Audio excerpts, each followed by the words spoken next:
Hey everybody, Royal the Lions UK, Matthew Turner here alongside Anthony Fitzpatrick for our Day 2 live reactions of the NFL Draft 2025. Hello to everyone in the chat. Come say hello and get a shout out. We've got a great show for you guys tonight. David Reinford coming in straight at the top of the show on Twitch, subscribing at tier 1 for his 37th month in a row. Says hello friends, thank you David. Got also the New York Jets Atlantic Flight podcast in the building. TikTok not long now, they say. Indeed, we're only an hour and a half away from the start of Day 2, and we have got 8 fantastic guests for you tonight. We're kicking off with the British and Irish Eagles in 10 minutes time. Phil Mountbatton, not Mountbatton, oh gosh, why have I forgotten his actual last name? That's going to annoy me. Anyway, Phil from the British and Irish Eagles is joining us in 10 minutes time. Half an hour after that, we've got Null from the Bears Talk Ireland podcast. Half an hour after that, we've got Richard from the UK Ravens. And then a very special guest at 20 past midnight UK time. That's 20 past 7 Eastern. We've got Oliver Hodgkinson, who is the lead college football analyst at College Football Network, which I think is a subsidiary of Pro Football Network. Oliver, based in the UK. Obviously a very prestigious role, and we're going to have him on to talk about the entire draft, which is great.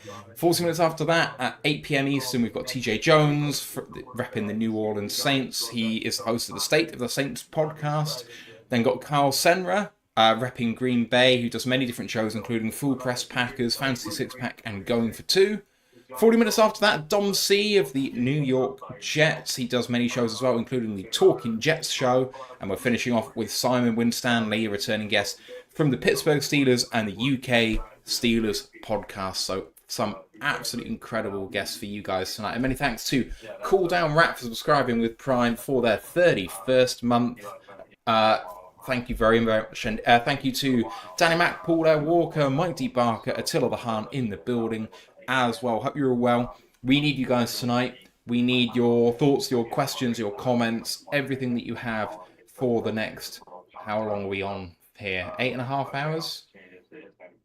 I actually can't do it. 6.5 hours. I can't count. I'm bad at math. 6.5 hours. It's a long old slog, so we need you guys. Attila the Hun, straight in with it. And first of all, how are you doing, Ant? Yeah, I'm doing good. I'm refreshed. Well, I say I'm refreshed. I've been out playing football this evening, so I may, just still have the adrenaline in the system. But yeah, I'm doing good. Round one is out the way. Getting to Day 2 and Day 3 is more my wheelhouse. This is where we start to see some of the smaller school guys, some of the lesser known prospects start to come through, and that's where I'm at my happiest. So I'm looking forward to today, and the big day for the Lions as well. 2 picks coming up as it stands. A lot of different directions we can go, and I think there's going to be absolute utter carnage at the start of the second round here. There's tons of trades going on, and here, that, and the other. So I'm looking forward to it. I'm looking forward to the carnage. Carnage is coming, and thank you to Wizard of War. Just as I love your content, guys. Just finished the previous video. I really hope we're going to back that up with another terrific one for you guys too. Attila the Hun saying trading up for Mike Green, lol, question mark. It is one of the bigger questions which is going to permeate this draft about the Foolers, and because it seems to happen every year that if you guys either have some personality pings or question marks of another kind, injury pings. Will Johnson is of course of the injury variety, Mike Green of the personal issue variety, Shadur, God knows, but those 3 in particular have really fallen a fair distance. Where are they going to go? I don't know. The board's open. Like Brad says, there's a lot of options still out there. It all depends on what the run's going to be. Obviously, the question about the quarterbacks. Are the quarterbacks going to start going early, which might push guys down even further? The wide receiver run, Burden, Ironman, Higgins, players like that. Is that run going to start early? The edges, like there's many different forms of the edges. So you've got your top edges left. You've still got the likes of Izzy Ruaku, Green, Scowerton, who are going to be the earlier ones. Then you're getting into your hybrid category, which the Lions might look at, like your Oluwafemi Oladejo and Josiah Stewart. And then you're going to start looking towards the bottom, towards your your middle tier guys who you're going to bring in your Ashton Jalotts, your Elijah Roberts. You might even get into the likes of Tyler Batty territory today, possibly. So, how quick are the edges going to go? You just don't know. It's a fallout again from yesterday, with there been so little top talent at the start of the draft. The board's just not fallen like it normally does. So we've got a load of cast-offs from round one, and then we've got the needs that you need because day two is generally where you like to get your guards, people like that for your offensive line, like your fringe starters who you can bed in. So I just honestly don't know at this moment in time. I think there's just going to be a ton of trades, which is going to completely shake it up. And until we know that, at 60 for the Lions, it's going to be murky. I I would like them to trade if the right guy goes, but at the same point, we've not got many picks. I don't want to waste I don't want to waste like 102 or 130, to come up with 60 because then you're picking once before the 200s after that pretty much, and I don't want that big a gap on here. If we use future picks, you use the Aaron Glenn comp for next year, something like that to get us up a bit, that gets you up to about 50. If someone falls there, if you want to throw in a sweetener at the end of this one just to get you a little bit further to the 45 territory possibly, but I think at the minute we just sit and wait. And if the right guy falls, then you go get him. But for now, I wouldn't be having any inclination to do so just yet. So many ways this thing can go. It's an absolutely mad one. I mean, obviously, the places where positional value is less highly regarded tend to come a bit more off the board round two, which is especially why interior offensive line tends to get hammered now. But it's also going to be where the safeties come in. I mean, Iman Warrior is still on the board, but you've got Xavier Watson, the top available players, still the safety from Notre Dame. And then I think in terms of the other safeties that could come off today, you're looking at people like Kevin Winston, Andrew McCouber, Latham Ransom, Billy Bowman could fit into that. Jonas Sanka should be in a day two prospect potentially. So there's a lot of people in that. Sebastian Castro could get into that range too. There's a lot of safeties who could get into this sort of range. See, the interesting one for the Lions and the one that might benefit the Lions if it starts early. This is where the running back market's truly going to start. Your Quinshon Judkins, your Travion Henderson. I think guys like Caleb Johnson and Cam Scatterboo are quite high-level picks on this day as well. You've got a lot of good running backs knocking around at the moment, and everyone has their own preference for that. So I think you're going to see a fight for running backs as well, specifically from teams that have done well in the first round or have garnered some extra picks, like the Cleveland Browns. Cleveland Browns might take a running back with one of 33 or 36, or they might trade back and take one there. The more running backs that go, the better it is for Detroit because, the running back market hasn't started yet. The QB market's going to be huge as well. The more QBs we can get rid of in those first 10 to 20 picks, again, the better for Lions because it's going to start pushing people down the board as well. Ideally, we want the markets to start for where we don't need guys. We don't want the receivers to start just yet because want Higgins or Burden or someone like that to fall. The tight end market, where's that going to start? Mason Taylor. I would expect him to come off the board very early today, but then where are you? Harold Fannings, your Elijah Arroyos, you're going to Helms, guys like that. There could be a run on those because the tight end drop off is going to be quick after those guys, and it's going to be very much development territory for a lot of them. So I can also see there been a run on that as well. And then outside of that, it's again your offensive line. All your major tackles have gone. When are people going to start taking swings on those again? This could really benefit us. Like a lot of the markets for players have not started yet, are not ones we need. So hopefully it's going to bring us down a little bit of a notch and put some tasty treats our way that we can go up and grab. We've got Phil coming in right now. While I'm waiting for Phil to log on with the audio and stuff, we just got Carlton Wood asking a question. Can we learn something about Brad's choice of Tyler Williams, i.e. what he looks for, draft process, choice of colleges, leagues or teams, etc.? And for me, this doesn't speak to anything about Brad's process massively that we don't know already, I would say. I don't know about you. He tends to go for bigger colleges, I would say, maybe, but that's not something we didn't know before. But high effort, high impact guys. It's trench warfare. Yeah. His thing is trench warfare. And it's I predicted us getting a DT in the first one, just not this particular one. But it is this modus operandi. You know, we've got to do better, and with that, and as we've mentioned, there's no DTs on the roster after this year, Yeah. apart from a Liam. You know, we need a spiritual successor for DJ Reader because that for me is the big one. Because we've talked about how are we going to pay all our big guys, you know, how we're going to pay Hutch, Branch. We've got to get the DJ Reader level contracts off the roster. That's what you do. You're going to have to go a little top heavy with it and try and find value in the middle. But if Tyleek comes in, embeds himself in well this season, is ready to go as starter next year, you've got no DJ Reader contract on the book. That's 12 million freed up to go on someone else's, that to go towards Sam, to go towards Jack, to go towards someone like that. It's the same reason Mahogany in the lineup this year. You know, with Faye Zeitler's contract out, I'm not paying him 9 million for this year. We've saved 9 million having Mahogany in. If we take a guard today, we'll save on Graham Glasgow's contract near you. We'll bring his down. I think he is looking towards his future cap now as well. And I think he does have to start thinking a little bit more tactically about it. Just try and find where we can balance the needs and the money on the roster. But Yeah.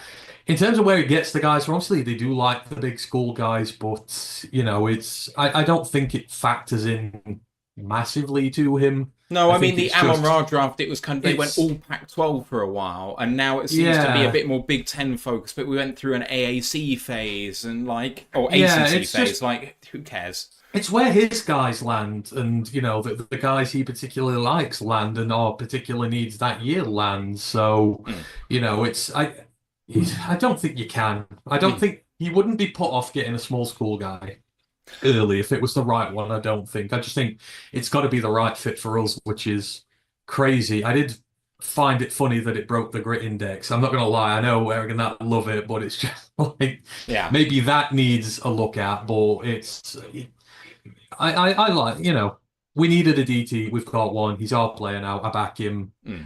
That was just because I love Walter Nolan so much more, and I was devastated we didn't get him. So, but yeah. Anywho, it's time to bring in our first guest of the evening, returning to the show, Phil from the British and Irish Eagles. How you doing, man? Hey guys, I look forward to this every year. We're going on and speaking to you guys about draft time. I think my internet's just gone a bit there. Sorry, are we back now? You guys hear me okay? I can hear you. Cool. All right, sorry, maybe that was Phil. I don't know. But anyway, Phil, I think we had you like kind of going in and out there, but hopefully we're all good. Interesting evening for you guys last night. You sat there for a long, long time as players fell and fell and fell, and then you decided you couldn't wait one more pick. Yeah, it was morning at 8 o'clock, and staying. Phil, sorry, your connection is really not fantastic. I'm not getting many of your words at all. It's really laggy. I don't know if you've got an internet connection issue there, potentially. Try to swim. Can you hear me? Yeah, I can hear you now. That's fine. Is that better? That's better. Gotcha. Okay, we'll try that then. Try again. So personally, I had an exam earlier this morning, so I wasn't planning to stay up for it. But as we all know, we can't sort of sleep quietly knowing that what's going on in the silent hours. I ended up watching about half the draft just for curiosity on some picks, and then it's sort of like the closer you get to pick 32, you're like, wow, I might as well stay up and see what the Eagles do. But knowing full well that we could get to 30, 31 and the Eagles trade back out of the first. So there was sort of... How you trade out the first? Come on. Well, I passed the exam. That's the main thing. Hey! It was possible. The way the players go, you never know what the Eagles' draft plan is overall. So you kind of... You know that it's possible, but you think that they've got a plan. They knew what they were doing. I think it started to get a bit kind of interesting around sort of pick 20 to 27 with Malachi Starks was a player that I think was touted to the Eagles, James Pierce Jr. And so on and so forth. They started tumbling off, and that combined with the Twitter rumors that Harry had been relentlessly trying to trade up made us sort of think we were in a bit of panic mode maybe. But as it turns out, the guy that they were desperately trying to trade up for was the guy that they ended up getting. And you're right, they traded up one pick, but it was a similar situation to when we picked Jalen Carter, I suppose. We only traded up one place with the Bears, but it's just, at the end of the day, you keep trying. You want your guy so badly that, even if it's the next pick, you don't want to take the risk that someone else is on the phone to the Chiefs GM trying to jump in to the end of the first and pick up your guy. So, yeah, it was an interesting night for us, I think. Absolutely. What is the exact incantation that Howie uses to influence the draft to drop in his direction and, not have to do anything? Did you know it? So maybe we can use it? Yeah, I do actually. Okay, it's more of a theory, but I think it has something to do with making sure that you don't go into the draft with any desperate need or any particular obvious need, which Harry's done particularly well. He's hit this off season straight away, regardless of whether they won the Super Bowl or not. That Harry was already sort of planning the next season. He's got rid of the players that he was probably going to have to let go. He's kept the players, or he's put himself in position to retain the players that we're definitely going to be wanting to keep, like Jalen Carr. He's already thinking 2-3 years ahead. So going into the draft, yes, we lost some key defensive players from an incredible number one ranked defense pretty much immediately at the end of the season, but he's kept the players, the core. And so you go into the draft kind of thinking, well, whatever position drops, and you look at all the Eagles mock drafts, there was safeties, there was edges, there was tackles, there was defensive linemen, all being mocked because it was how the drafts were falling, because the Eagles could take any of them. And it just turned out the way that they had a linebacker, which I don't think was on many people's radars at all, because as notoriously, it's been about 46 years since the Eagles have picked a first round linebacker.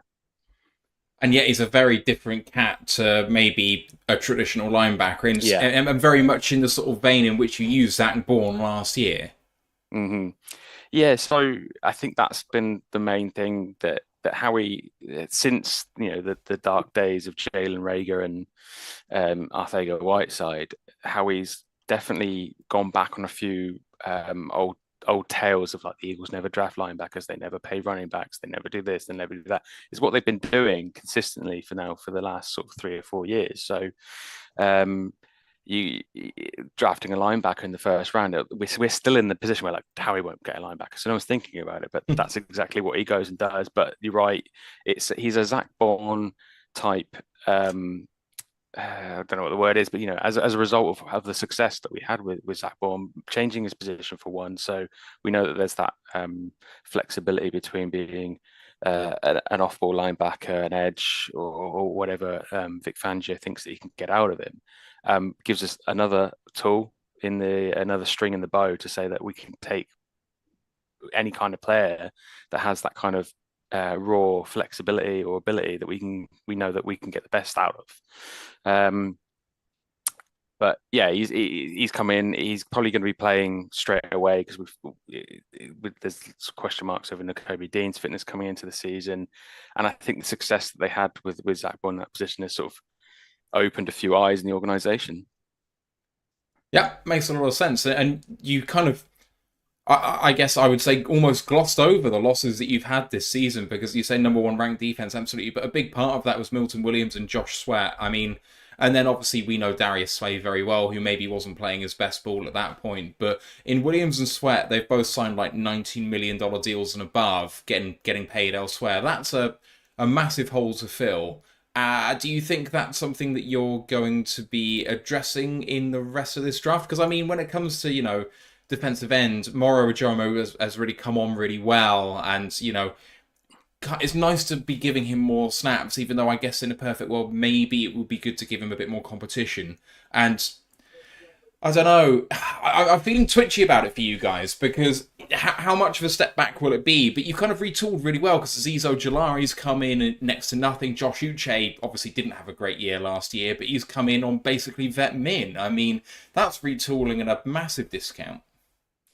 Yeah, you're absolutely right. But I think maybe Howie's looking at it from the point of view that you see other franchises, maybe the Tampa Bay Buccaneers back in 2020, they brought everyone back. They made it.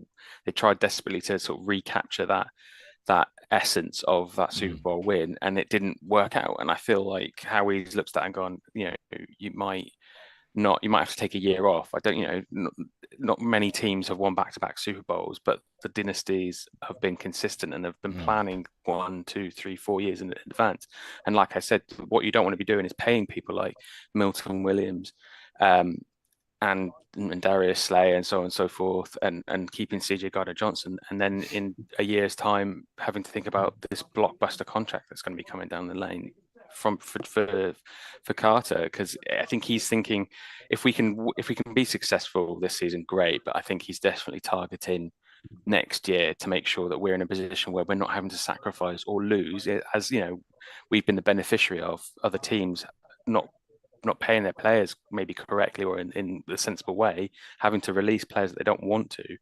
And that's what I think Howie's keen to do. Is like, I'd rather lose a Milton Williams and have Jalen Carter locked down on the blockbuster contract, and he's not going anywhere, because it's just makes perfect sense. It's just we all have that desire where you think, I just want, we want it, we want to win it again. It's like, well, it'd be nice to win it again, but I'd rather win 3 in the next 5 years than I would 2 in the next 10. Yeah.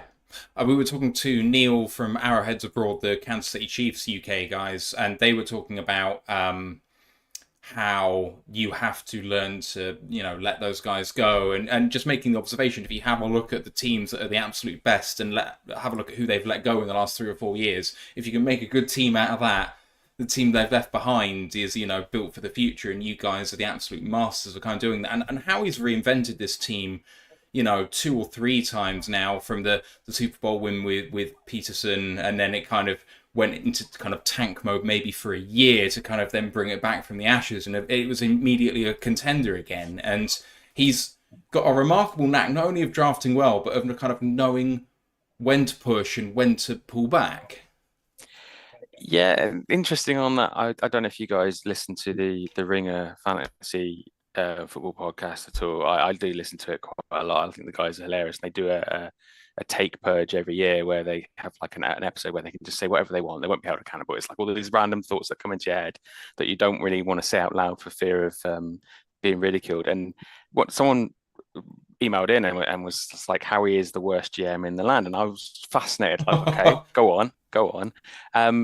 But he made a really good point that there's been a few crossroads with Howie, and I'm not going to, as much as I love him and I defend him, and it's been great this run. He's got lucky, the Russell Wilson potential trade, which was vetoed by the player, which was the point the guy was making, was that if Russell Wilson hadn't vetoed that trade, things would be drastically different. And I think that, we would have given up so much capital. We wouldn't have probably Jalen Carter. We wouldn't have players of that ilk. Cooper DeJean wouldn't be in the team, so on and so forth. Because we would have given up those picks to get Russell Wilson, and as we know, it's just not really been the same Russ as what we were hoping to get at the time. And then there's been 1 or 2 decisions like that have gone Howie's way. But that being said, when life gives you lemons, make lemonade. That kind of that situation. He's not sort of sat there and going, I've got away with that one. He's just gone. He's run with it. He's run with it completely. Let's just look back at last year before we have a look forward to the rest of the draft and maybe some players that you're thinking about. A remarkable year last year, because I remember going into it that people were not only down on the Eagles, but like genuinely thinking it was going to be potentially a bad season for you guys. Because I think the season before you started 11-0 and then went 10-0, 11-0, and then you lost. I think it's like 10-1. 10-1 and lost 6 of the last 7 or something like that to kind of tank out of the playoffs with a whimper. And, it left a sour taste in the mouth. People had thought, that they'd been found out, that they couldn't recover, that the defense especially had gone to absolute shit. And you hadn't really changed much going into this season, kind of going, I guess we know this team is better than what happened last year. But I don't think anyone predicted that you'd have, the start that you had, and then kind of just were a juggernaut all the way through to the point where you've steamrolled the only relevant team in the last 7 years, and you made them look shit.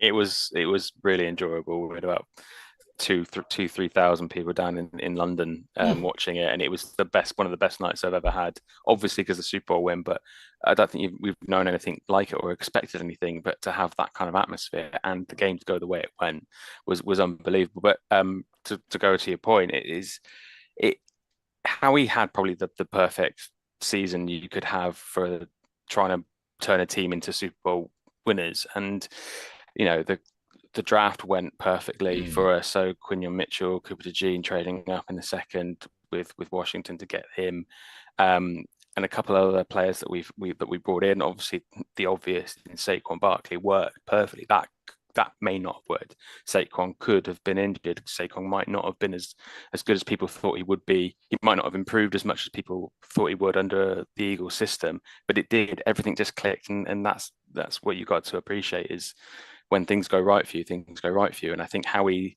is maybe that's influencing his decision this season. Is going like things worked perfectly. Like things don't always consistently appear that way. So let's just assume that we were a little bit fortunate in some areas. You know, that little extra layer of luck that got us over the line might not be there this season. And let's not try and force the issue. Let's plan to have this team together for half a decade or more.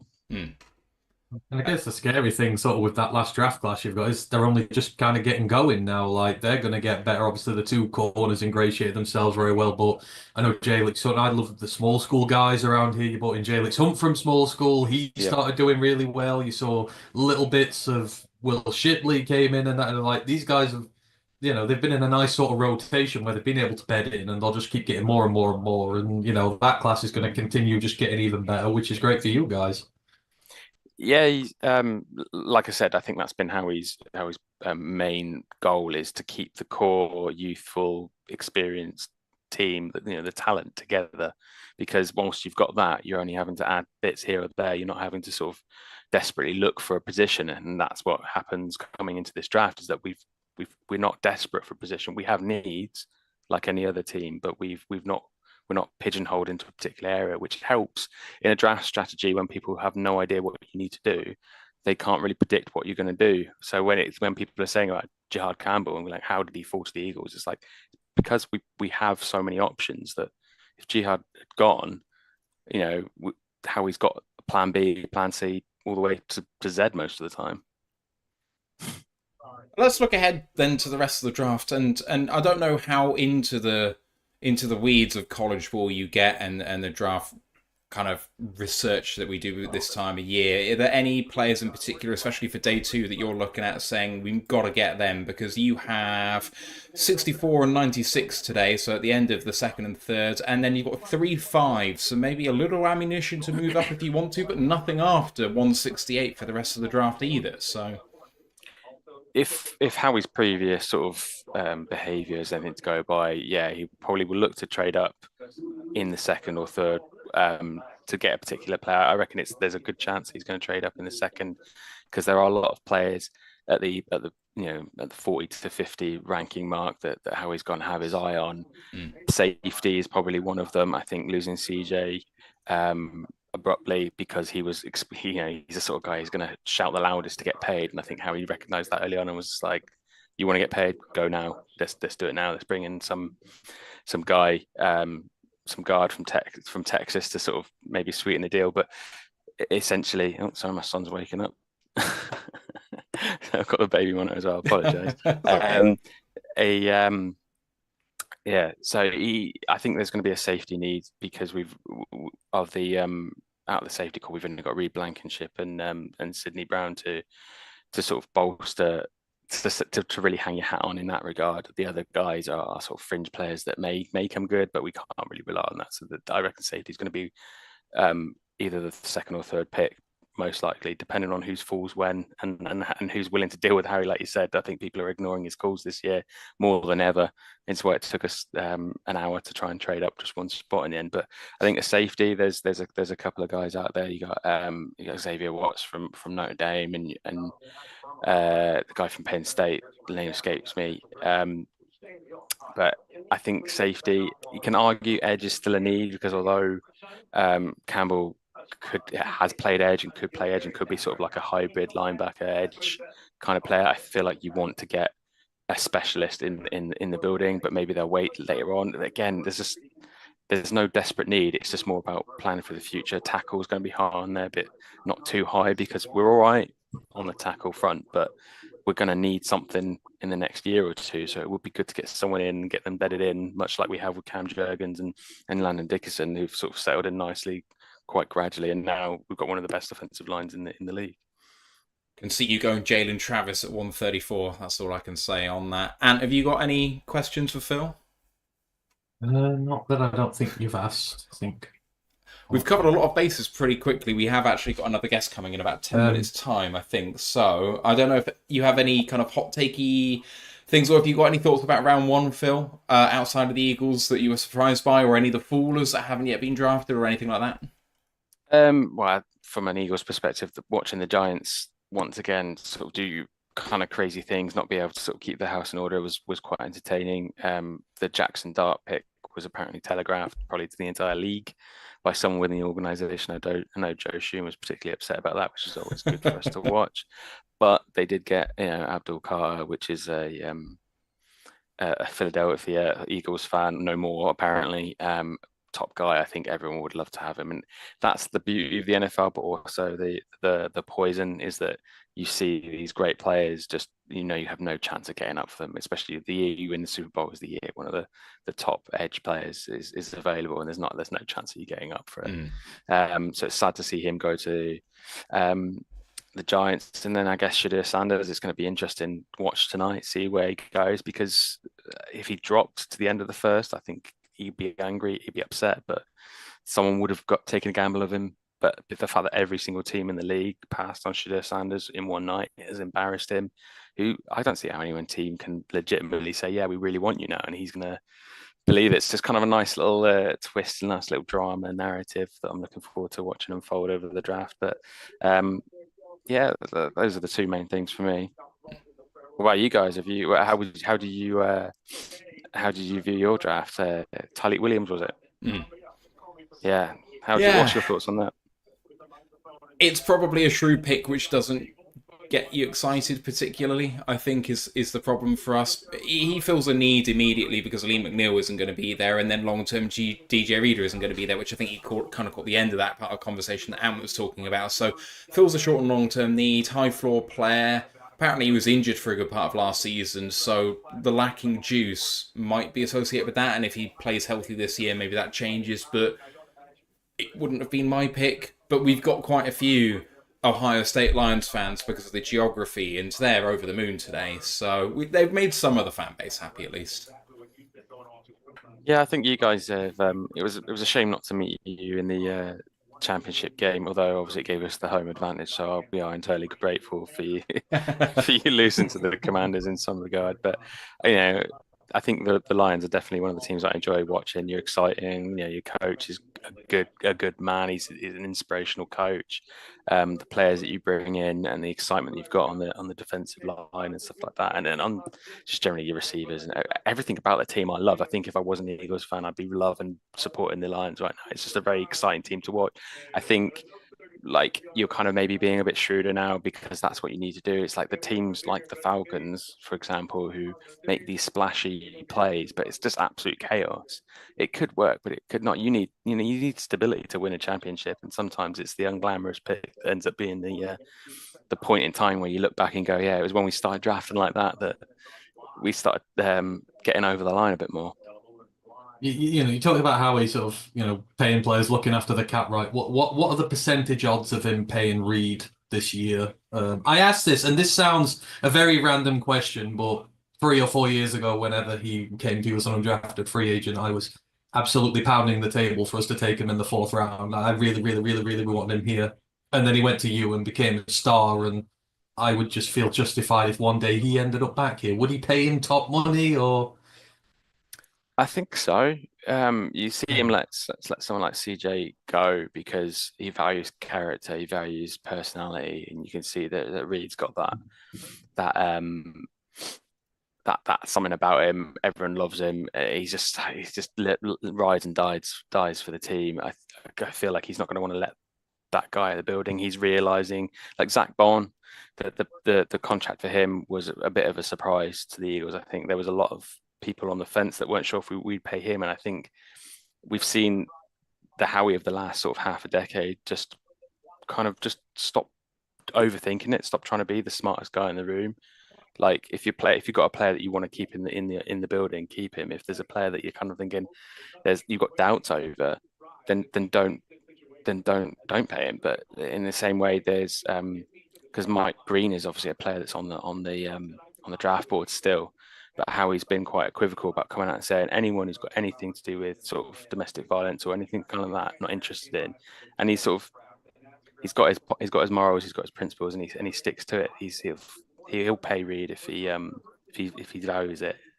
If he's not part of the plans, then yeah, he'll let him go. He won't be held sort of hostage in that regard either. Right, Phil, we're coming to the end of our time, so can you just give a shout out to the guys in the chat about where we can find your content? Yeah, so British and Irish Eagles, but we're also actually just recently merged with the UK Phillies and UK 76ers to become Philly Sports International. So check us out on Philly Sports International on most social media platforms, and the British and Irish Eagles. We have a podcast for the British and Irish Eagles that comes out most weeks, but we're now adding into that a Philly Sports generic, all-encompassing Philly Sports podcast. It's fantastic. Thank you very much, Phil, for coming on again. It's a nice tradition to do this, so I hope we'll see you again. Well, this season for sure, but then in 12 months' time. Yeah, cheers, guys. Thanks for having me on. Cheers, Phil. Cheers, take care.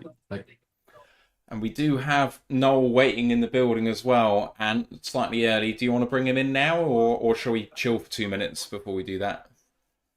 Chill for 1 moment, and then we'll bring him in. All right, sounds good. Yeah, Phil's always excellent value. What a merger, by the way. That's a great idea, because I know that there are lots of kind of splinter fan groups with the Eagles. To merge that all into one group is going to be a really good thing for that fan base. And yeah, I mean, 3,000 people for a Super Bowl party. My God, that's ridiculous.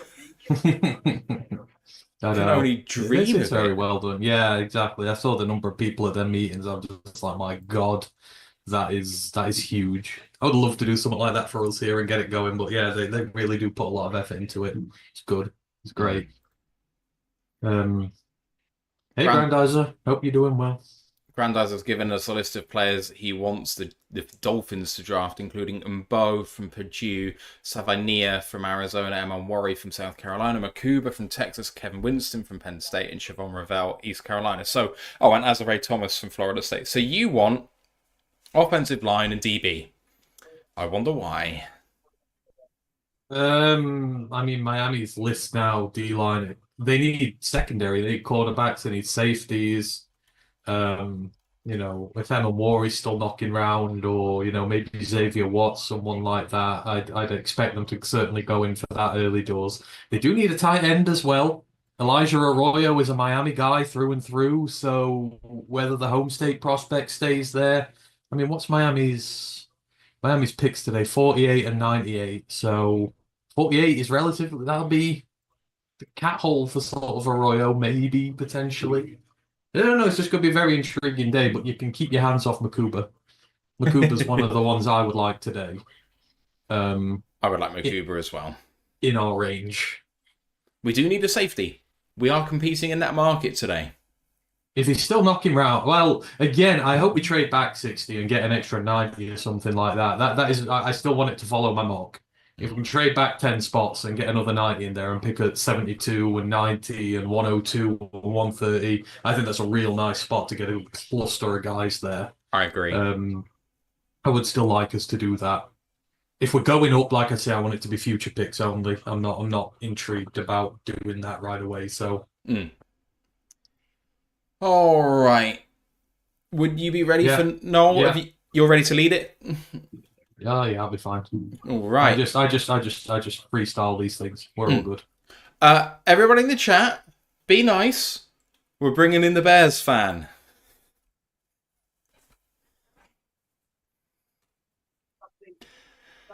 The draft is kicking off for round 2 and round 3, day 2 in 51 minutes time, as we welcome in our second guest, Null from the Bears Talk Island podcast. How you doing, Null? Not too bad, guys. How are you keeping? All good. Cheers. We're doing good. Thanks. Cheers for joining us this evening. We really appreciate time you're giving over to us. So it's thanks ever so much for that. No problem. Appreciate the invite on. Oh, absolutely. So, I mean, just quick thoughts on day one first. How are we feeling there? I mean, I know from our little perch over here, Bearsland was very much up for the running back yesterday, but obviously it didn't happen. They went tight end. What are your thoughts of that? Yeah, I mean, it was one of those things that I think Bears fans weren't really thinking about Genty. And then over the last few days, there was a lot of stories saying, oh, the Bears have a deal in place. And, this deal is dependent on certain players being available. And I think suddenly everyone had got their hopes up that, you know what, they're going to move up, they're going to get Genty and they're going to get this player. Then when they didn't make the move up, and you kind of see in the first trade with Jacksonville happen and the Browns, that kind of felt like it wasn't gonna go the way we had thought. And then when they drafted tight end, everyone is thinking Warren, and when it's not Warren, it's the other one. So there was this weird kind of deflated feeling from the Bears fans, as if they'd really let themselves get built up to Ashton Genty was going to be a Bear, and then they kind of got knocked for six then, and it was a weird kind of, all right, what's just happening? And I think it took people a little while to sit down and say, you know what, we've got a really good football player here. We've got kind of a potentially very exciting football player. And obviously, you guys know Ben Johnson. He likes his 12 personnel. He likes his tight ends. I mean, his fingerprints are all over this pick. So we're really excited about him coming in to see what he can do with this team. So I think you're starting to realize, you've got to trust him, that if he thinks this guy can come in and make his offense better and do what he needs it to do, then we need to get behind it. So I think today it felt more of people kind of happy with the move and kind of watching a lot of Colson Loveland film and kind of saying, oh yeah, do you know what? He is actually a really good player. But it was that weird feeling when it happened that, well, we were getting the running back, we were trading up, we didn't, and it was a bit of a stun. But look, for me, I like the move. I think it's a really positive move for this offense. So time will tell whether it actually pans out that way.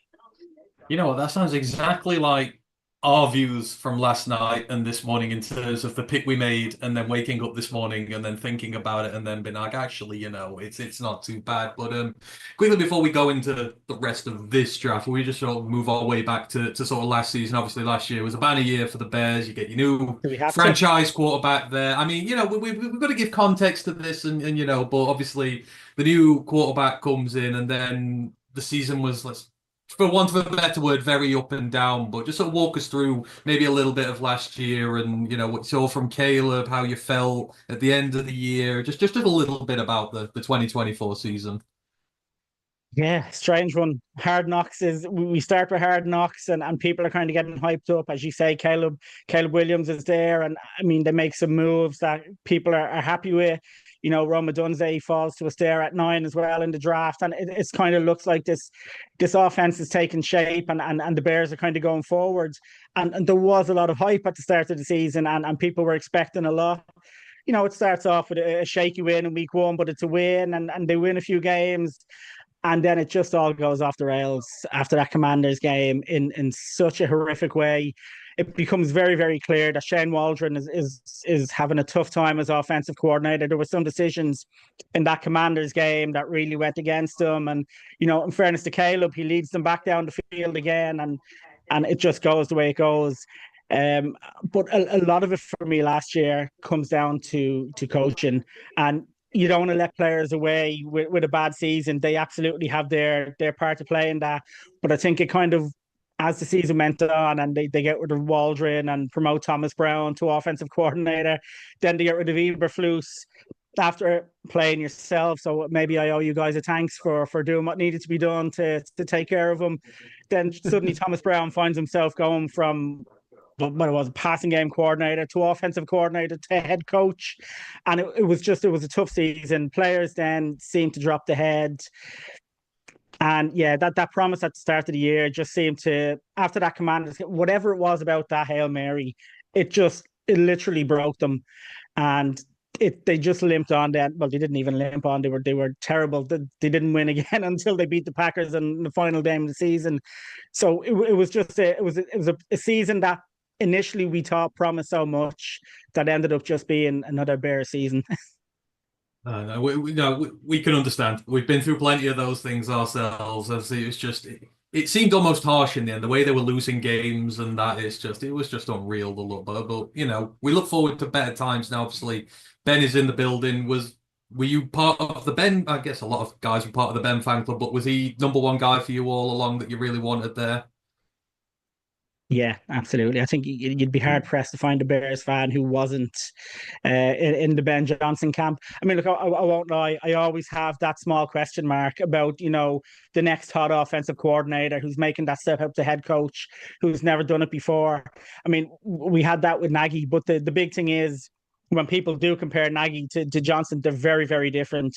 Like in Detroit, that was Ben Johnson's offense, and what you saw on the field was what he wanted his players to do, as opposed to a Nagy in Kansas City, where that's Andy Reid's offense, and Nagy didn't call plays until late in the season and threw away a game at the end of the year with his play calling. So, I mean, my fears were kind of eased a little bit at that, but you always have that question mark about someone making the step up. Are they going to be able to make it? So far, he said they all do, but he's saying the right things. You guys know he's a smart guy. He knows what he wants, and I definitely was in the Ben Johnson camp, and I am excited about so far. But again, it's the off season, so let's see where it takes us. And obviously, you can see the blueprint there because free agency comes and like a massive amount of investment in those trenches. Well, 5 guys in the entire interiors, new D tackle, new defensive end. Assuming like this is the way they've probably needed to go for a while now. What did you think of free agency? Were you happy with it? Could they have done more? What were your overall thoughts on it? Yeah, I loved it. It shocked me when I start hearing the Jonah Jackson and Joe Tooney trades coming in so quickly prior to free agency even kicking off. I think the Bears set out a statement that this is what we're going to do. I think Ryan Poles brought in, obviously went out and got Ben Johnson, who was the big name in terms of coaching, vacancies out there, and he's backed them. And you mentioned it, you feel Ben Johnson's fingers again all over moves that were made. Obviously, Jonah Jackson is someone he's very familiar with from being, with the Detroit Lions. So he's someone who he knew, he was confident with bringing in. Joe Tooney is one of the top left guards in the game. It's I know he's older, but he still has 2 or 3 years in him where you can really benefit from having someone like that. Then obviously you flip onto the opposite side of the ball. Dio Dengbo, Grady Jarrett come in. These are, Grady Jarrett is an experienced player who will come in and help these younger players like a Javon Dexter, for example, to maybe help bring him along. Dio Dengbo is he's a potentially good player. He's one of those guys where you're looking at the upside and thinking, if this guy hits, he can be a really good player. Then they brought in some wide receivers, and it just feels like they've gone about doing it right. But you mentioned the offensive line. Your offense goes nowhere if your line crumbles. The Bears gave up 68 sacks last season. Now, Caleb Williams obviously takes his fair share of some as a rookie, but still, if you take 10 or 12 and you put them on Williams, that's still high 50s that this offensive line gave up, which you're going nowhere with that. So they've done it right. They've worked at those trenches, and they've hopefully brought in good players who can solidify this team. And then hopefully Ben Johnson's, offensive talents will be brought here and will be able to really get the best out of these players. Yeah, no, I fully agree with that. So obviously tight end has been sorted in day one. So you guys have 2 high picks today, 39, 41. I mean, what would you like them to do? Obviously, you've got a lot of leverage there to go out and get 2 good guys, trade back, etc. What would you like them to do on day 2 to build off, getting Loveland in the building? Yeah, I think, look, Mike Green is still out there. I don't know if he falls as far as the Bears, but I mean, he's someone who I think I'd like to see them make a move for. We talk about the trenches. They have done so much on the O-line.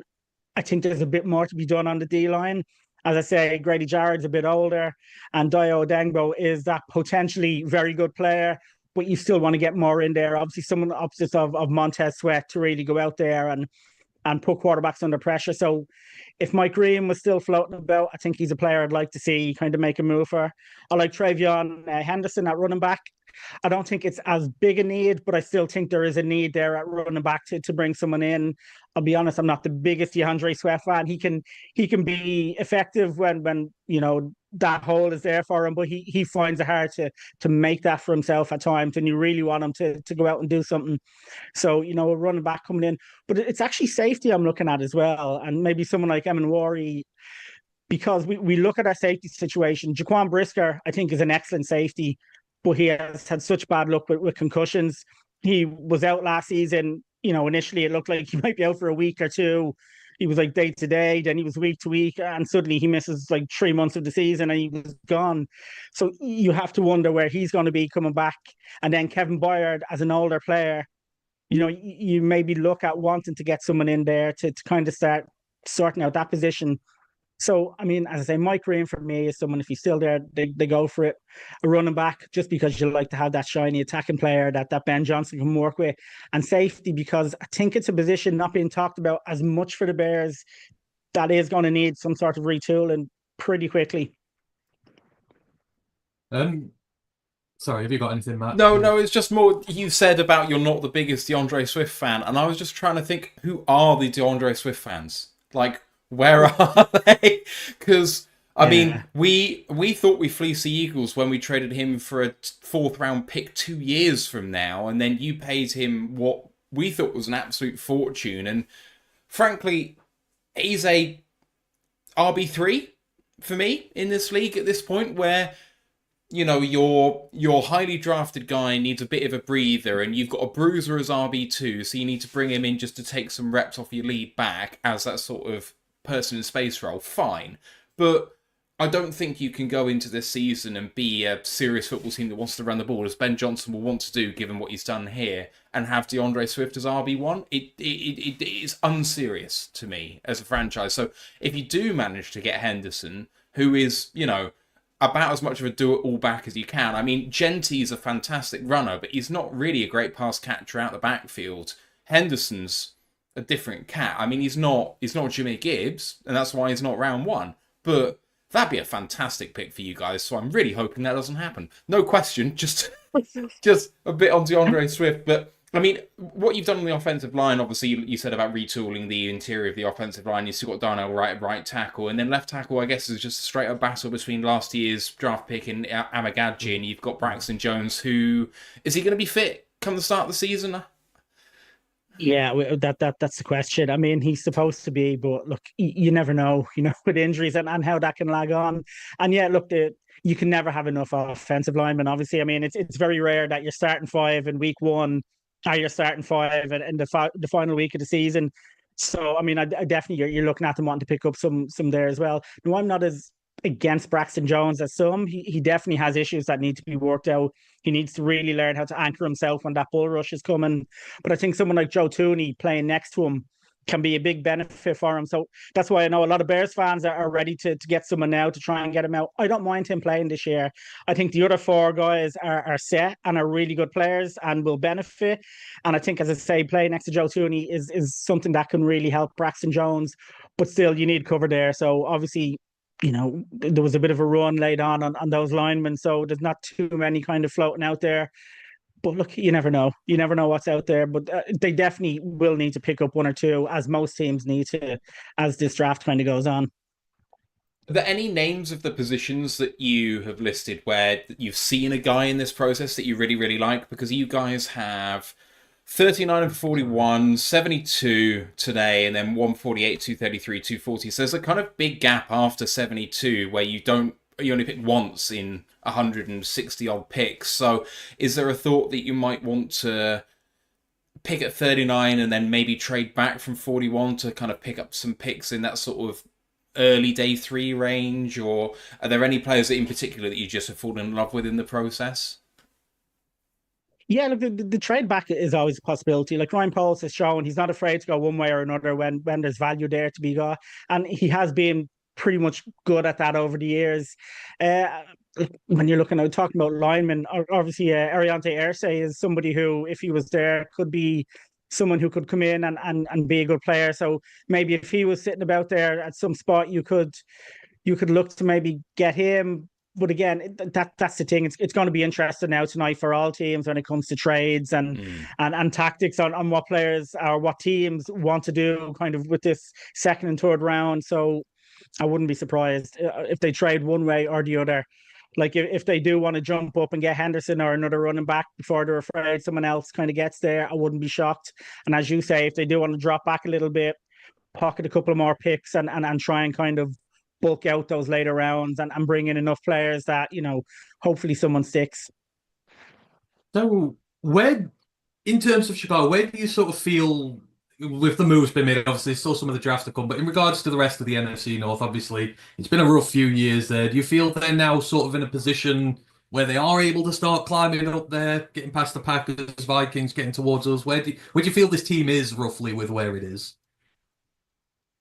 We need to be careful here because I was excited last season, and I thought last season they were ready to climb that ladder, and that just spectacularly just fell on my head. So we'll be careful. I won't go too high, but no, look, I like what they've done this off season. As I say, I like the aggressiveness, but it's not just the aggressiveness. It's they don't feel like they've been making moves for the sake of making moves. It feels like there's a plan.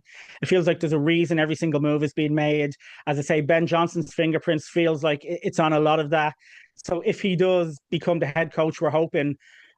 I do. I fancy this team. I think Dennis Allen as the head coach of the defense is someone who can, in a way, Ben Johnson can just say, right, Dennis, you take that defense and you do what you need to do. I'm not going to infringe too much on you.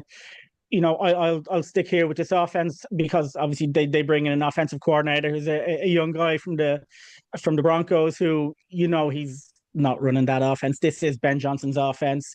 Dennis Allen is a really experienced former head coach who can take that defense. So I like the setup. I like the coaching staff as a whole that they brought in. There's some really, really good guys in there.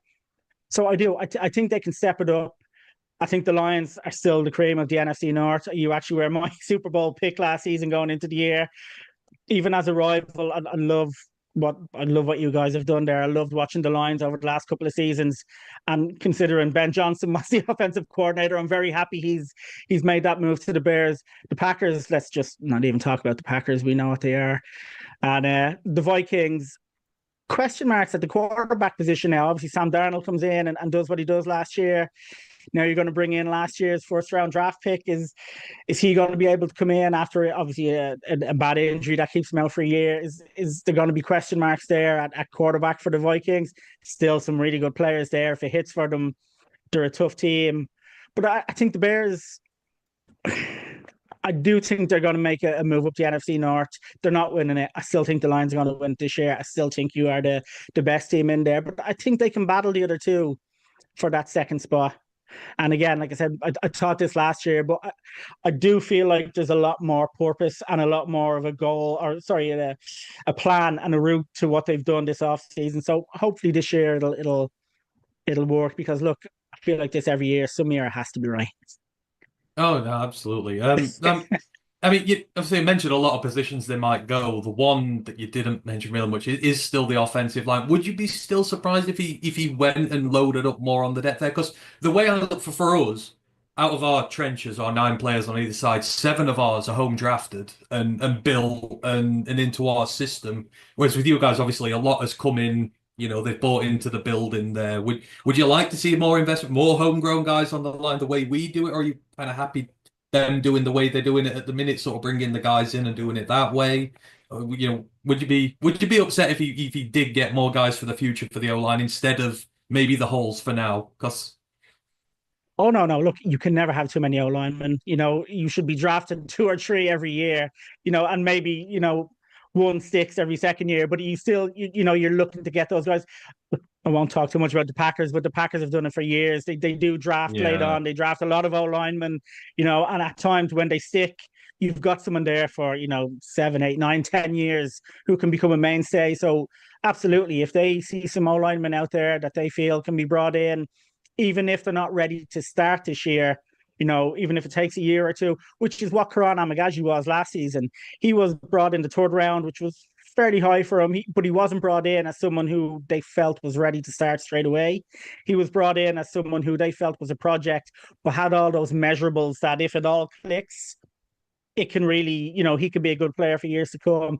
So absolutely, no matter where they go, I do hope they get 2 or 3 O linemen even later on, because it's just always worth taking a punt on them, because when they hit, it's gold for years to come.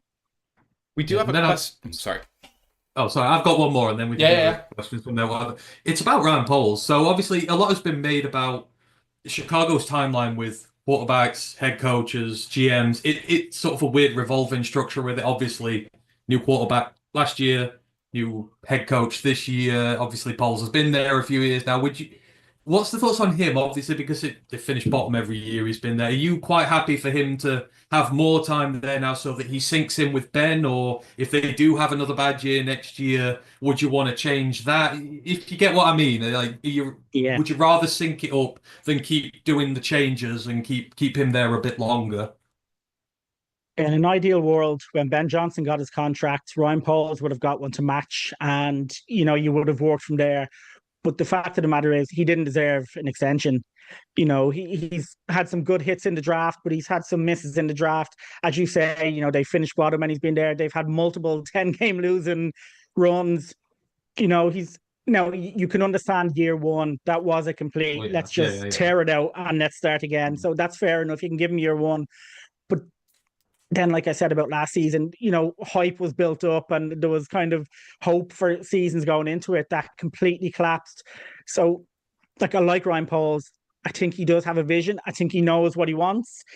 Whether he's being unlucky or whether it's not being good decisions, I don't know. Time will tell on that. So it's an awkward one. It's a conversation that was had in Chicago a lot last year. Like, they couldn't even get out of the Bears how long left he has on his contract. So nobody even knows when Ryan Pauls' contract comes to an end. So we're not even sure what. Yeah, there's the Bears are very, very secretive when it comes to certain things like that. They don't talk about it. There was rumors that maybe he got a couple of year extension or a 1 year extension, or his contract ended in 26, but nobody really knows for sure. So that's kind of a question mark there. Look, I like him. I do think he knows. I think he knows where he's going. I think that would have been a topic for Ben Johnson in that conversation for the job. Who is going? How long is Ryan here? Are you going to be messing things about and changing? So I do think we'll see him a bit longer. I think the Bears owners, I think they like him. So it feels like it needs to. For me, it feels like it needs to work this year. Or you're going to have some really strange questions and really tough questions at the end of the season. If it doesn't go well this year, I don't think you can keep him around any longer. I think he's had those chances. He'll have had Ben Johnson in for this year. And if it goes poorly, then, as I say, the Bears will have awkward questions to answer about their GM. Because it just feels like, obviously the age of success will come when those three are all in lock sync. Obviously, like ours are, they've come together. So I think that just seems to be one of the things why they're struggling a bit, aren't they? Just never able to have 2 years with the same system with the three top guys. They do it backwards. They do it backwards all the time in the way they kind of bring people in. So look, we just hope that one season it's going to stick. I say I do like him. I do think he has a plan on what he wants to do, and I think I like the way he negotiates with other teams. I don't think he just throws money or draft picks around, for the sake of it. I think he wants value, which is fair enough. But at some point, results need to start going the way it wins, and that's the game, that's the business they're in. So as I say, this year is a big year for Ryan Pauls in my eyes. It's going to be really interesting. You've obviously got the franchise quarterback and Caleb Williams there. You're going to want him to have a good season. So yeah, let's just for Bears fans, let's hope it's a good year. Otherwise, next off season will be all about these questions again. Just on Ben Johnson briefly to finish, and a question from Jerry Taram in the live chat saying, can Caleb process Ben's offense? So one of the things that made Ben so likable here is his bag of tricks seemed to have no end. But as a man, he seems to enjoy an offense which is based on timing and in-structure offense. And maybe that's just what Jared Goff could provide him. I don't know whether he has the flexibility to make use of someone with Caleb's talents, especially outside of structure. But in structure, do you think that Caleb has the nous to be able to run an extremely complex offense that has a huge amount of trick plays and lots of nuance when it comes to using protections against a defense? And, there's some super intricate parts of it that I think would be challenging for a lot of rookie quarterbacks. But he's not any rookie quarterback. I know he's going into year 2 now, but I think that Goff struggled when he first came here, and he'd been in the league 5 years. He was also a number 1 overall pick. So is there any trepidation about how that's going to mesh early on? No, not for me. Look, there's always a chance, obviously, that it doesn't work the way you hope. But I mean, I like Caleb. I think Caleb got a bad rep when he was, in the draft process. I think a lot of things that were said about him have kind of transpired to not be true. I think he's come in, he works hard. He seems to really be a leader with the guys in the locker room. People do seem to respect him. So I think from that end, he's been bred to be a quarterback from that young age. This is what he wanted to do. It feels like this has been his motivation, is to get to the top, and I think that's going to serve him well. I think I seen him do some things last year that, I won't say no quarterback can do, but you look at it and you say that's what they wanted. That's what people were talking about. Again, I talk about the coaching. Shane Waldron looked way out of his depth. Matt Eberflus was a terrible head coach. I couldn't believe they brought him back last year. I was on record all summer as saying they can't do it. I wanted, them to make the move for Harbaugh or whatever. I think the coaching staff was weak last season, and I think that negatively affected the players. I think Ben Johnson is going to have a plan for Caleb Williams. As he said, he was constantly asked about the Lions offense. And he said, look, it's not going to be exactly what I bring here to Chicago. I'm going to work with this quarterback to what works best for him. And we're going to tailor this offense to suit him. So I think they're going to be fine. I think Ben Johnson would have had a plan coming in for Caleb Williams. And I think Caleb Williams, I do think he is that special quarterback. And I just think really poor coaching last year really put him behind the 8 ball before things even got going. So yeah, I think he can handle it, and I think Ben Johnson will have a good plan for him. Fantastic. We are coming to the end of our time, Noel. Sorry, and any final questions? I was just going to say, what for you? I know you talked a little bit about next year, but what realistically would be a good result? Do you reckon? What do you want them to do next year in terms of, maybe amount of wins? Where roughly would you want them to be next season to constitute a good first year for Ben?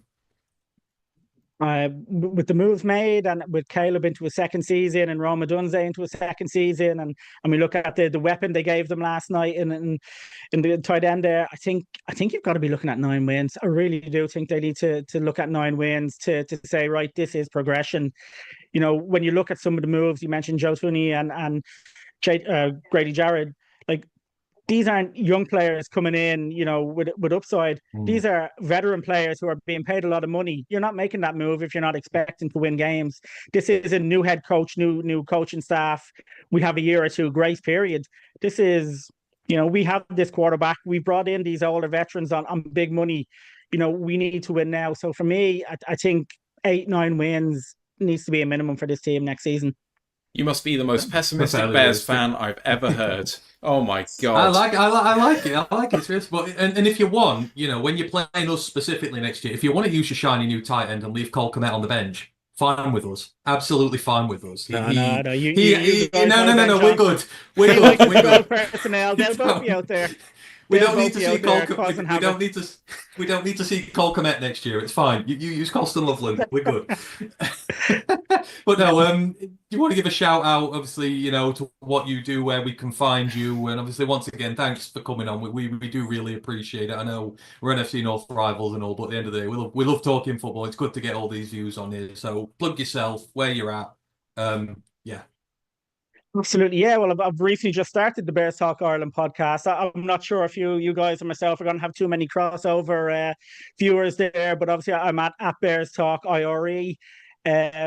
Yeah, just kind of getting that up and running. It's been about a month now, so I'm still trying to get the schedule sorted so I can kind of get regular kind of content out there. But the draft has given me some stuff to talk about, which has been handy enough. But I really appreciate the invite on. It's been great just to come on and to educate some Lions fans on a real NFC North team, I will say, Noel, by the way, I can't see the comments here. I don't know. It's all good. It's all good. Don't worry about it. No, but seriously, we found, having done this for 4.5 years, that we have fans all over the NFL spectrum, and a lot of them just want to hear from good, knowledgeable NFL people. So you say we won't have much crossover, but the bigger you get, the more that it will be true that we'll have crossover. So I hope you do really well. You obviously speak very, very well. So thank you for your time, and I hope we do this again soon. And we'll make sure. I really appreciate it, guys. And we'll make sure we stop by to one of your streams to educate the Bears fans as well when we're about to play one another. So don't you worry, we will come and help. Always welcome. Always welcome. Cheers. Thanks ever so much. Have a wonderful guys. draft. Take care. Take care. Bye. You too. Enjoy. Grandizer is frustrated that we did not ask a question. Which day 2 picks are Oh. on your board? Sorry, which Bears day 2 picks are on your board whom you hope the Bears select? We did ask that, Grandizer. So Apologise, Grandizer. no. I didn't We see asked that it. one. We asked it. Oh, did we? Yeah, Okay. yeah. We asked it. Okay. Oh yeah, I did ask him where they wanted to go on day 2. Yeah, so, and then we when did you that. popped off for a second, I said, "Are there any players in particular that you're really zeroing in on, or is it more about where you're picking rather than who?" So we got there. We did it. My internet cut out very briefly. That's No, what that yeah, was. it's all good. All good. Right, we've got Richard coming in right now from the UK Ravens as well. So we might as well crack on. We'll do this for the next 20 minutes, and then day 2 will be a go. And then 20 minutes after that, Oliver Hodgkinson will be coming on from College Football Network. 40 minutes after that, TJ Jones from the State of the Saints podcast. 40 minutes after that, we'll have Carl Senra from Full Press Packers. 40 minutes after that, Dom C from the New York Jets and the Talking Jets show. And finally, 40 minutes after that, Simon Winstanley from the UK Steelers podcast. So it's back to back all day, all evening tonight. And we're going to welcome in Richard right now from the UK Ravens, who I'm definitely not ready to say hello to, but never mind. I need to get my horn filled. Get your what? No, it's not. I need to get my horn filled. Good. I'm glad you said horn. Dirty-minded so-and-so. Oh. Right back.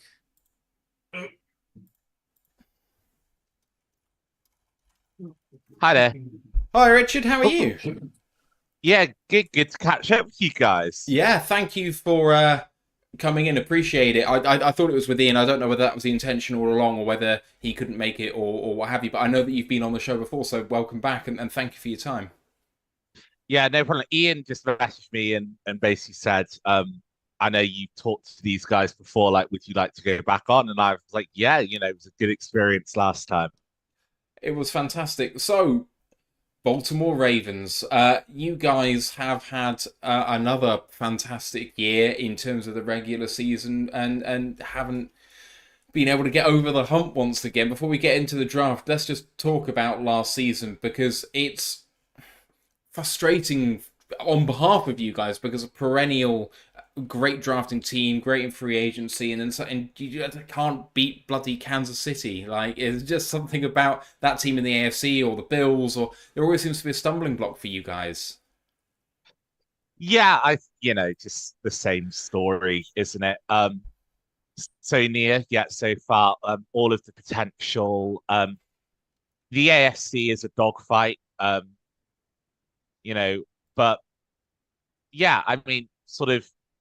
I think the consensus is Buffalo would have driven down the field and kicked a field goal, but ultimately we were sort of one dropped 2-point conversion away from tying a game in the dying sort of minute. I don't know. It's a tough one, but you'd rather be playing in January than not. So at least we're knocking on the door, and you have to think that maybe this will be our year. Absolutely, and I mean the way that you have been competitive every year for such a long time is a really admirable thing because it feels like you are just a bounce of a ball away, and you guys have made some interesting moves in this off season and some really underrated moves for me as well. You've obviously lost Patrick McCarry and Brandon Stevens for some big money actually going to Jacksonville and Jets respectively, but you've got Cooper Rush coming as the backup, and he's had a fantastic run as the Cowboys' backup quarterback. But then DeAndre Hopkins had a low-key very good year last year, and you've got him for only $5 million per. And then Chidobe Awuzie, who had a down year last year, but was an exceptionally good corner before then. You've got him a veteran minimum. I mean, that's good business. Yeah, I think Ravens free agency, you have to be very patient. You have to realize that you're very unlikely to make a big splash on day one of free agency. But Eric Costa, or before him, Ozzie Neeson, just excellent at kind of waiting for those big contract guys to go off the board and then sifting through what is left and hopefully finding some hidden gems at very reasonable prices. That's what it's all about. And you guys started with a bang last night by managing to just stay exactly where you are and take maybe the best player in the draft, or one of the best players in the draft, in Malachi Starks. And if you have a look, at your roster, there is, for me, a big kind of hole in the position where you drafted him. I mean, I loved our Darius Washington when his draft class came around. I think he was a consensus board top 100 guy who ended up going undrafted because he was undersized. And I know that he's been great for you.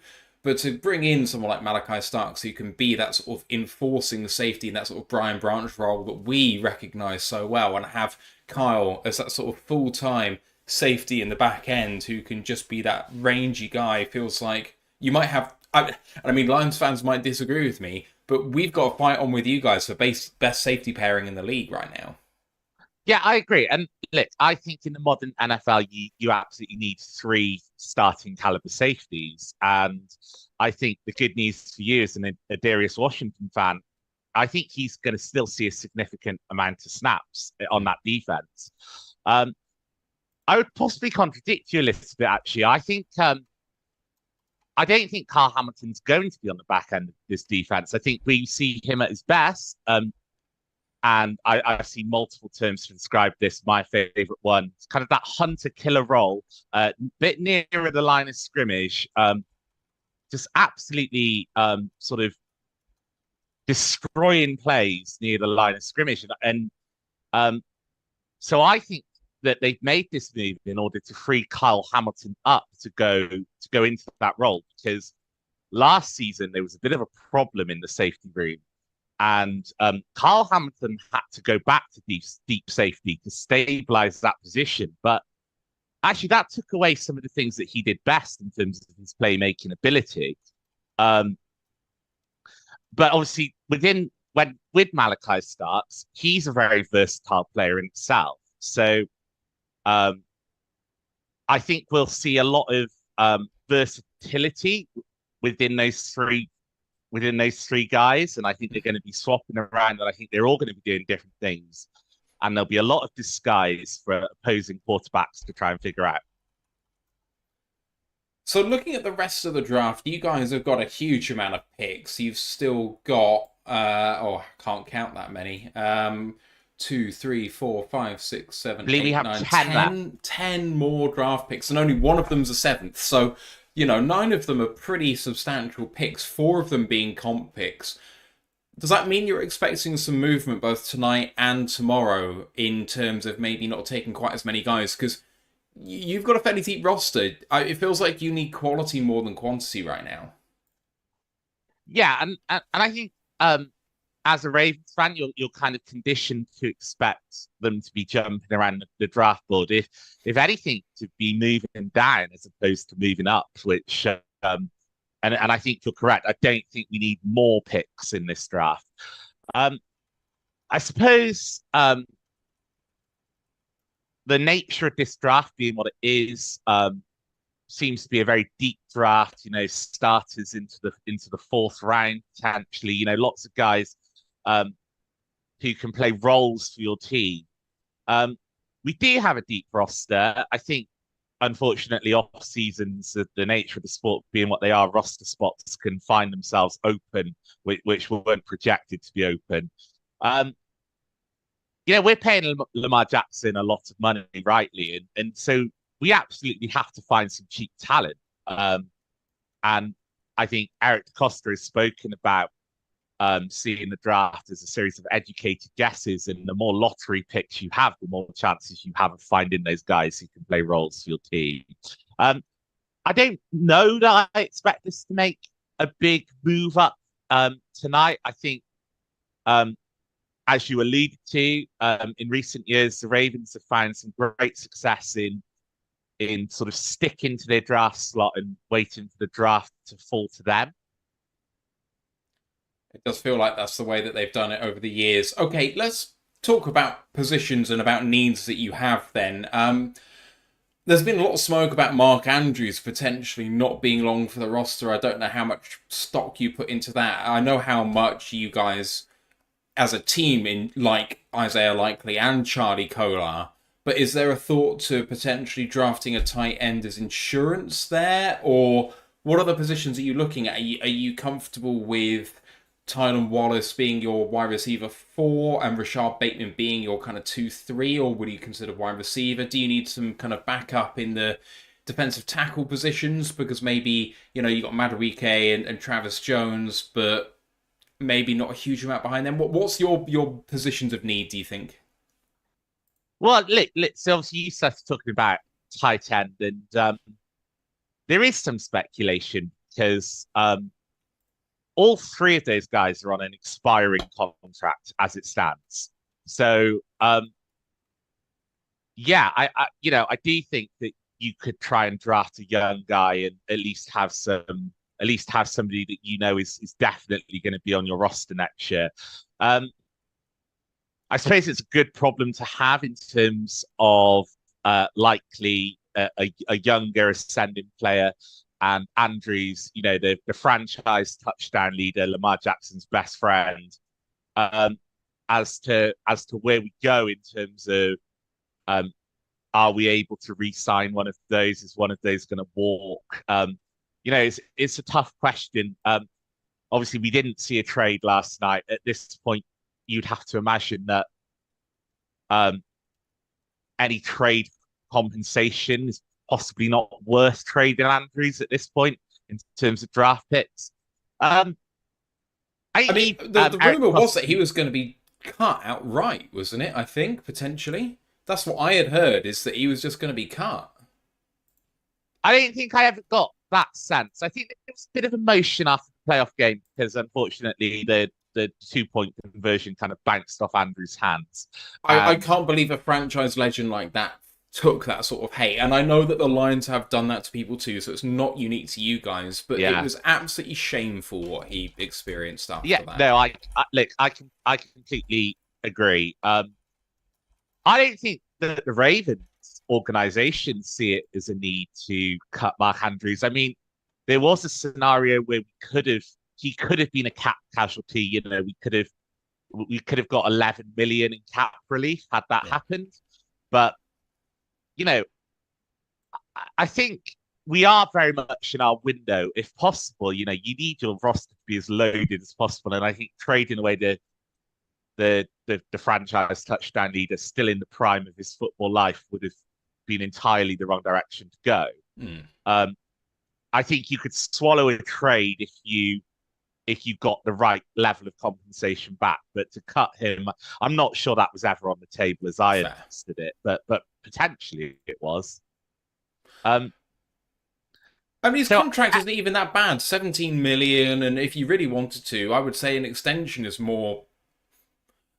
You could absorb that more likely, because at least you could spread out the remaining guaranteed money over another 2-year deal or something and push it into one more season if you wanted. Again, look, I would agree. I'm a big Mark Andrews guy.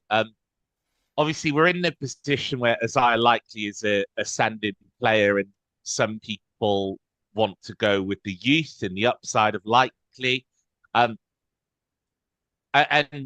I think there's lots of good arguments for that. I think there's good arguments for keeping Mark Andrews. I think he's tight ends we see go on into their mid-30s. He's only 30. I think he could get another good contract out of Mark Andrews. I think Eric DaCosta has spoken about wanting to sign both of them. I suppose at some point cap becomes a reality. So that remains a really interesting situation to see. Are we going to end up with one, both, or none? And to be honest, it might go to the off season. Yeah, that makes sense. Okay. I think in terms of positions of need for the Ravens right now, we are a deep roster. I think personally, I would like to see some investment in the interior O-line. So I know the team are really high on Daniel Falele at right guard, but he's only got 1 year left of his contract, and I think he's potentially trading more towards a guy that other teams will overpay. And you know, I think that we could upgrade on him. And then on the other side, we've got Andrew Voorhees. I don't know if you remember. He was the guy who Loved broke him. his leg and Yeah. sort of broke the combine record or whatever it was for the lifts. And Andrew Voorhees has had a lot of praise within the building. Ultimately, like, he's still a young, unproven player. So I think I would like to see a high draft pick brought in to provide that competition.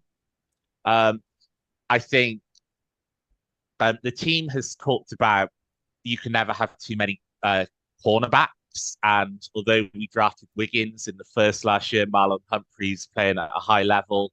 I know that they are very hopeful for TJ Tampa, a guy that we drafted in the 4th round last year, to maybe slot in as the 3rd cornerback.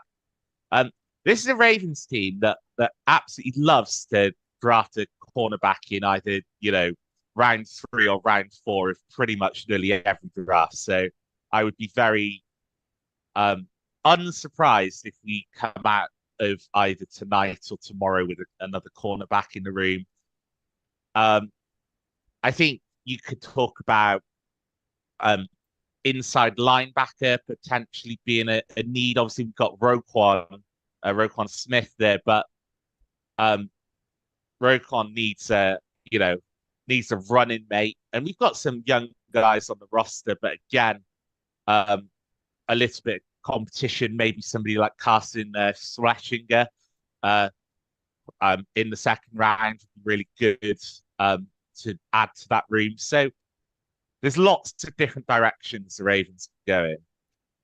If you got Schlesinger, I would flip out. I mean, both myself and Ant think he should be a 1st round pick, but he seems to be falling a little bit, so it'd be an absolute disaster. There's lots of inside linebackers that would be a really great fit for you guys. So I think Chris Poole would be really great, Jack Kaiser, Smail Munden. There's a plethora of guys out here, so I wouldn't be surprised if you go that direction. Are there any other kind of prospects, maybe even not in needs for you, but that you've kind of stand for in this process? And then I'm going to throw it over to the guys before we kind of wrap up shortly. So, and any kind of draft crushes you've had regardless of position? You know what? I think I've just learned to trust the process. So I'm not necessarily one of these fans that's going to stand on a table for a certain pick, because as long as I've been a Ravens fan, the mantra was, well, it was first, we trusted in Aussie, we trust, and now it's in EDC, we trust. And there's been some draft picks over the years that I've really hated, and they've turned out to be great guys. So I just roll with the process. Got one final question from Grandizer. Sorry, before I throw it open. He says, "What is the missing piece to take the Ravens to be the Chiefs? What is there anything that's missing from your team that would get you over that hump and make you become not just a perennial contender, but a perennial Super Bowl participant? Or is it just that Mahomes is maybe not a flash in the pan, the sort of incredible talent that comes around once in a generation, and you just got to deal with that?" Yeah, I don't think there's a single player that we could draft that would make that difference. I think the Ravens have one of the top rosters consistently in the NFL. For me, there must be something going wrong in terms of the mental side of the game, that potentially this group of players, they've been so close, they've knocked on the door, they haven't managed to get through the door, and so yeah, I mean, I don't know how that changes, but I don't think it changes because you draft a certain prospect or a certain position. That makes sense. So if I could kind of piggyback off that a little bit, obviously the Lions are now entering their window that, for the first time in many, many years. And, with us building through the draft and that, there's a lot of chatter about trying to keep the window open for as long as possible, maybe slightly more closed than going on an all-in approach, but trying to keep that open for a long time. Lamar Jackson has now been in the league since 2018. He's been to one AFC Championship game and he's never been to the Super Bowl. But Baltimore are obviously always held up as a high standard in the NFL, and rightly so. They're a good team, they're a talented team.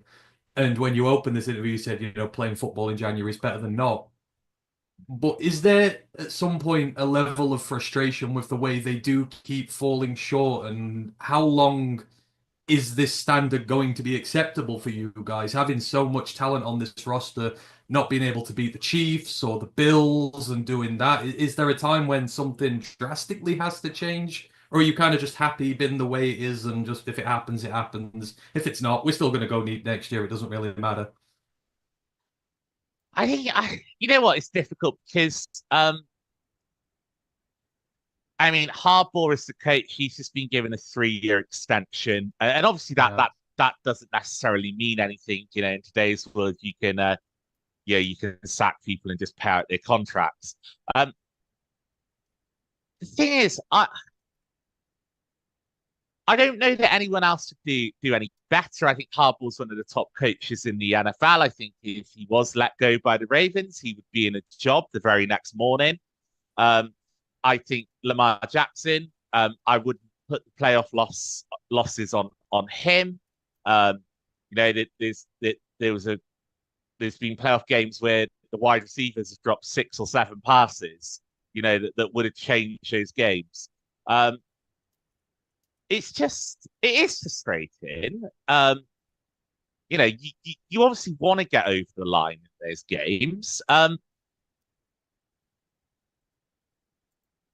look, there's definitely, on our UK Ravens chat, there's definitely some guys who think that you sack Harbaugh and you go in a different direction. But realistically, I don't really know what you're achieving by doing that. I don't know what coach you're going to bring in that's going to make that change. So, yeah, I find it frustrating that we haven't gone on and won 2 or 3 Super Bowls, and but we're there, we're competing, we've been very close, and to an extent, I think you have to keep rolling that back, keep growing, keep learning the lessons. Like the more experience you get in those big games, the better you hope the roster will perform on those days. And so I'm sort of very much a believer. I couldn't imagine the Ravens without John Harbaugh as head coach. You're not going to find a better quarterback. As you alluded to, we seem to find talent in the draft every year. So I don't really know what you're supposed to do that's different apart from win. That's the thing. It's the weird conversation. Like some people want us to go all in and try and do it now while we've got the young talent. Some people are like, no, you've got to keep waiting and waiting. But it's the same problem in Buffalo, I guess. You got Josh Allen there, such a great quarterback. He's not been to the Super Bowl yet because they've just not been able to get that last little bit. So yeah, do you stick it there and just hope that one year they get better, or do you try and get that? For me, I find it a fascinating question as to whether you do. Because like I say, Harbaugh is a good coach. He's a great coach. He's got a great roster there, and yet he's got one AFC championship in 7 years. It's like, where does the balance you come with it? But, I guess there's no definitive answer. It's just preference, I guess. Yeah, I think well, I'd say going all in, as it were. I mean, that's a high risk strategy, isn't it? You're one nasty injury for your quarterback away from not achieving that dream, and then you mortgage your future, and there's nothing really you can do, and you're not going to win the Super Bowl. So I do like the idea of being able to compete every single year. I don't think it's through lack of effort. I don't think it's through lack of talent or skill or coaching acumen. I just think the AFC is really hard. And I think if we were an NFC team, that we probably would have made a Super Bowl, but by now in the last sort of 5 years. We did have a question from the chat, which I just wanted to ask. You mentioned about having picks that you hated that turned out well. Is there an example that you have that's fairly recent? Yeah, so like a really good example, somebody like Ronnie Stanley. So obviously that year Laramie Tunstall got himself in that scandal with the gas mask. And then the next thing I know, we're taking Ronnie Stanley as the first tackle off the board, even though Tunstall had sort of been projected the #1 overall pick. And I just kind of thought, like, yeah, we're drafting at 5 overall. Overall, this isn't a position we're normally in as Ravens fans, and we're taking a guy who isn't as good a talent because of obviously the video that came out, and I think I've been proven totally wrong with that. Ronnie Stanley, when fit, was one of the best left tackles in the NFL, and even though he sort of suffered 2 nasty ankle injuries, remains probably a top 5 left tackle in the NFL. So that would be one example. I mean, also, this is awful. When we traded back into the first round to draft Lamar Jackson, I kind of, maybe I just got too immersed in some of the negative chat, like all the, this guy can only use his legs, and like that's obviously comprehensively debunked. But I kind of thought, we're going to draft this guy, and in 7 years' time, he's going to be a bit older, and he won't have his mobility, and he's not going to be able to play. And clearly, he's now a top 5 NFL in the quarterback in the NFL. I mean, the thing is, if you have a look at what happened with RG3 and the fact that every other team passed on him at least once, you weren't the only person to think that. So I think that's a good take, which, he ended up proving everyone wrong. So that makes a lot of sense. We are getting very quickly to the end of our time because we've got another guest coming up very shortly. But Richard, can you just tell us about the UK Ravens and about where to find you guys? Yeah, so you can go to Twitter, and the handle is just UK Ravens. Very exciting time for us because obviously the Ravens just announced that they're getting the marketing rights to the UK. I know Poole, the mascot, was running around in London today, and tomorrow there's a draft party going on in London as well. So just keep an eye on. You can find us on Instagram, find us on X, you can find us on Facebook, and I think a lot of people in the Ravens fan base actually really love the Lions and the story with Dan Campbell, and you're just a really good franchise, and I think we're glad to see you having some success. Appreciate that, Richard. Thank you very much for donating your time and coming on. It's great to see you again. Hope you have a great rest of your draft, and we'll see you the next time we play, which hopefully will be soon. No problem. Fantastic party. Good luck with everything as well. Bye. Cheers, Richard. Thanks. Bye. Cheers. Bye. The Cleveland Browns are on the clock, and day 2 has officially begun. And with that, I'm just going to pop off for 2 minutes as Ashley Soden enters the building. Good evening, lads. Sorry I'm late. I drinks with my friends went to. Oh God, it's the breaking glass. It's stone cold, Ashley. Funny you're talking about that. I was just one of the reasons I stayed a bit longer with my friends is because I was sorting out to go and watch one of them wrestle on Sunday after work. So that's going to be fun. Oh, nice. Yeah, live wrestling's good fun. I'd love to watch it more, but there's not much on around here. So, if you ever get a chance, and I'm saying this for anyone who is in the Nottingham area, Nebula Wrestling in Nottingham, very good place to come and watch some wrestling. And I'm not just saying that because Luke, my G, one of my best friend's fiancés, and also one of my best friends, like I love all my friends, he wrestles with them, and they're supposedly, well, not supposedly, they are launching paid shows as well.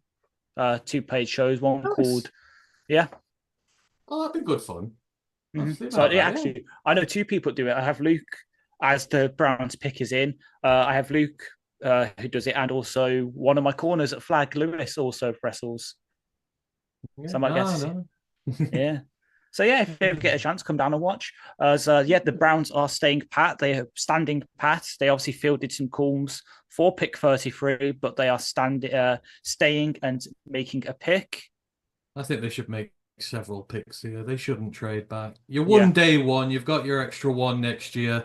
Get in a couple of good talents here. You've still got 2 more picks in the top 100. So, Drew H says, looking to order a tee to support you all. How's the fit? Should I go up a size?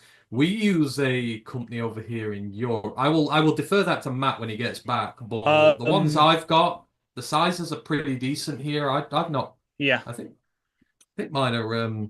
Mind you, this one's an American one. This is from LNU. But the rest of the merch we've got here, I got extra large and it works. So I got medium and mine fits me. And I'm okay. I think if you like loose shirts, go a size up. If you like nice cozy fitting ones, then pick the right size.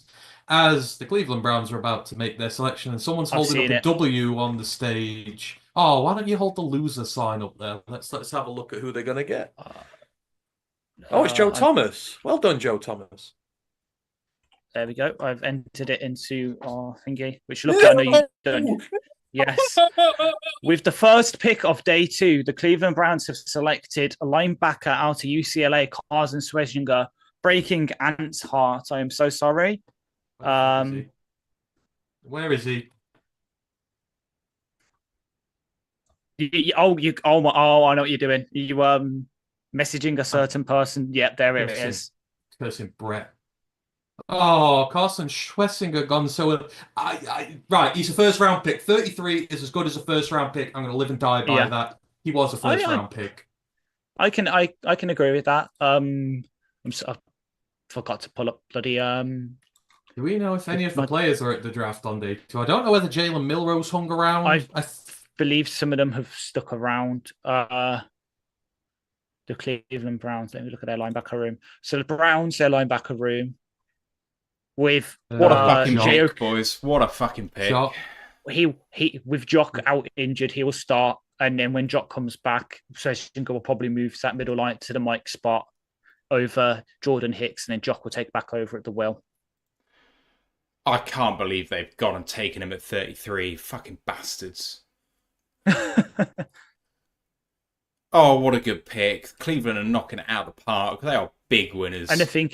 And the thing is, they pick in three more picks.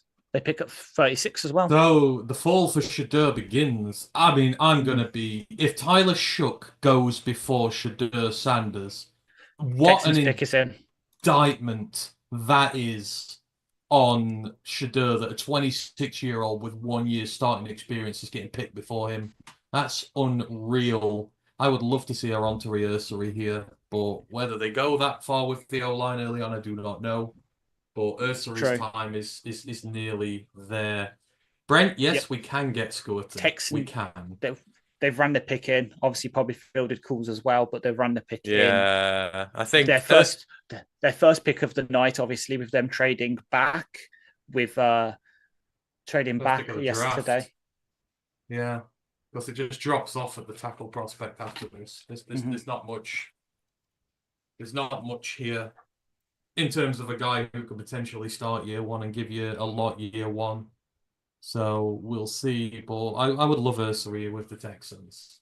Like Stroud and his story there. Ursary is going to be a good player.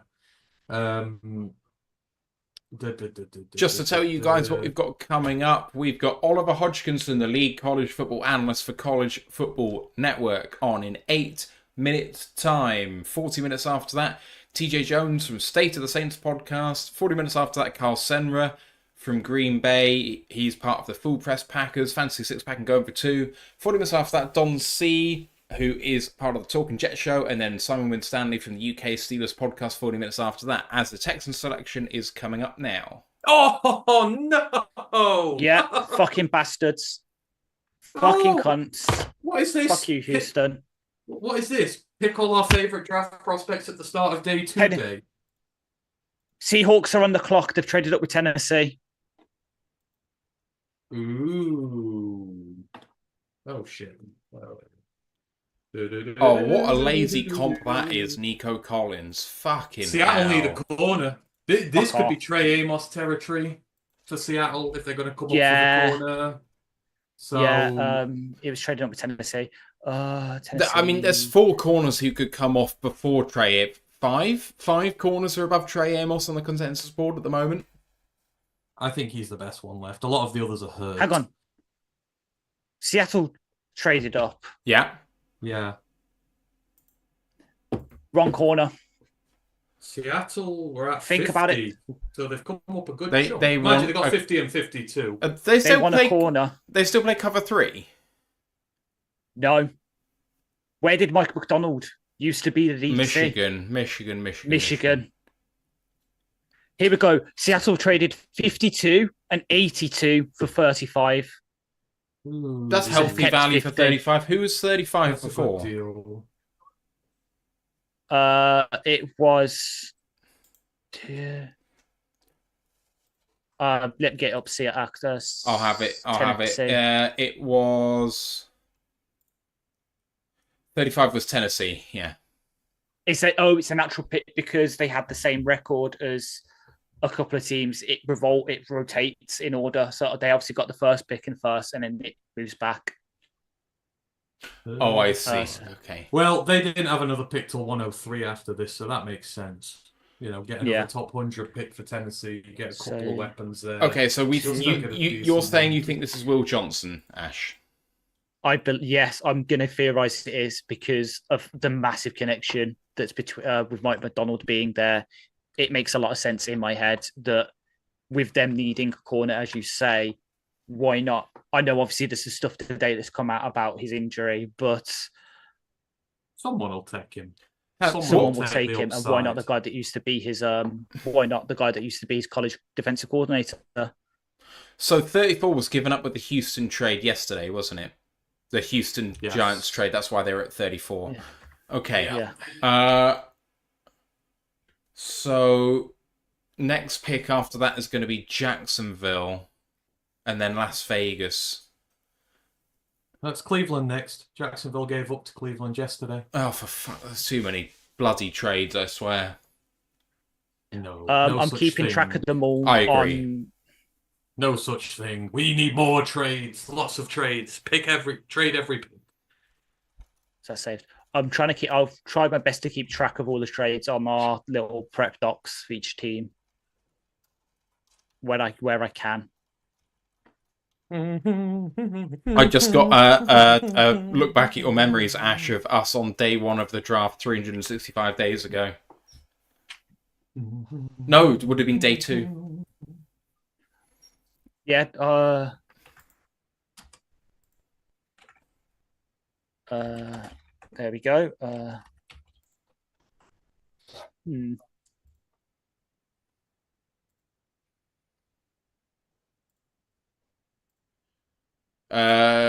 Drew H says, "How'd Chicago get 2 picks?" Trades, I would imagine. Chicago. Give me a second. They've got 4 coming up So- and 6 coming up. So the 39 is from the Panthers trade for I think that was a DJ swap Moore. for DJ Moore. So they gave up a first and they got a second this year as part of the DJ Moore, and then obviously 41 is their natural pick.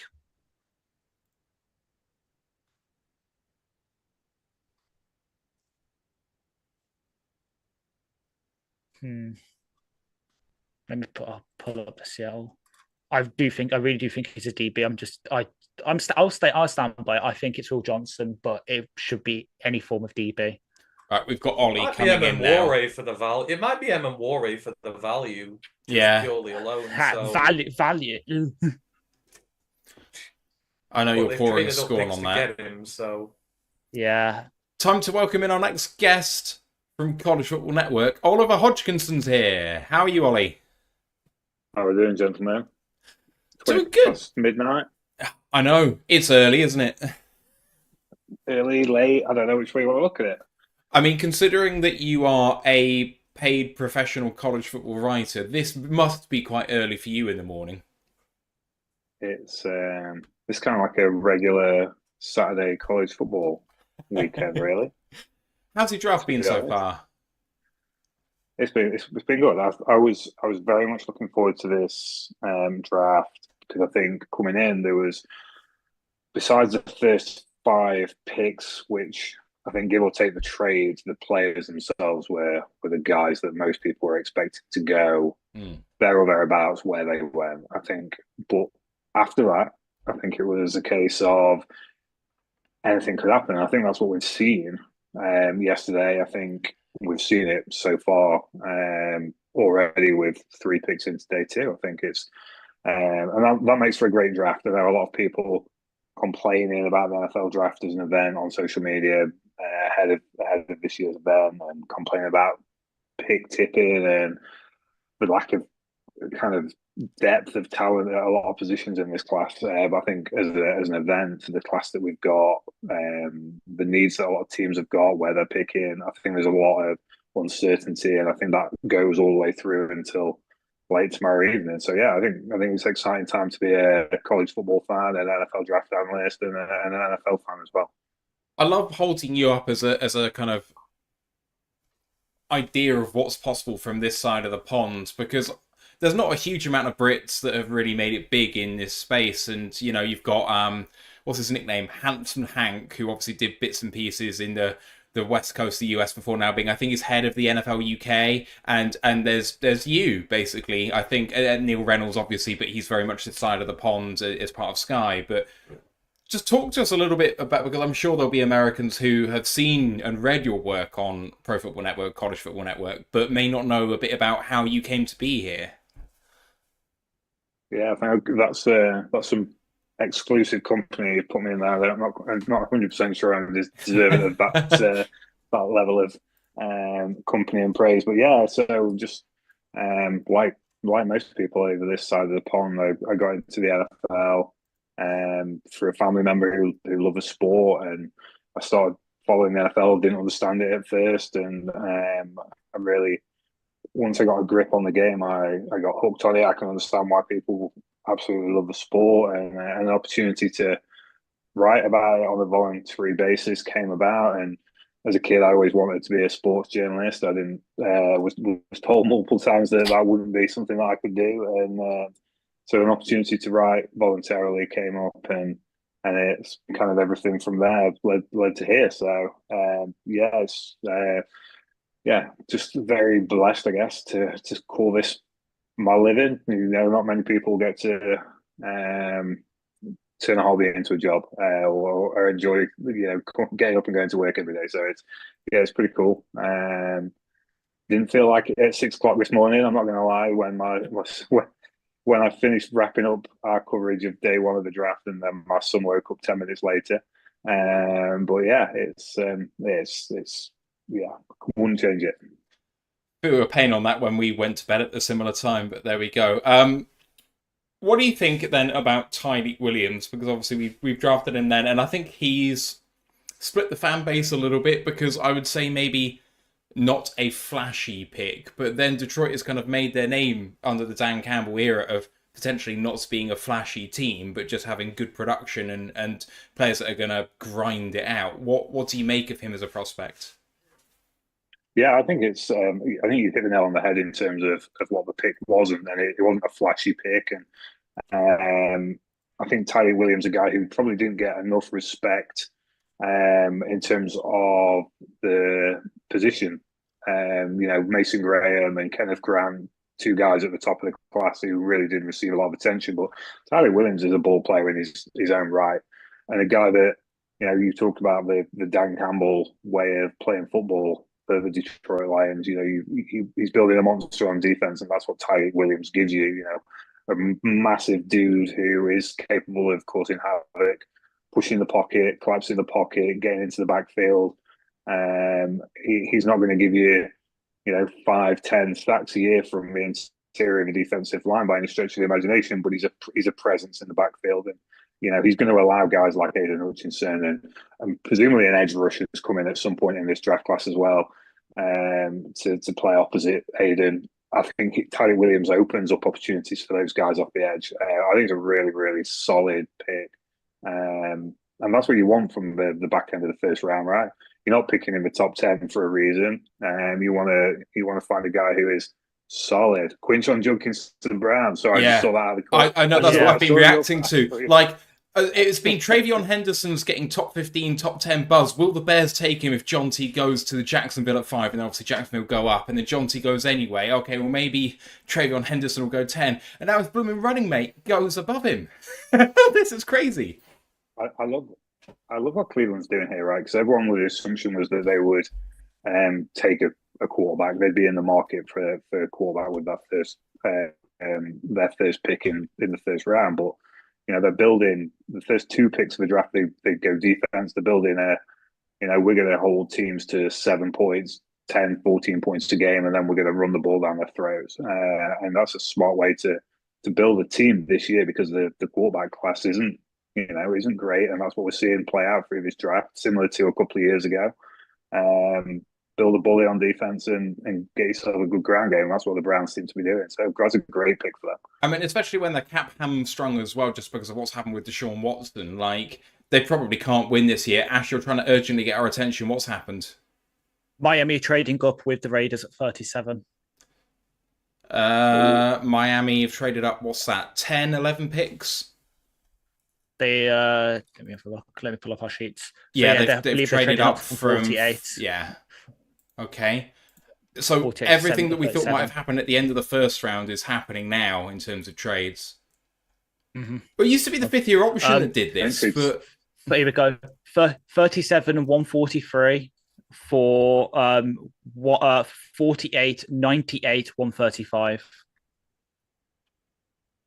Okay. So there's a pick swap in the 4th and a 3rd to go up 10, 11 spots. Okay. Fine. I mean, who do Miami want, though? They need cornerback. They need a cornerback.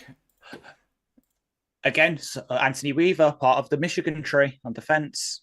Is this where Will Johnson stops sliding? I mean, but all the Will Johnson news that's come out in the last 12 hours or so, I wouldn't be surprised if he falls to day 3. Like, degenerative knee condition, which has required major surgery 2 years ago, which won't last the rest of his career, and he very much might not make a second contract. That isn't worth much. Sorry. Ollie, what's your opinion on Will and what's happening with him? Did you know that this was going to happen? I think at the end of the day, Will Johnson is a phenomenal football player.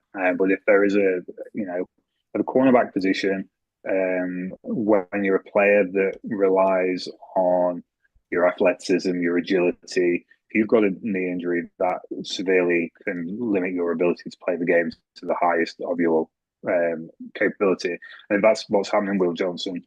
We've seen it, I think, every year that I've been covering the draft, there is a guy who has the talent to go in the first round, but injuries have really stymied their draft stock. And I think that's what's happening with Will Johnson. I'm presuming the Miami Dolphins haven't traded up for Shedeur Sanders. I've not seen the pick come in. That would set fire to the Miami Dolphins fan base on Twitter if they bring in a guy to compete with Tua. I've just seen who the pick is. Ollie will see it in 2 seconds, I think. I've just seen it out of the corner of my eye. That's a great pick. I love him. And it's about time that Miami made some serious moves to address that offensive line. I know there's been a lot of talk about the cornerback position and the secondary as a whole throughout this offseason for the Miami Dolphins. But that offense, which they've invested so much capital in, whether it be draft capital or financial capital, it means nothing if you can't run that offense because your offensive line is terrible, which it has been year in, year out. I love that pick for them. Quite whether they needed to trade up that far to make that pick, I'm not quite sure. They obviously have got some intelligence that they don't want to risk it. They've traded up in front of the Bears, and the Bears, I think, have been rumored to try and maybe replace their left tackle. So I don't know. In front of their division rivals in the Patriots, who do have a hole at left guard because Cole Strange, as much as he was a first round pick a couple of years ago, ain't exactly turned out that great. Imagine that the Patriots walk out the first 2 rounds of the draft having completely fixed that left hand side of their line with Campbell and Jonas Savannah. That's That's pretty nice for Drake May. That would make me very happy. As a closeted Patriots fan, yeah. As a not so closeted Drake May QB1 stan. Yeah, you're an FSU fan who stands for Drake May. You are a one of a kind. Ollie, do you have a college football team? Professionally, I meant to say no. I love all 136 college football, FBS college football teams equally. I am a Boston College fan. Ooh. So yeah. and it loves Boston College, not as a fan of theirs because he has competing rivalries with another team, but a lot of the offensive linemen that have come out there in recent years are unbelievable. They've got a good factory there. Is there any? What's the most fun part of your job? Do you get to go out there at all, or is it too much time to spend going out there that you miss the kind of tape grinding that you kind of need to do for the amount of prospects that you need to cover? Because I got to imagine, given your position, you have to do a ridiculous amount of tape. It's more. No, I don't have to go out to the States. Unfortunately, the most exciting part is when the Dublin game comes around, and we get to go and cover that every year. UNC this time round. Well, in 2020, we've got Farmageddon this August, and then UNC versus TCU the following year. So very, very exciting couple of games, to be fair. And it seems like more and more teams are embracing making the journey to Dublin to play in that game, to showcase what college football can be to a global audience. And I think that's brilliant. We've been lucky enough to have Kansas head coach Leipold on our podcast before, and he's very much wanting to showcase Kansas Jayhawk football in this country and across Europe and across the world. So it seems like more and more people are embracing that within the college football world, and I kind of think probably seeing what that's done for the NFL and how the NFL has embraced the global market, particularly in our country.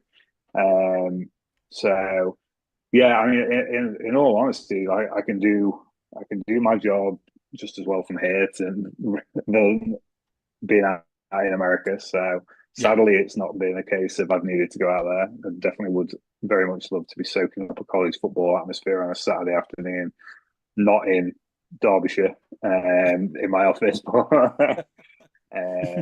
Don't blame you. Sadly not yet. We have a couple of questions. Well, one question in particular, because a lot of the mocks recently, pre-day one, had the Lions taking Donovan Izaraku from Boston College. We are a particular fan of his on this show. He's still on the board at the moment. What do you think of him as a prospect?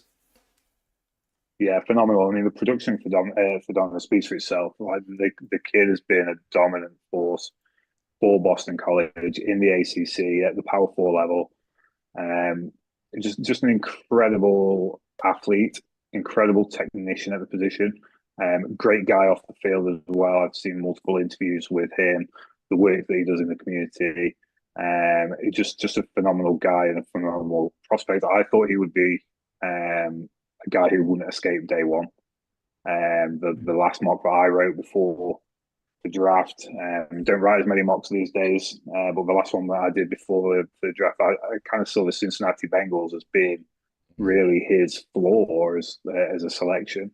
So yeah, quite surprised to see him still kicking around. And surely, probably, looking at the picks that are coming up, looking at the needs that some of the teams that are selecting in the next few picks, and I think there's a good chance that he's off the board sooner rather than later. Mm-hmm. Sadly, probably by pick 60, I'm afraid. Guys. Oh yeah, I would have thought so. We're definitely thinking about trading up. I think here, maybe using our Brad Holmes third round pick. Not Brad Holmes. What am I on about? The third round pick for Aaron Glenn next year to potentially trade up. But mocks are an odd thing, I think, especially for someone professionally in the space. Obviously, the media have their idea of what's going to happen. Do you have a look at what's the consensus at all as part of your process? And do you kind of have your own idea of what's happening, have a look at consensus and go, I don't understand what's going on with this because I have spent the last 200 days looking at this class and it's totally far and away from what I believe about this? Like, it must be difficult to kind of hold back maybe some of your personal views about the class when a lot of other people who maybe don't do it as often as you do have a completely different idea of what's going on? I think social media is a double-edged sword. It's an incredible tool. I wouldn't be in the position I am without social media. I saw the opportunity to write voluntarily on social media. I've been able to contact, in the early days of writing, contact prospects and arrange interviews by social media, which led on to bigger things. And it's incredible. Oh, hello, Travion Henderson, New England Patriots. Oh, wow, what a pick. I will take that all day long. What a pick. Will Campbell and Travion Henderson for Drake May. Christ. I like that, yeah. Running back market starter, boys. That's pushing guys down to the Lions. That's what we want. Exactly. Let's get these running backs off the board. This is the thing, right? On early day two, this is usually where you'll see a run on the skill guys. So there wasn't a massive amount of skill guys go day one. So this is where you usually see your wide receivers flying off the board, your running backs flying off the board, which is, kind of what we're seeing from a running back perspective anyway. And that is when you can get yourself a bargain on the offensive line or a bargain, linebacker, or in the case of, going back to Donovan, it's going to be someone's going to pick up a bargain pass rusher or several bargain pass rushers, depending on what happens, with the quarterback situation with Shedeur Sanders, with Tyler. Yeah, I'm laughing while I'm saying it, but I try and keep a straight face with Tyler Shough, being talked as a guy who could be the next quarterback off the ball, which to me sounds, coming back to your original point, Matt, is that talk around Tyler Shough seems to me absolutely incredulous. I've spent what feels like the last 7 years watching Tyler Shough play college football, and to be having this conversation on day two of the NFL draft, where this is a middle-aged man almost who is going to be drafted before a guy like Shedeur Sanders potentially does. That seems bizarre to me, but for all I am paid as a professional in the industry, I've not got the inside NFL contacts that guys like Adam Schefter and co, who maybe don't watch quite as much tape, but certainly have the connections and the inside info, and they're not in the position that they're in for no reason, and they don't get the info and make the comments and the mock drafts that they do. They're very well informed, for the most part. So yeah, it is sometimes you see a consensus forming, or you see a take forming that seems completely incredulous. It's part of the game. It's part of the fun of the time of year, and especially when it gets to January and people who maybe haven't watched a ton of college football through the season kind of start going, "Oh, this guy's this and this guy's that." I go, "Well, I'm not so sure about that." Yeah. So I'm going to steal one of Matt's idioms here, because it seemingly, with this sort of weaker QB class, could it be with Shough, who I profiled for us a couple of weeks ago? People that the scouts are seeing, the people like Rappaport and that's seeing it and saying, well, they've seen little glimpses of it. They've seen like these little flashes of there's a proper NFL throw. And they're like, well, I've seen you do it now in an NFL system where you'll have an offense that protects you, weapons that won't actually drop the ball on you. They're willing to take that risk of, we're the ones that can get these glimpses out of you and get those NFL throws on a more consistent basis, rather than going for a Shedeur, who is kind of seen as that safer prospect that you're not going to get those wow throws from. It's probably a bit more accurate. And also then you've got the whole media circus around him and his family, and especially his dad weighing in on things. Could that be the reason why Shough's getting pushed up, or is it really just people have got prospect fatigue on Shedeur? They really don't like the whole circus with him, and so they're just trying to find anyone that they can convince the masses this is the guy you should like, rather than Shedeur. I think the thing with a guy like Tyler Shough is there are things to like about his game, from a professional standpoint, but it's a weak quarterback class at the end of the day, and the guys will get elevated to positions where maybe they shouldn't be. Jackson Dart, I've really enjoyed watching Jackson Dart at Ole Miss, but is he a first round quarterback? Is he a guy that you want to trade up for? Probably not in all reality, but there's a lot of teams that need a quarterback, and there's not a great market out there in this class for them. So yeah, a guy like Tyler Shook, he's got a good arm. Like, there's no denying that the kid has got natural arm talent. He's experienced because he's been playing college football for 300 years. But he's for every throw that you see, Tyler Shook's highlight reel I've seen about 6-7 times on ESPN today, and for every throw that there is that looks amazing and you can imagine seeing it on a Sunday, there's some that you could imagine seeing in a game of football between some kids outside here, because it's just that bad. So yeah, it's going to be interesting to see how that whole thing plays out over the next. May even be into round 3 for Shador at this rate. Just got a question from the chat. As Ant despairs on the Bears pick, which I haven't quite seen yet. Who is it? It is Luther Bird in the third.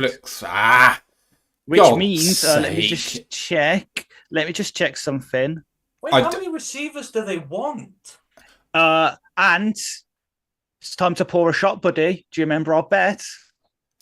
Yeah, Ollie, I don't know if you want to adopt this drinking game, but it is quite fun. You make a board of your 3 favourite guys and you assign them a shot value, 5, 4, 3, 2, 1. If your favoured team drafts that player, you have to hit a number of shots, but if a rival of that team drafts them, you take a penalty shot. Well, that was Luther Burden, which was one of Ant's guys, and the Chicago Bears, of course, being a rival of the Lions. Ant now has to drink, so...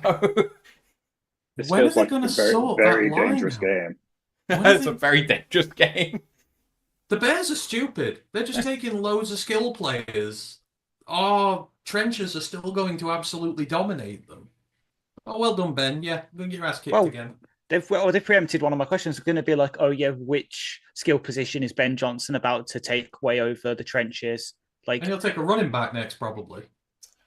yeah, that's a fun game. Which running back is he taking in 2 picks time? Oh, Scat. we're running over, Ollie, so I don't want to keep you too long. But we've got one question from the chat which I just wanted to get to. Who were some of your draft darlings that maybe you were higher on than everyone else?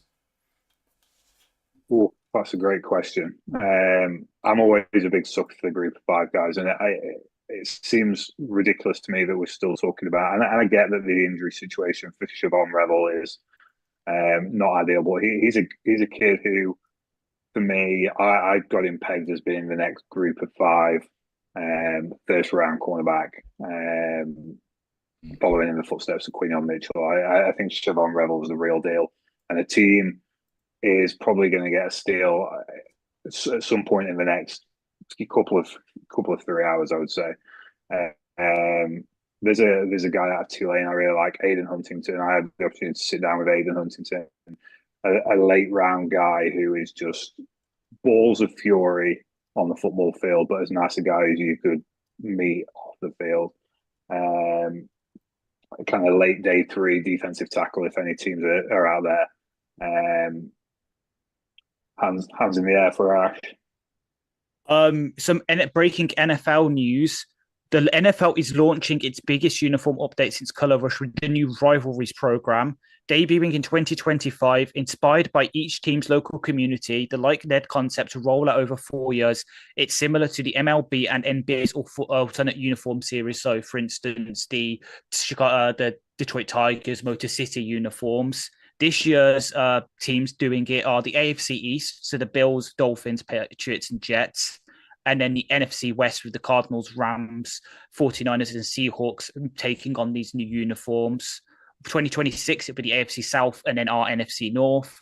And then I believe from 2027, AFC West, NFC East, and then 2028, AFC North and the NFC South taking on these new uniforms. So it can only be warm for rivalry games. Is that the implication? Yes. Okay, cool. Fair. Boys, any final questions for Ollie before we let him go? Okay. We'll hold it there. Ollie, I already said about College Football Network. Obviously, you have the college chaps as well, but let us know where to find you and everything that you do.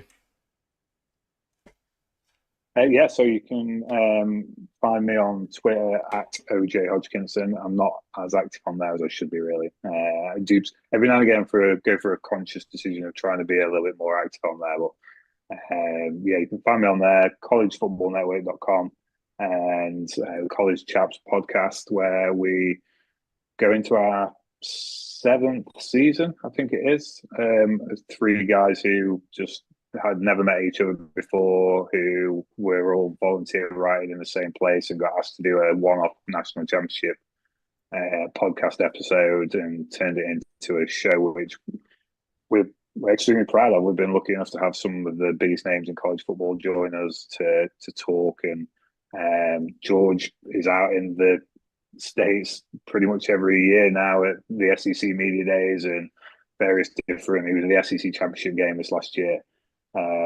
It's kind of it's been a wild, awesome journey, and we just like to talk about college football and have fun doing it. And who is it? For the Saints, Tyler Shuck. No! They've pulled the trigger. Tyler Shuck is a New Orleans Saint. They've already got one quarterback with a decent arm and nothing else in Spencer Rattler. Why would they want Tyler Shuck as well? Anyway, that's by the way. Oh my god, what a shambles Mickey Loomis is. We're going to have a Saints guy on later, TJ Jones, who was one of the guys who broke the Derek Carr stuff that happened last year. I can only imagine what he's going to say about this. Oh my god. I guess they're hoping to cobble together a Franken QB out of like Tyler Shuck's like right shoulder, Derek Carr's like torso, Spencer Rattler's like legs. Finally, they might have one competent QB then. Ollie, we'll let you go and enjoy the draft, but thank you for coming on again. Much appreciated, and hopefully we'll talk to you soon. Cheers, guys. Thanks for having me. Enjoy the rest of it. Cheers. And you. What a shocker from the New Orleans Saints. I'm a man of my word. Fuck you, Chicago. We're Chicago that. have traded down. The Bears have traded. The Bears have traded 41 overall to the Bills. Bills, I'm trying to get used to. Bills are gone. That's quite a long way. That's like the 60s. Yeah, I'm pulling up their stuff now so I can try and. It would be from 56 is currently their next highest pick. Buffalo need a receiver.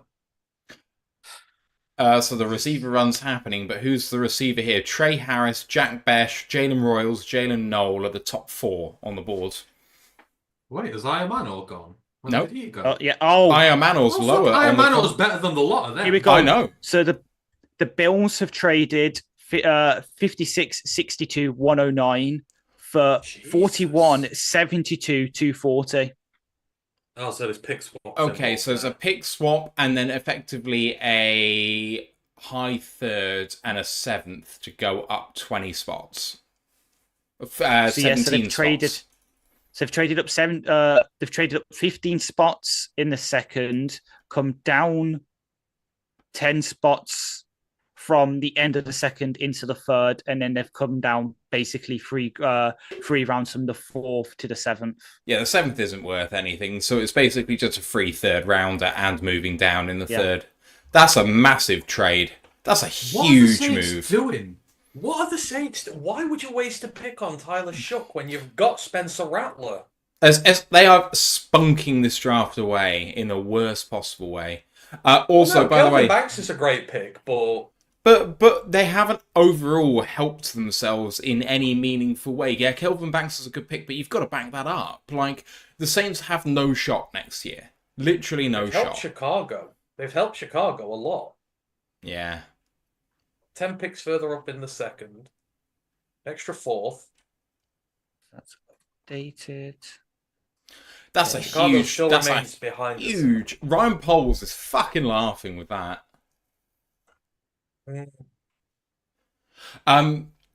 Just to say, I had a little wager on Luther Burden to go ahead of Trey Amos in day 2. That means I am now in profit for the draft. Yay! Come on, 10%. Let's go. Congratulations. Get fucking in there. I'm going to withdraw all of this money. I didn't mean to wager this much. This is the problem with betting, is it always goes too far. So here we go. Let's see. Right, sheets updated. Hope you guys enjoyed Ollie and his work, because the College Chaps podcast may be rivals to our own college football podcast, but Ollie himself, I mean, the College Chaps are great, and I do listen to them every now and again, but the work that he does for College Football Network, the way that he's risen into his position, and the fact that he's from the UK and yet an American company is paying him to be the lead college football writer, just goes to show that you can be from this part of the world and still make it as a professional person in this realm. So I love him as a person, and the way that he speaks about people, like with a proper NFL writer, proper college football writer, when he just say, and how about this guy, and how about this guy, and how about this guy, and they have that knowledge to just switch to each one without breaking a sweat. And if you ask me, oh, what about this guy, I'd be like, let me check my notes on that, if you know what I mean. Like, there's just something about the way that his mind works which is so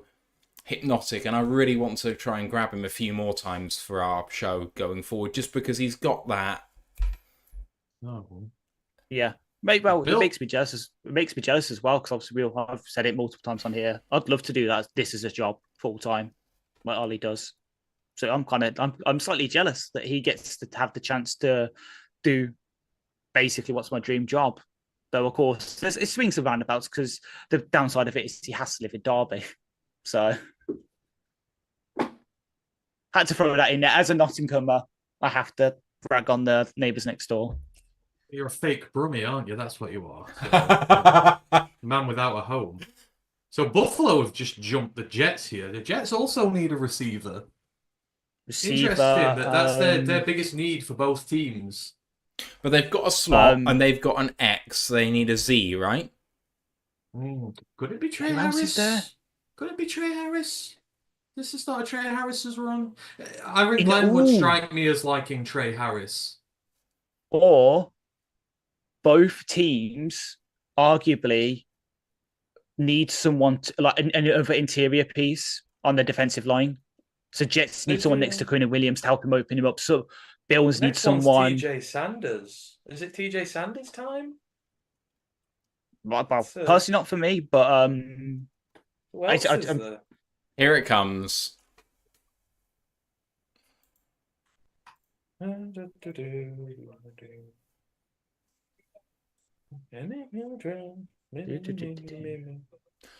the 41st pick. Yeah, it is. The Bills select TJ Sanders. What? Told you it's the DT run. They need. Well, it was wide receiver, but if it was a DT, TJ Sanders was the next guy.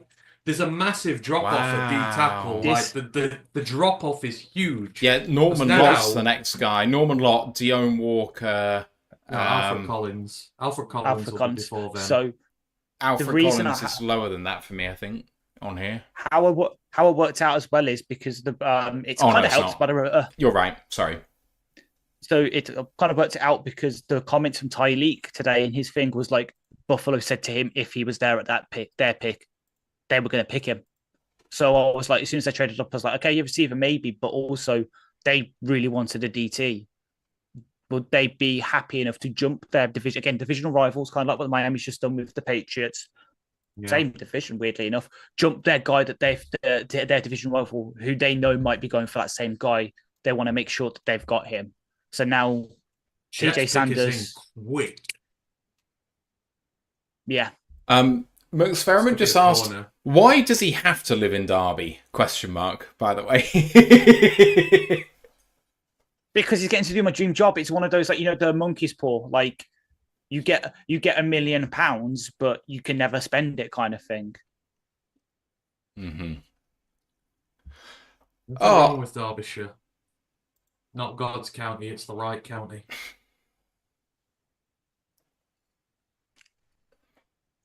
I need to come and visit you at some point. You do. It's a nice place, nice part of the world up here.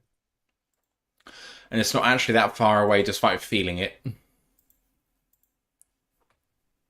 I've been called up by Brian M on YouTube for saying that spunking the draft is maybe not the same meaning over there as over here, but I had to assure him it probably does mean the same thing. You really Yeah. blew your load with that phrasing. Hey, we have got still a bumper show for you guys coming up with our next guest in about 7 minutes' time. It is TJ Jones from the State of the Saints podcast. What is he going to make of Tyler Shook? I can only imagine what the reaction is going to be from him. Particularly passionate guy. You'll want to stay around for that one. 40 minutes after, we've got a Packers guy, Carl Senra. 40 minutes after that, Dom C from the Talking Jet show. 40 minutes after that, Simon from the UK Steelers podcast. It's going to be a great rest of the evening, but man, I'm looking forward to the next 25 minutes with the Saints guy. So, I've just had a look. TJ tweeted Jalen Milroe, maybe? And then he just followed up with, oh well. Literally just, oh well. I mean, at least that probably figures out the stakes there for that. With Milroe, I think you can kind of talk yourself into the upside, right? Like, it's like, okay, he's a great runner and maybe the passing will come. With Shook, it's like, even if he works it out, you've got like a decade at best. And by the time he works it out, you've probably got like 4 or 5 years. Because he's what, is he 26? 25, 26? Yeah, 26. He's 25. He's 26, yeah. He is roughly my age. I think he's 27 in January or something like that. It's insane. He's a month younger than me. Yeah, he's a month younger than me. Because because obviously I profiled him, I was like, well, he's basically sticking me out there. Except for something that's credible. We said 27, not 29. Hello to everyone in the chat. Appreciate all of you guys. That look. Appreciate all of you guys for being really active in the chat. To Experiment saying the Lions really like Wafimi Aladejo, for Brent DeWitt and Grandizer, Michael Hux in the building, Brian M, Carlton Wood, Wizard of War, Bob O'Lan, all of you guys who've been really active. Really appreciate you for doing all of this for us. Thank you. As the Jets pick is in at 42. It was in mightily quick. I wonder if Aaron's going to get a corner. My friend who's a Jets fan just texts me what it is. Because he's got some insiders. He's got some insiders.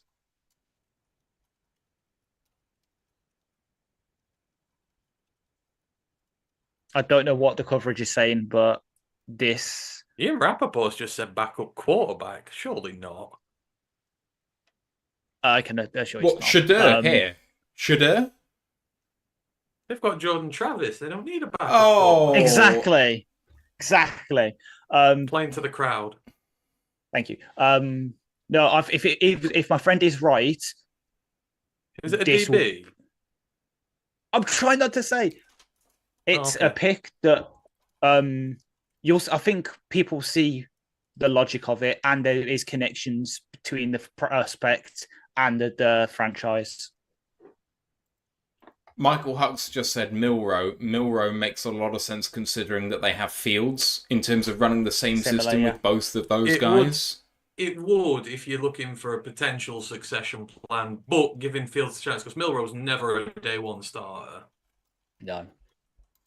And Aaron is a new head coach, so he'll probably want his own quarterback. You know, that is generally a big thing they want. Here it comes. I think Glenn will see Fields as his own QB. Yeah, he brought him in. Exactly.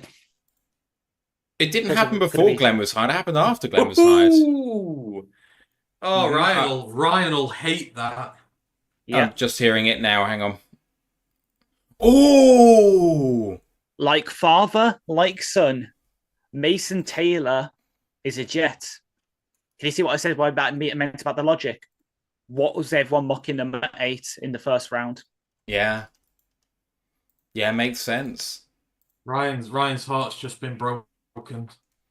Ezeraku and Sat Scowerton are still on the board at 43. I would expect another 5 or 6 picks. Is it Scowerton or Scowerton, by the way? Scowerton. Thank you. So, where's the point where you would start? About I've got 5 or 6 picks time. I've 5 or 6. So because I've got a certain team in mind but they probably will want. That's the thing. They'll want one of them. Arizona. Vegas are trading back to accumulate picks. Vegas are in 1, 2, 3, 4, 5, which is 48. San Francisco picking. San Pick is Francisco. in. They went edge first pick. I thought they wanted to go tight end. This might be Tate Ratledge. They need a guard. They need a corner too. Well, Tate fits their profile like us as a fucking nasty bastard. They really need a corner. They need a defensive tackle too, but there isn't one here. Hang on, Trey Amos. Yeah, it could be. Because I don't see again. Well, okay, it seems now, considering some of the teams that really fitted Johnson have traded up and not taken him, I'm buying into the full now. You know who is it? Alfred Collins. Alfred Collins. I said DT. They do need a DT, but that's the DT market. And Darius Alexander's not gone yet. And sorry, Ash. Even we're just about to have TJ Jones in. Are you okay leading this? Oh yeah, sure. Let me just quickly type this in, and then I'll be. You got a very good opening point. Oh yeah. As the resident Tyler Shook fan on this panel, yeah, I think this is going to be. It's going to be interesting. I think outside of Darius Alexander, there's not another second round DT out here. No, there isn't. That they've gone quick. Like, this is the premium on DTs, but this is wonderful for us. We've got our DT. Just Darius Alexander is falling. Dallas is next. Is that Dallas next? Ash, let me know when you're ready, and I'll let him in. You're good now. Good. Okay, here we go. Dallas. What do we need? Wide receiver. As Matt has hinted at, we are being joined by TJ Jones, a good friend who is a Saints fan. A couple of minutes after the controversial selection, shall we say, of the Louisville QB Tyler Shock, who I was a kind of fan of, but not in this situation. So, talk to me. Talk to me. How can I? Let's verify this out. How are you feeling right now? Well, first off, I just think that you all have impeccable timing. I mean, the way that you all timed this up, I mean, unbelievable. But to answer your question, Ash, I don't know how to feel at this point. You know, on one hand, you know, I've heard a lot of positive things about Tyler Shook, his abilities, you know, his arm strength, etc. But on the other hand, I mean, this is such a New Orleans Saints pick. I mean, the New Orleans Saints have been doing this to the fan base for I don't know how long. Like, just getting guys who just kind of rises from the ashes, so to speak, and they just select them. And this is a guy who has a lot of question marks when it comes to his durability, but that seems to be a calling card for the New Orleans Saints too. Over the past couple of years, they haven't been afraid to select those guys who've had injuries and not afraid to put them on the field. So, but I don't know how to feel, man. I just think that they could have possibly went with Shadir Sanders or even Jalen Milroe. I just don't know where this whole Tyler Shook campaign came from. It just seemed like he just came out of nowhere and became everybody's favorite quarterback. Yeah, so I was theorizing earlier, one, it's because he has, of the guys left, perhaps the most NFL wow moments in him. I profiled him for our podcast a couple of weeks ago, and I can see it's just the age, the durability, as you said, and he does have a bit of Baker Mayfield to him, where because he's been injured so much, if you get any pressure on him, he does get the phantom feeds, which ain't going to be fun. But I did also theorize that perhaps your plan is you've got some really good medical staff and you're just going to try and build like a Franken QB where you've got Spencer Rattler as the sort of base, and then you put Tyler Shook's arms on him with the arm strength, and then you put Derek Carr's brain in there, and somehow you get a functioning QB. I don't know what they. I don't know. I don't know exactly what the New Orleans Saints are thinking sometimes, but you know, I just think that the New Orleans Saints are just going to do what they feel is best. A lot of their decisions, to me, aren't the best decisions in the world. They have a general manager named Mickey Loomis who pretty much a made man in New Orleans, man. I mean, he's one of those guys that's a lifer.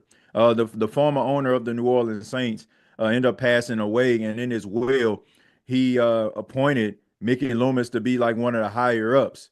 He's like third in command of the entire football team. So if something was to happen to the owner and the president of the team, Mickey Loomis gets that spot. He decides what happens with the Saints. So he's not your typical general manager. So he marches pretty much to the beat of his own drum. And, man, a lot of Saints fans are upset at what they see from Mickey Loomis. So hopefully this could be a draft where they get it right. They got 7 more picks left. So hopefully they can maybe get the fan base excited. But right now, nobody's excited about Tyler Shuck right now. I was reading your tweets, TJ, before you came on, before pre-draft, and someone said, what do you want to see from the Saints? Or what do you want to see from Mickey? I think it was. And you said that he's resigning. Oh, fair. Yeah, that would have been a dream come true, Matt. I mean, that would have been a dream come true if that was to happen. Yeah, I'm kind of over Mickey Loomis. I really feel like since Sean Payton and Drew Brees have left the team, he's been exposed as a general manager. I just think that Sean Payton and Drew Brees had a really good ability to being able to make things better no matter what mistakes Mickey Loomis has made. But now he doesn't have that coach or quarterback that can be able to cover up the mistakes that he's made, and he's pretty much making a fan base miserable right now. Well, I can happily say that me and Ant are joining you as the Dallas Cowboys have just taken the jewel of our eye in Donovan Aziraku, the edge out of Boston College, who we were hoping we were going to trade up for. So, damn you, Dallas. Wow. Jerry, you can go screw on. But I know, obviously, Tyler Shuck ain't the best pick, but Calvin Banks, 9 overall. We see that as a pretty good pick. What about you? Do you think Banks was the right pick at 9, especially fixing an offensive line for whichever QB is going to back there? Or would you prefer to have gone a different direction at 9? Yeah, I like the pick. I think it was just the predictability of the pick. The Saints, 10 out of the last 12 drafts, the New Orleans Saints have selected rather offensive lineman or a defensive lineman. Like there's been nothing in between. Now there's been opportunities and chances where they had 2 first-round picks, but they always end up getting offensive linemen.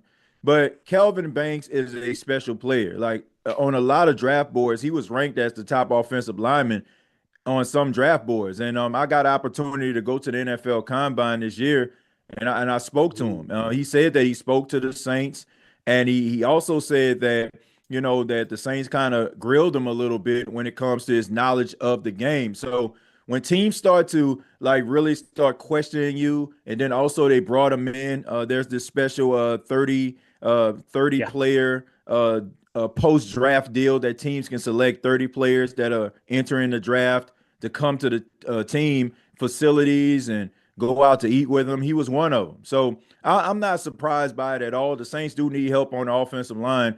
And if you're going to get offensive linemen, you want to get one that's as decorated as Calvin Banks is, as talented and as athletic as he is. And you already drafted a really talented guy last season in Talase Fuaga on the left side. I'm just interested to see, will the New Orleans Saints allow Calvin Banks to continue to play left tackle, or will they move him to the right, or will they move Fuaga, who traditionally played right tackle before he came to the Saints? So there's a lot of ways they can approach that, but I like the pick. Well, you just preempted my next question, because that is exactly what it was going to be. It was going to be like, I know you took Faraga last year, who was a right tackle at Oregon State. So you preempted that. Obviously, I think I can speak where for me and Ant, who did really like Faraga last year, we'd probably stick with the former, move Banks to keep Banks at left tackle, move Faraga back to snap position. Because that then your offensive line looks pretty damn good with Banks, Dylan Redun's in at left guard, who I know hasn't exactly had the most storied career after being picked from North Dakota State. Eric McCoy, Cesar Ruiz, who obviously some Lions fans will know well because obviously he was a former Michigan man himself. That's pretty damn good to keep your QB upright, and then for Kamara to run behind. So it's quite really nice. Sort of moving it to a more macro scale, obviously I know, again, your new head coach is someone that us Lions fans probably know a bit well, because about 10, 15 years ago, he was our backup QB in Kellen Moore. Are you happy with the appointment? I know obviously you kind of had to sit and wait and twiddle your thumbs while he was off winning the Super Bowl with the Philadelphia Eagles. Are you happy with the appointment, or would you have rather someone else got the job?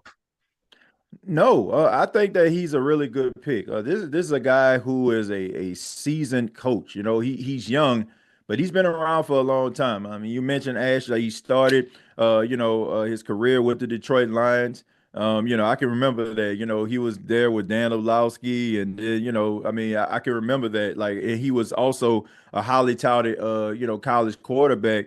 He was fully decorated. But football wasn't really, I won't say football wasn't really for him, but being a starter in the NFL, I just think that was just a pipe dream. But he understood, like, he had a second life in coaching. And this is something I always found fascinating about Kellen Moore. He stopped playing football at the quarterback position in 2017, and in 2018, he instantly became the Dallas Cowboys quarterbacks coach. That is so hard to do. Like, if you look at some of these young players who leave the NFL, they'll probably start working in something called quality control, basically like an intern, or they'll make you assistant of a line group that you were a part of. But he climbed the ranks, and he's worked with some really good quarterbacks in the league, Dak Prescott. Then he left there, went to the Chargers with Justin Herbert, and then with Jalen Hurts with the Philadelphia Eagles, won a Super Bowl with them. Look, he was not the New Orleans Saints' first choice. There were several other coaches that they wanted. They kind of fell into him, but that's not necessarily a bad thing, because back in 2006, they fell into the whole Sean Payton experience. Sean Payton wanted to go to the Packers, but the Packers end up hiring Mike McCarthy, and the Saints end up getting Sean Payton. So it's okay not to be a team's first choice. It's a matter of what you actually do. And I think that he is the right guy for the job. I think that he's a very smart.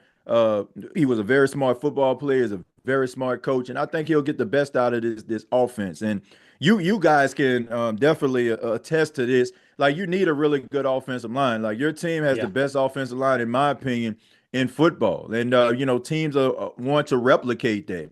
They want to do what Ben Johnson was doing with Jahmyr Gibbs and David Montgomery. And when you have an offensive line, I mean, there's endless possibilities of what your offense can do. So I like the pick once again with Calvin Banks, and I like the addition of Kellen Moore as the head coach.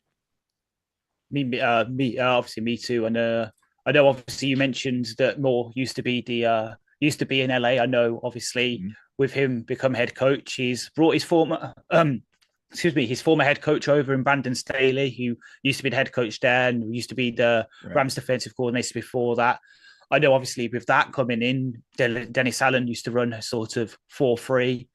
Do you think the defensive system is going to change to the more 3-4 system that Staley likes to run? And what impact do you think that will have on the roster? Because I know, obviously, Cam Jordan, your stalwart there, he might fit that, but does Chase Young, who I know you re-signed to a big contract, Brian Brzee, will that help him maybe get the most out of him? And sort of the guys you've got elsewhere, like Carl Granderson, Isaiah Foskey, who took a couple of years ago in the second round. Do you see that maximizing the talent that you've got, or is it you're going to have to fit some square pegs into some round holes this year while you sort of work out the intricacies of the scheme roster-wise, and then next year we're going to see the true restoration of the New Orleans Saints defense that was so feared across the league for a good while? Well, I definitely feel like they're going to pick up that 3-4 defense, which means that they're going to have to get more athletic linebackers, and they're definitely going to have to get better up front. I think Brian Brzee is talented, but I question his ability to be able to perform in a 3-4 defense. When the Saints were playing that traditional 4-3 under Dennis Allen, he was able to get pressure on a quarterback, but he suffered against the run. Like, he was not very good against the run. That was actually what was not his strong suit. I do like the Saints actually added, Godshaw. He came over from the New England Patriots, Devon Godshaw. He's a big, larger guy, more of your traditional 3-4 nose. But Chase Young, I think that Chase Young can be that guy who can put his hand on the ground as well as stand up and rush the passer. I think that would probably suit him better. But this is why you have the NFL draft. The Saints, they they're going to pick 3 times tonight. If you're listening or watching this on a Friday, they're going to pick 3 times tonight unless they bundle some trades. So you're able to bring some guys in that can help you to be able to make that transition. You mentioned Isaiah Foskey. I mean, he hasn't played, but maybe this could be an opportunity for him to be able to hit the field, a different scheme under a different coordinator who can find a place for him. Dennis Allen was more of a traditional defensive coach. It was like, oh, I want my players to do this, right? They didn't want you to think outside the box or go against the grain, as they say. Like, they wanted you to just kind of stay steady. So this defense under Brandon Staley will allow guys to kind of be a little bit more free and show that athleticism that probably got them drafted in the first place.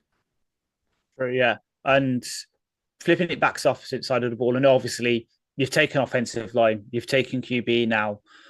Obviously, that means the skill positions may be coming to play here now with some of the later picks. I know, obviously, Chris Olave, as much as he's a great receiver when he's healthy, he's obviously had a few concerns there. I know, obviously, you're still maybe looking for that true Michael Thomas replacement. I know you brought back Brandon Cooks, who, again, you guys drafted 11 years ago, like 10, 11 years ago in the first round. He's come back in. So you've got a kind of nice 3, maybe 4 deep with Bob Means, who was a pod favorite last year, who took in the 5th round.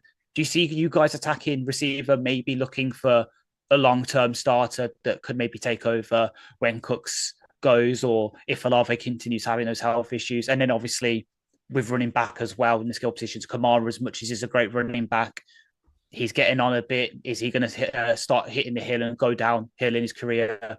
And then the depth behind him, I know Kendre Miller, maybe the fans likes a bit more than the regime did. Clyde Hudler, you've signed, who was a first-round bust, unfortunately, for the Chiefs. Xavier Valade, who some people on the pod might remember from a couple of years ago, were the ASU back. We have an ASU fan on our sort of panel with Ryan Plusky. Which ones do you see attacking first? The receiver, where you've got a good starting 4, but you need that depth and potential for your starter, or is it a true number 2 to go with Kamara and then eventually maybe take over from him when that deal runs out? Well, I think you have to look at the wide receiver position. You mentioned Brandon Cooks, who's been in the league for 11 seasons. You mentioned Chris Olave and Rashid Shaheed. All of those gentlemen dealt with injuries last season. Brandon Cooks with the Dallas Cowboys, I mean, he missed his fair share of games. Chris Olave had multiple concussions. I was actually at that game when they played Carolina, and that was a scary scene. Like, when he had to get carted off the field, there was a moment where he wasn't moving at all. I mean, it was extremely scary. And when you start thinking about concussions, you hate to admit it, but you start thinking about the possibility of getting another one and how this could impact him, not just as an NFL player, but as a person. And, I think the Saints have to have that in the back of their minds. And you need to address the wide receiver position, and you need to get someone that's the polar opposite of Shaheed, Olave, and Cooks.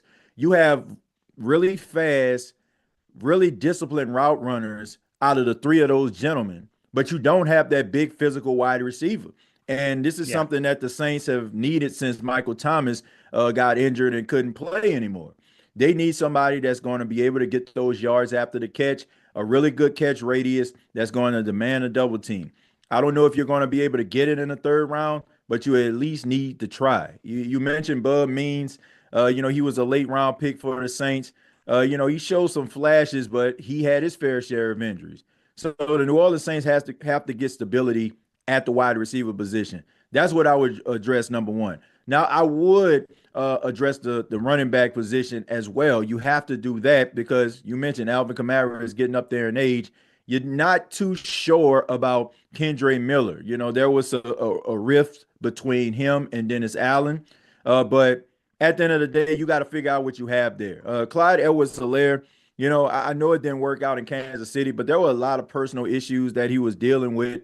It involved him actually happened to defend himself and shooting someone and killing him, because he was trying to buy like a video game system, and a guy was trying to rob him, and he had to, shoot the guy, and he had dealt with PTSD from there. So that had a lot to do with it. But I think him being from Baton Rouge, Louisiana, which is about an hour and 30 minutes from New Orleans, I think that's going to help him out tremendously. But I do think they need to maybe look at the running back position if you're not sure about Kendre Miller being that backup for Alvin Kamara. Yeah. One more question. It's a light-hearted one, obviously, with what I've just said. It's a bit light-hearted one before I open up to the panel. I know, obviously, you've got Blake Groupie at kicker. You've got Charlie Smythe, who some us UK fans know a lot about because he's a Irish guy. Comes from the I know what you're ODP. doing. And, Stop it. And I know you signed Justin Reed in free agency. Right. Who do you think's going to win the freeway kicker battle in camp?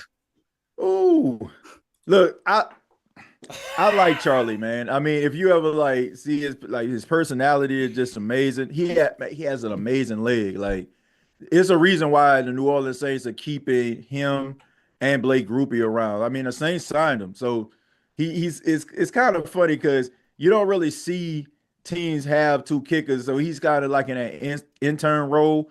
But I can see him beating out Blake Groupie. I mean, the competition was really, really close, and I think the connection that the Saints had with Blake Groupie kind of helped him last season. And I also feel like they wanted to kind of not rush Charlie to the front of the line. They wanted him to kind of, get acclimated, learn, a little bit about the American style football. And, but I mean, you're talking I remember at a practice during training camp, I want to say he made like a 67-yard field goal. And I mean, the fans went like absolutely insane. So, but yeah, I can see a possibility of Charlie beating out Blake, but it's going to be tough. But he's not going anywhere. I don't see the New Orleans Saints letting him go, even if he isn't their starting kicker. Good. Well, any questions for our esteemed guest panel? I mean, TJ, just super happy that you've come on again, because I feel like in terms of the caliber of guests that we have on for this ridiculous show that we have on, you speak so eloquently and passionately about your team, and especially with the Saints and what they've gone through the last few years. With respect, it's one of the more frustrating teams in the NFL to watch from afar, because you see what they're doing, and it's fine, but Ant has made a big thing about the Buffalo Bills recently, about saying, well, you kind of don't want to be the bridesmaid anymore. You kind of like to be the bride at some point, in terms of them just like not getting over the hump. And this is a team that's actually quite well run, all things told. With the Saints, they push everything into the future. I mean, I still don't understand signing Derek Carr, because you kind of put yourself back into cap hell when you did that, when it's like, okay, just draft a guy and just run with it, even if it doesn't work. How's the experience of you following the team right now? Because for me, it doesn't feel like you have a shot. Even if you are going to be kind of somewhat competitive in the division, it feels like you're aiming for 9 wins every year, and that must be hard. Yeah, and also on top of that, Matt, the fact that the Saints have a false sense of reality of where they actually are from the higher up perspective. Like, if you talk to reporters and writers like myself, and also growing up as a Saints fan, they will tell you that this team doesn't have a chance. And, I'm a realistic Saints fan. I'm not one of those Saints fans that just think they're going to win 10 games and they're not. I'm not going to say they're a great team and they aren't. Like, we have to be realistic about this. It's very frustrating, but it's what I alluded to at the beginning of the podcast. It's about Mickey Loomis and his inability to be able to adapt from the losses of Drew Brees and Sean Payton. And as long as you do not look in the mirror and realize the type of team that you have and what team you want to be, you're going to continue to make mistakes. The Derek Carr signing was a mistake. I mean, this was a guy who had 10 years in the National Football League, never won a playoff game, only had 2 playoff appearances. And you'll have Derek Carr supporters that will say all these different things about why that didn't happen, but nobody cares. At the end of the day, it's about winning. When you all traded for Jared Goff, nobody was like, oh, man, we lost Matthew Stafford. Jared Goff is not going to be better than Matthew Stafford. Jared Goff had to go out there and perform. He had a huge chip on his shoulder, and he rose to the occasion. He showed everybody that, hey, everybody thought that Matthew Stafford was the prime time guy, but I'm pretty cool too. So Derek Carr never had that moment. He never rose to the occasion. When he was with the Raiders, they decided to bench him. He went home. And what's going on with the New Orleans Saints kind of resembles that of the Raiders. And I'll tell you all this. I went to the combine a couple of years ago as well. And I was walking around and I was by a coffee shop and I decided to like sit down and there was a bunch of Raiders coaches around. And at the time I had on a New Orleans Saints hat, and it was around the time where the Saints were signing Derek Carr or courting him to be signed. And one of the coaches came to me and said, hey, he's like, y'all about to get our guy, huh? I said, yeah, it looks that way. And they chuckled. And, you know, I asked him, I said, what's so funny? And he snickered and said, you'll see. And I'm talking about fast forward 2 years later, you have him upset, don't want to play with the team. He's mad that the Saints actually restructured him because there was something in his contract that the Saints could actually restructure without his permission. He didn't want the Saints to restructure. He wanted to possibly be released or maybe test the trade market. But the Saints were looking out for trying to be cap compliant, which they didn't have to restructure him at all to be cap compliant, but they did anyway. The Saints' biggest mistake was they didn't do a physical on him. He was out for the season, and because they didn't do a physical, they took him at face value, and they gave him $40 million. That was a clause in his contract. If he get injured, he receives $40 million. So he gets his $40 million and decides to stay at home. Doesn't go to the facility. Or when Kellen Moore was announced as the head coach, didn't show up for voluntary workouts, which you would possibly see any starting quarterback in the league take part in.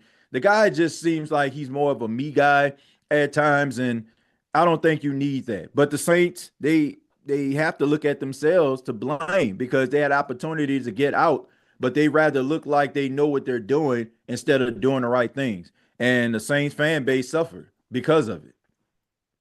Just quickly playing devil's advocate here, what do you think in his mind he's trying to do? Because like Spencer Rattler looked good in parts last year, and you think build around him and give him a shot. He knows his cap is completely broken, the amount of dead money on there. What do you think he's trying to do? Because obviously he's trying to win, but it just seems so out of place. I don't get the thinking behind taking Shook when Rattler's already there. Yeah, well, that it could be two things. And on one hand, I understand. If you're a new head coach and you come and you inherit an organization that has question marks at the quarterback position, for better or for worse, right or wrong, when you go to that organization, the way the quarterback look that you inherited reflects you.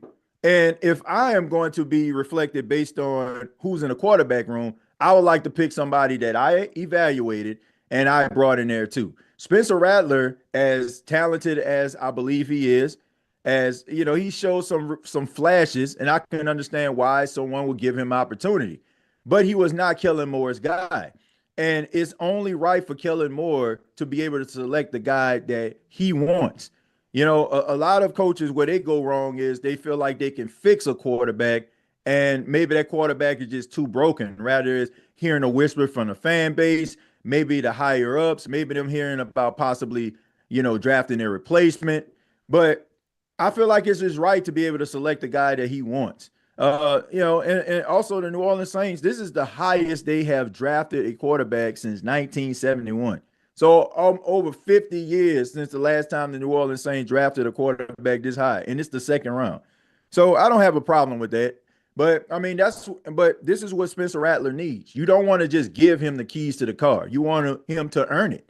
And if he goes out there and he beats out Tyler Shough, the Saints second round pick, then guess what? Then he deserves to be the starting quarterback. You do not want to go into the season without giving him some levels of competition. Jake Haener, no disrespect to him, he's not competition. And I think the New Orleans Saints also have Ben DiNucci, a journeyman quarterback. He's not competition either.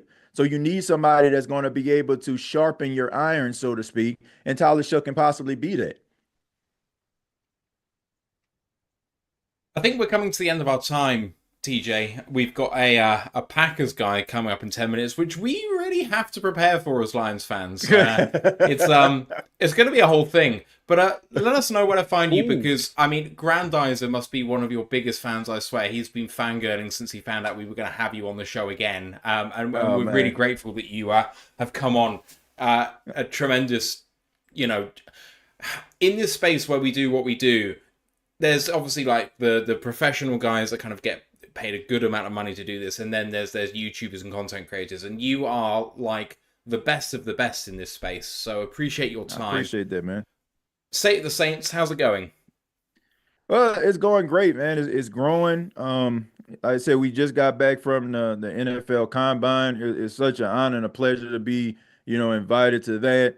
And also just putting out great content, man. That's what we're trying to do on the channel. But it's always a pleasure to talk to you all. I mean, we talked last year during the NFL draft, and I've been subscribed to your channel ever since. I still watch you all, and you do an amazing job over here. And the love and the passion that you all have for the Detroit Lions, which I'm gonna be honest, it's a pleasure to watch Detroit. A team that had their struggles as well, and now they are one of the class of the NFC. It's a pleasure to watch. So thank you all for having me. I really do appreciate it. I have a thing where I don't plug my channels or my socials when I'm doing interviews, because it's not about me. It's about you all, and and it's such a great honor for me to be here, man. So look, my name is Timothy J. Jones. I'm the host of the State of Saints podcast. You can find it where you can find it. And just thank you, man. I really appreciate it. Thanks, TJ. Appreciate you, and looking forward to playing you so that we can bring you on again soon. Yeah, man. Looking forward to it. Thank you all so much, man. Cheers to you. Yeah. Enjoy the rest of the draft. Yeah. All right. You all too. Oh, man. McExperiment just said series of studs tonight. Mm-hmm. That's been a great fucking show. It has been. Some kind of breaking news with Seattle putting their pick in. The Carolina Panthers have just traded up to 51 with the Denver Broncos. And it's a bit of a mess of a trade. For an edge. Probably for an edge. As a defender. But so the Broncos have traded 51, 84, 122, 208 for 57, 74, 111, 230. Tight end. Wow, they're all going. Seahawks took what's his name? The Elijah Miami Arroyo. one. Oh, for fuck's sake! God, this board's falling perfectly. How Tight many ends are going? How many Linebackers corners are are still going. on the board? How many yeah. people want the corners? What's up There's with still a Trey load. Amos? I don't know. Obviously, Will Johnson went to Carolina, to Arizona during that thing. Don't like that scheme fit for him, unfortunately. No Siobhan Ravel, no Benjamin Morrison, no Azariah Thomas, no Darian Porter. Probably you're the best one to ask about this. Bengals taking Demetrius Knight. Good pick. I like that pick. I was surprised. I thought they might try and double dip at edge. Given the I can see given that Hendrickson's in the contract year. But you look at their linebacker. I mean, Demetrius Knight is a great linebacker. Not gonna lie. Bit high though. Yes. But the linebacker market is not good. Like, true. If you look at the linebackers that are still on, you've got Chris Paul, Danny Stutzman, Smile Mondon. And these are going to be day 3 picks. I don't think we'll see another linebacker in round 2. Yeah. And the good news is, I know quite a lot about, at least the scouting reports I've read, did have Demetrius Knight's pro comp as Logan Wilson, their 3rd rounder. Yeah. So almost a perfect guy for him to learn under. If this is not a defensive pick, I'm going to be absolutely shocked. But they've got their pick of the corners. They've got their pick to put on the horn with edge. And if it's Skeleton, I'm going to fucking kill them. Where are we? I think it's Skelton. Think about it, because they're Skelton. He's dropping weight. He's going back down to his Purdue weight. Carolina are a 3-4 team. Stick it outside line back. Is it Scouten? Is it Scouten? Yeah. It's Scouten. Fuck's sake! Oh, Nick Scouten is gone to the Panthers. I need to send Dave a message saying I hate him. Where are we? Fuck's sake. As much as I know, okay, I say this inside jest. I know you really probably don't want it to be the pick because it will make me really happy. Sorry, Gillot to 60. Gillot to 60. At this point, we're getting We're getting into his range, I think, my opinion. So again, let me pull up a poll. Gillotta and Roberts and guys like that will. I mean, I think we're going to see the Oladejo, Josiah Stewart level first. Because we've also got. I sort of tiered the edges when they came in. Like you had Scout and Aziro Aku in the top tier. Then you had the Josiah Stewart, Oladejo tier, where they probably start right away, and then you've got the Gillot Roberts tier. Where guys would you like put Jack Sawyer? Where would you put Jack Sawyer? I know obviously his I put teammate. Jack Sawyer in the Elijah Roberts and Ashton Gillotti class. Fair. Underappreciated. High motors. Sorry, go on. Because I know his teammate's gone a couple of picks before, hasn't he? I can't remember who Tuamalo was a very popular pick for the Lions. Yeah. Whether they were going to pair him with Tyleek or not. Titans pick is in. Is this their first pick since one? Did they trade back? They need an edge as well. So. They did. Oh fuck! They need an edge. Let's have a look. They lost Howard Landry. So the UCLA one you just said. He's probably the next best. Gone. He'd probably be the next. Is it? Oluwafemi Oladejo is gone for those Lions-based ones. Edges again. The edges are going, folks. The reason I said that, I promise I'm not cheating. It's because he is probably the next best true outside linebacker, and they're obviously. You're right. For guys who run a 3-4, this is where the thing will come in. The Josiah Stewart now he'll be top of the 3-4 class. Whereas the others will be 4-3 guys, so it depends on the scheme. We've got Tampa Bay next. Tampa need an edge. Josiah Stewart potentially. They do their sort of. Yeah. So Tampa's two big needs: a linebacker and edge, but they do need a corner too. Or I know, and he will be a better fit in 3-4. Princely Malin. I can't fucking say his surname. Umay Malin. Thank God we're not going to pick him. But again, there's a 3-4 edge. So I think Stewart and Princely are my two suspected picks here for Tampa if they stick. I'll just get through some comments before the next guest in. Grandizer goes, I may not like this pick. Thank you. Why does everyone revel in my pain? I don't get it, but hey-ho. Because Panthers got to be super happy. They can go all defense and really bring that team up. Yes, they can. I would expect them to. Then Nate Custard goes, I'd take Mike Green, don't care about his off-field issues. Mike Green at 60 is really good value. He is. They've got to be thinking about him at 60. I don't care if it's... Our locker room will sort him out. Tampa's pick was in quick. Tampa run a 3-4 as well, and they didn't take Jihad Campbell. So be Princely, or Josiah Stewart, Mike Green. Because Mike Green's undersized. He'd be a big 3-4. I wanted to keep the new guest until you got here, Matt, because I didn't know how you were going to do it. So Kyle is waiting. Yeah, I see it. Is Kyle the Packers? Yes, Kyle's Packers. Oh, so he's in the waiting room. I was just quickly going through a few comments, getting that out of the way. That's fine. You crack on. He's still early, so don't worry. Why don't you pass love the self roast on the tweet. Why? What did I self roast? I don't know if you probably haven't seen it, Matt. Scouting's gone. Yeah, I saw it. I've put it in. And Oladejo's gone. I think this is the edge rush. So and there's another, and the Tampa might take an edge rush here as well. We don't know though. At what point does Trey Amos become a no corners. No corners. Also, Green Bay's on the board next as line well. Prospects. What do we have left offensive line wise? Tate Ratledge. Ratledge is going to be in play. I think can go really left field and draft Jared Wilson if they want a new guy for Frank. Right, I'm going to bring Kyle in. gone. I think. Are you happy for that? Good timing. Yeah. Oh, well, good timing because obviously they'll be on the board next, potentially.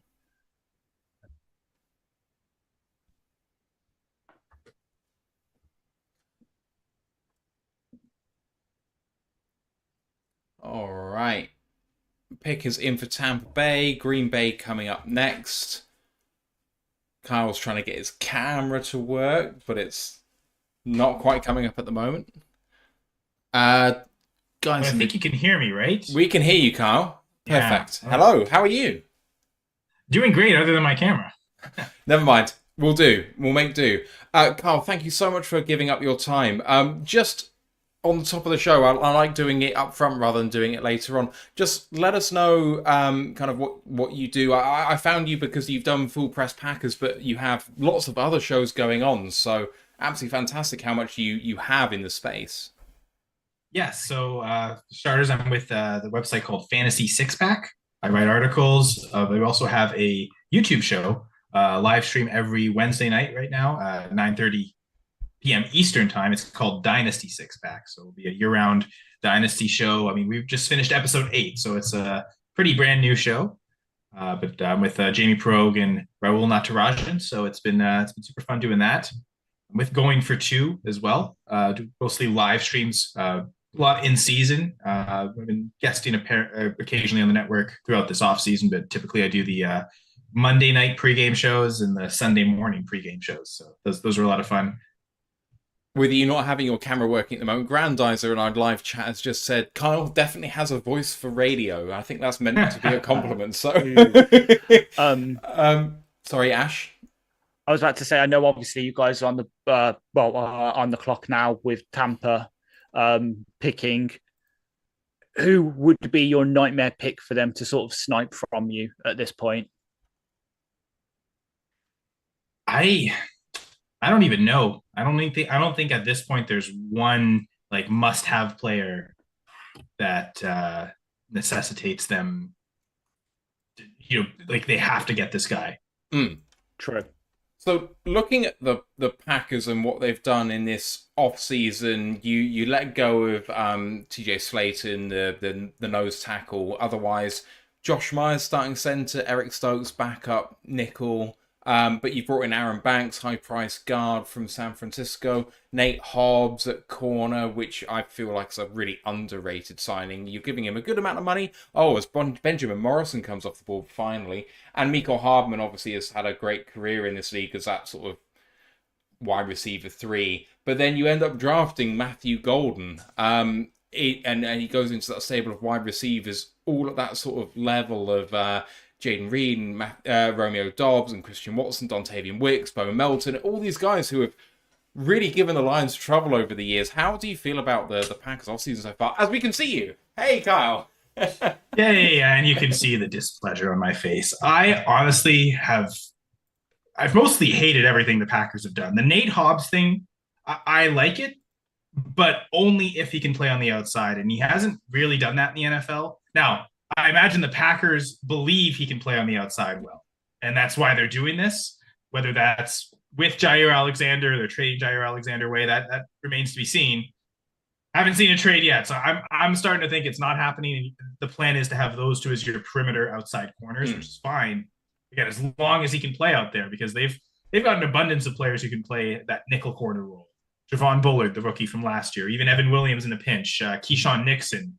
If you still want to get him on the field on defense, that's probably the way to do it. So they don't need Nate Hobbs. They need Nate Hobbs to do something he hasn't really done much in the NFL. And if they think he can, then that's probably good. But man, Aaron Banks, why are you breaking the banks for that guy? I hated that move. As the pun master, I appreciated that. Oh, thank you. I hated that move as much as Matthew hated that pun. Thank you, Ash. Because it seems like the plan that they've sort of laid out with that is we're going to move Elton Jenkins from left guard to center. Which Why? Exactly. He's I mean, as a been Lions basically- fan, I love it, which must mean it must be a bad thing. Like, he's 5-position versatile. Don't put him at centre. Here we go. I think he'll be fine, but he's played like at a near all-pro level at guard, and I think he can have that same type of impact at center. But we're hoping and we're thinking that, other than we know. I would have loved. There's two moves that happened where I thought the Packers should have done something, and they didn't do it, and they let the Bears do it instead. So the Bears went and signed Drew Dalman at center. Because here's the thing: I thought one of the biggest offseason needs for the Packers was center. Yes. Josh Myers, that experiment kind of failed. They needed to upgrade from him, and it feels like their upgrade is internal, right? We're going to move Jenkins there, which he will be an upgrade over Myers, I'm sure. That's not hard. I think Banks is a downgrade at that left guard spot from Jenkins, though. So you're improving one position, but you're weakening another. Whereas I thought signing Drew Dalman as a true pure center, that increases that position, gives you a better baseline as a center spot. You keep Jenkins at his natural guard spot, and the contract Dalman got was not nearly what Aaron Banks got. So you would have also maybe saved enough money that gives you an extra starter in free agency. I hated that move. And then just, I guess we can announce the Packers pick if you want here. Yeah, go for it. Well, the Packers select from NC State offensive tackle Anthony Belton. Well, we have an NC State prospect goes before a Florida State prospect. Oh, yes, so we have an thank NC you. State fan in Yes. Anthony and a FSU fan in Ash. So this is great. And tell us about Belton very quickly, because I'm sure Kyle maybe hasn't watched as much as you have of Belton's career. Nasty. Like these NC State linemen that come out, obviously we know well with Aleem just what they're like, but they're physical, they're very brutal, they love to run the ball. I've not done so well in recent years, but he's good in pass pro, little bit of work to do in the run game there, but like Green Bay and that offensive line factory, they'll love him. They make a starter out of anybody there. I think he's landed in the perfect place. Like you see what they've done with Rashid at left tackle up there, and how well they've done with him, and Elton's one of the best utility guys in the league. Oh, I love the thought of him playing there. I would play him at the tackle position as well. Obviously, he'll probably rotate in a bit, but I think they've done a really good pick there because I love the coaching and what they'll do with him. And to make it even better, I've some of the like top 10 listeners that I've seen have put him at guard and had him really high up. Like I've even listened to one offensive line ranking that said with Belton, that if they put Belton at guard, they'd have him around the same range as Will Campbell in at guard. So this is like Jordan Morgan last year he took in the first, where and Jordan Savania, who obviously the Miami traded up for in this draft, where you stick him at guard, you stick him at tackle, and he'll probably do a job for you. So it's damn good for, obviously, as you said, offensive line factory that you guys are. Yeah, and getting the depth at the position. I mean, they drafted Jordan Morgan in the first round last year. I mean, he's not expected to be a starter this year. So they've, if a starter goes down, they've got guys that they think are talented enough to be able to replace and still keep a certain baseline level of production and keep the offensive line going, not allowing tons of sacks. So they've certainly got options and depth at the position, which was something that was a little scary last year, especially when Jordan Morgan dealing with so many injuries. We got to the point, okay, now we've got 5 starters. If one of them gets hurt, though, we don't really have a clear backup that's going to be absolutely great. I mean, Kadeem Telford was basically that 6th offensive lineman most of the year, again, because of Jordan Morgan's injury. So now if Morgan comes back healthy, you've got him and Belton. Like that's 2 potential options, and maybe one of them could be an injury replacement on the interior as well. So I think I like this more than I like the Matthew Golden pick. Mm-hmm. Yeah, and I'm about to make Matt and Ant even happier because I've just checked our little bet. I had Anthony Belton as my day 3 tier 2 guy. So because the Pack have taken him. Yeah, so you won't be aware of this, Carl, but we big boarded our favourite players in terms of 5-shot players, 4-shot players, 3-shot players, 2-shot players, and 1-shot players. If we draft one of those players, we have to take that many shots for that player. But if one of our NFC North rivals takes that player, we have to take a penalty shot. So you forced Ash to do that. And Ash, what is it? The Lions have traded. The Bears pick is in, and the Lions have traded up to 57, boys. Here we go. Oh, Also, it's great that it turned out that I came on live for the Packers pick. That was very, very great timing on your very well. You basically the get, NFC you're gonna North picks here. exactly because the Bears are about to pick. Fuck yes. And I'm sure we can all agree we hate the Vikings. Yes. It doesn't even matter what they do. What a trade! What a trade! That's a trade I could fucking back. Broncos send 57 230. Lions send 60 and 130. Ooh. Wait, we've Really? given up 130 to go up 3 places. Ash, what you say? What a trade! That's a shockingly bad trade. That is, I've misread it. I thought we were getting That's an 130. awful trade. I've misread it. an If early this isn't an fourth edge for a rusher, seventh. if this better be for a goddamn edge rusher. Sorry, Carl. You.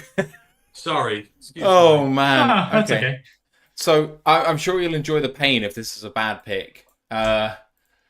Trey Harris goes to the Chargers. Let's talk about the Packers season last year because it was a promising season. I think, again, the last couple of years, I feel like I've been lower on you guys than you've ended up being. You've been more than frisky. You've been very much in amongst it for the division. It looked like we were all going to go to 13 wins in the end, and it didn't quite end that way. But it feels like you have the upward mobility to really challenge for the championship game, and yet there's something about you guys that I don't and I won't have confidence in. I think Matthew Golden really feeds into part of that conversation. When you talk about NFL teams and really what makes them great, sometimes it's that sort of special player here or there. And if I have a look at the Packers overall, I have a look at their entire team thinking, that's good.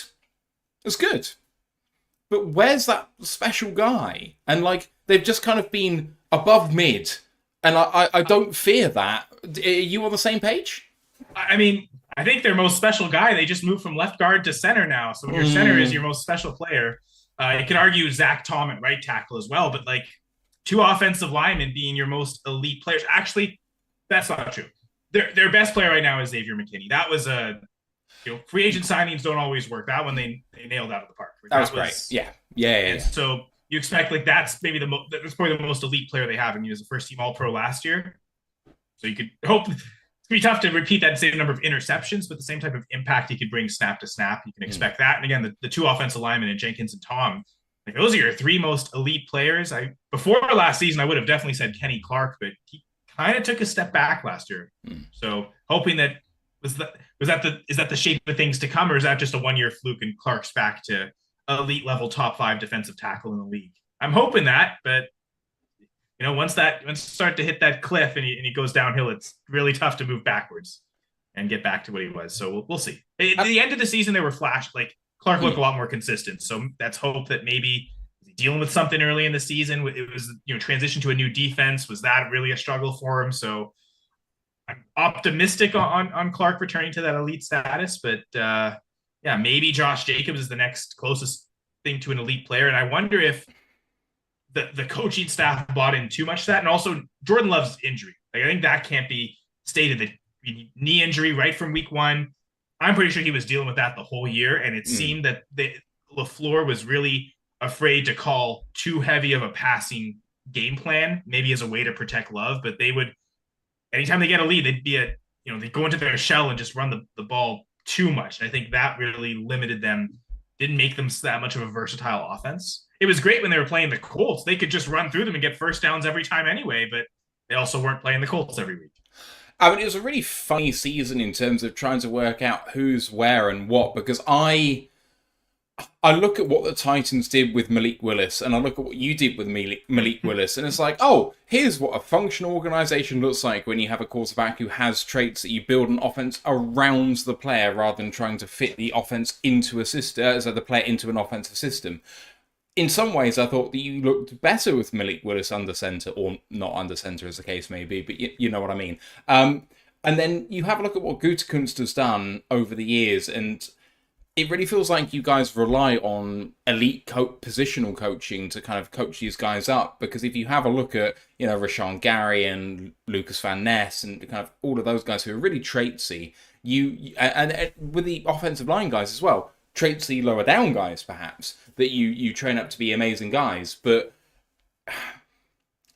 it feels like the best part of you in terms of what you're doing is Matt LaFleur, because when you have Gutekunst picking these players who aren't production guys, but they are traits guys, that you end up where we are, like I was just saying, with guys who are good, but not incredible. And maybe you're a kind of victim of your own success in that regard, where we had a Philadelphia guy on tonight who they've really kind of rebounded very well from kind of tanking for a season and then rebuilding what they've done over the last 10 years. They've reinvented themselves 3 different times. The Packers have kind of always been this team, and I don't know where it's going. Yeah, I think, for a decade and a half, you had an elite, maybe best quarterback in the league, masking some of those other flaws. And there's a lot of years with Rodgers that they didn't make enough noise in the playoffs. But to kind of get back to that Super Bowl winning ways, I think there was a lot of hype going into last year how Jordan Love finished the season. There looked to be a lot of promise. He's a top 5 NFL quarterback. Yeah, it was there was no, that's true. That was there, those conversations were definitely had. That kind of hype was definitely there. And again, was the whole season just ruined by injuries? And you just chalk it all up to that and keep going doing what you're doing. My fear is that the Packers think that, and we don't really have to change anything. And I kind of think the Matthew Golden pick is more proof of that. The reason, first off, I'm not crazy about Golden as a prospect. I thought he strikes me as closer to the John Ross. I really pushed against that last year with Xavier Worthy because he had a college production that was far superior to Ross. Because I was talking, he has the fastest 40, he broke the record. Well, the last guy that did that was awful, but Ross didn't have Xavier Worthy's college production. But Matthew Golden seems like he's back to that. Not huge production, but you're just drafting based off the traits. So it is a total Gutekunst pick. So that makes sense. Apparently, every first-round pick Gutekunst has made, he's been at that player's pro day. And guess what? He went to Texas Pro Day. So there's a hint there for future years. If you're trying to predict Packers picks, the first rounder is going to be a player that he visited for a pro day, which he apparently visits a lot of players on pro days. Apparently that's a huge part of the process for Gutekunst. As much as you look at all the analytics and the athletic metrics, apparently getting to know them in person is still a big part of Gutekunst's process. Yeah, and then the Rams don't do any of this, which is quite interesting. We do the same thing with our 30 visits. We seem to have a very good habit of bringing someone in for a 30 visit we actually like, which seems weird to be a trait which, okay, you bring in a visit for a guy you like, but it seems to be a thing where people are getting information on other people. Ash, what's going on? Goodell is coming to the podium for us. The Bears did take Ozzie Chapilo, the tackle out of Boston College. But here comes our selection. So we might get a live happy or sad reaction. Kyle, enjoy. Because I hope so. Ozzie Trapilo, I'm not a massive fan of, I have to admit, but Ant knows the Boston College guys very well, so I'll defer to him in a second. But let's see what's going on with the commissioner here. Oh, this is a bad... Okay. Right. I actually have neglected to mention about Derek Harmon as well, which is something I wanted to mention at the top of the show. How heartbreaking a story is that with his mother this morning. If you're listening to the show and you haven't looked at Twitter or anything like that, he was drafted by the Steelers at 21 with his mother on life support, went to tell her the news that he'd been drafted by the Steelers, and then she passed away hours later. It's the most heartbreaking situation, especially for someone that we all loved as a prospect and really wanted here. But God, talk about having the best day of your life and the worst day of your life all in one go. That's the absolute worst. Is the commissioner's talking about a serviceman who's also passed away at this point. Yeah, it kind of hits hard as well with us because obviously with Harmon, because he was a Detroit native. So it's very close to home, quite literally. Oh, some of our Lions guys there. Crackman's on the TV and Ben. Yes. All right, here we go.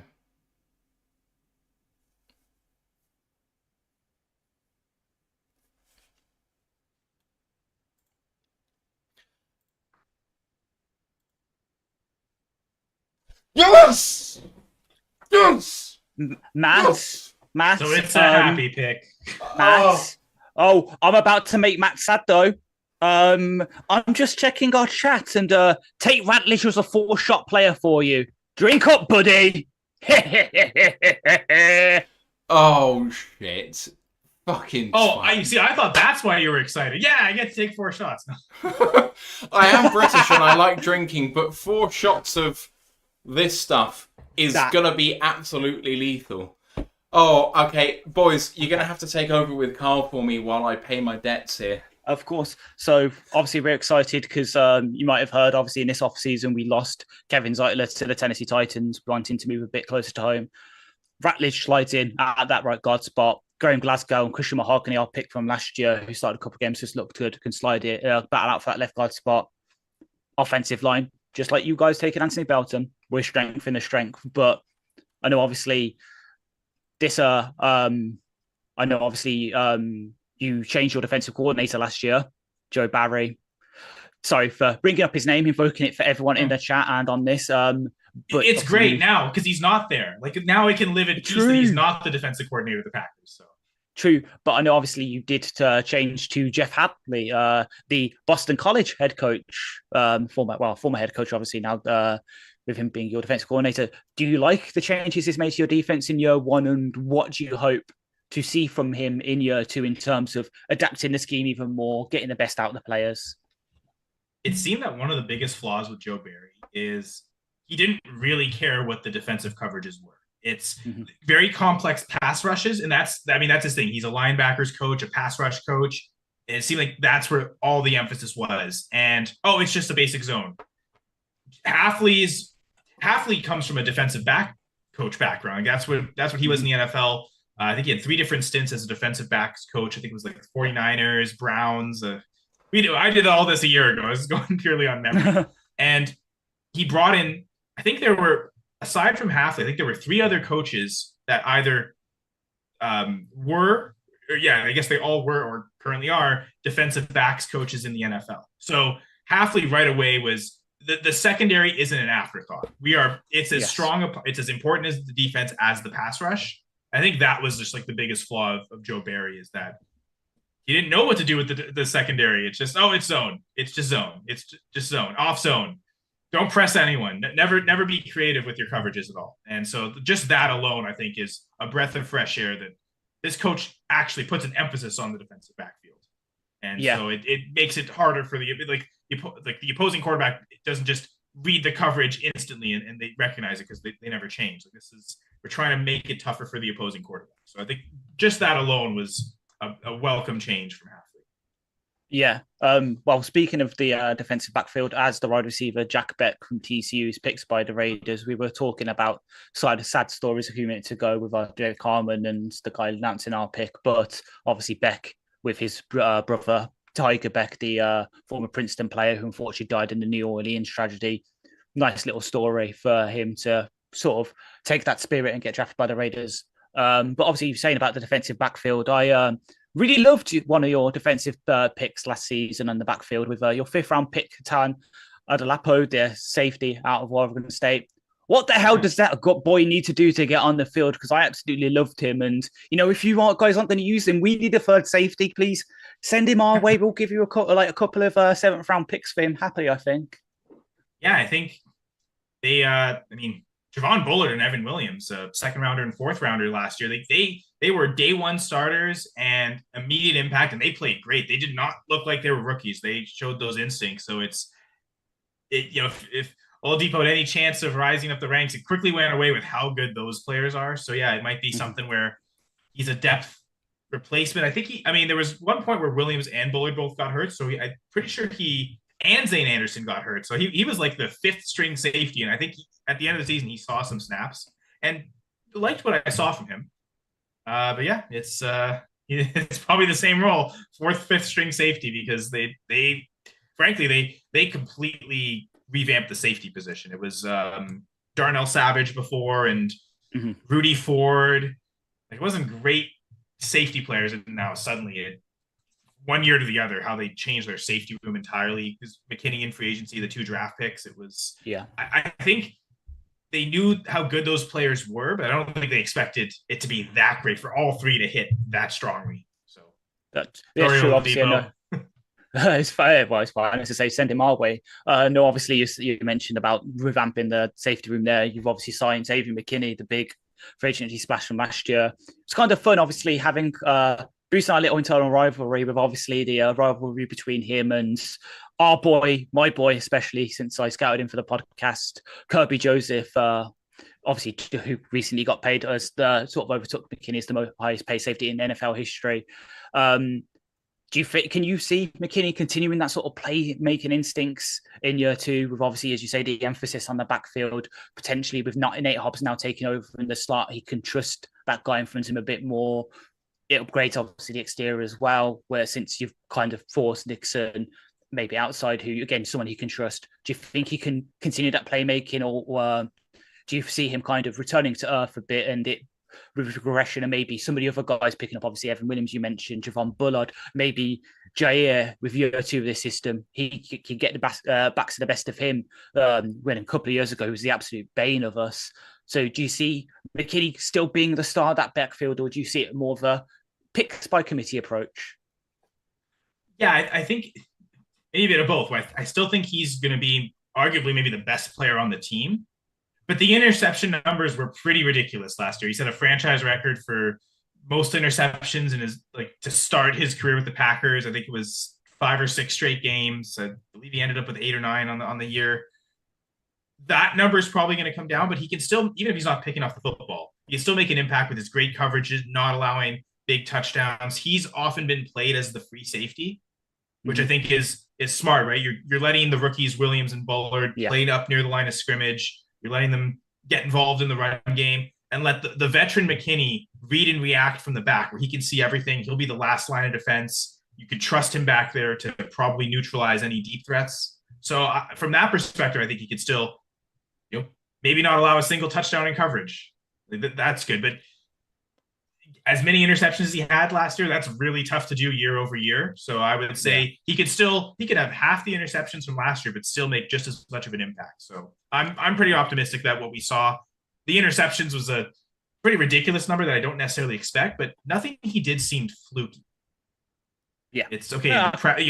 Putting the quarterback under pressure, forcing him to make mistakes, and McKinney's there to pick it off. Those are things that could still happen. Oh, yeah, true. Well, we know that more than most, as I say, with the rivalry with Kirby Joseph, fortunately, the man who still holds the title of being the last player to catch a pass from Aaron Rodgers in Green Bay uniform. You had to be a dick to finish, didn't you? Carl, we're coming to the end of our time. I've paid off my debt with great pain. Let us know again where we can find you, and thank you so much for your time. Absolutely. Thank you very much for the invitation. This was an awesome conversation. You can follow me on Twitter at Senra Says. And I'm with a couple sites, really 3 sites right now. Fantasy Six Pack, Going for Two, and the League Winners.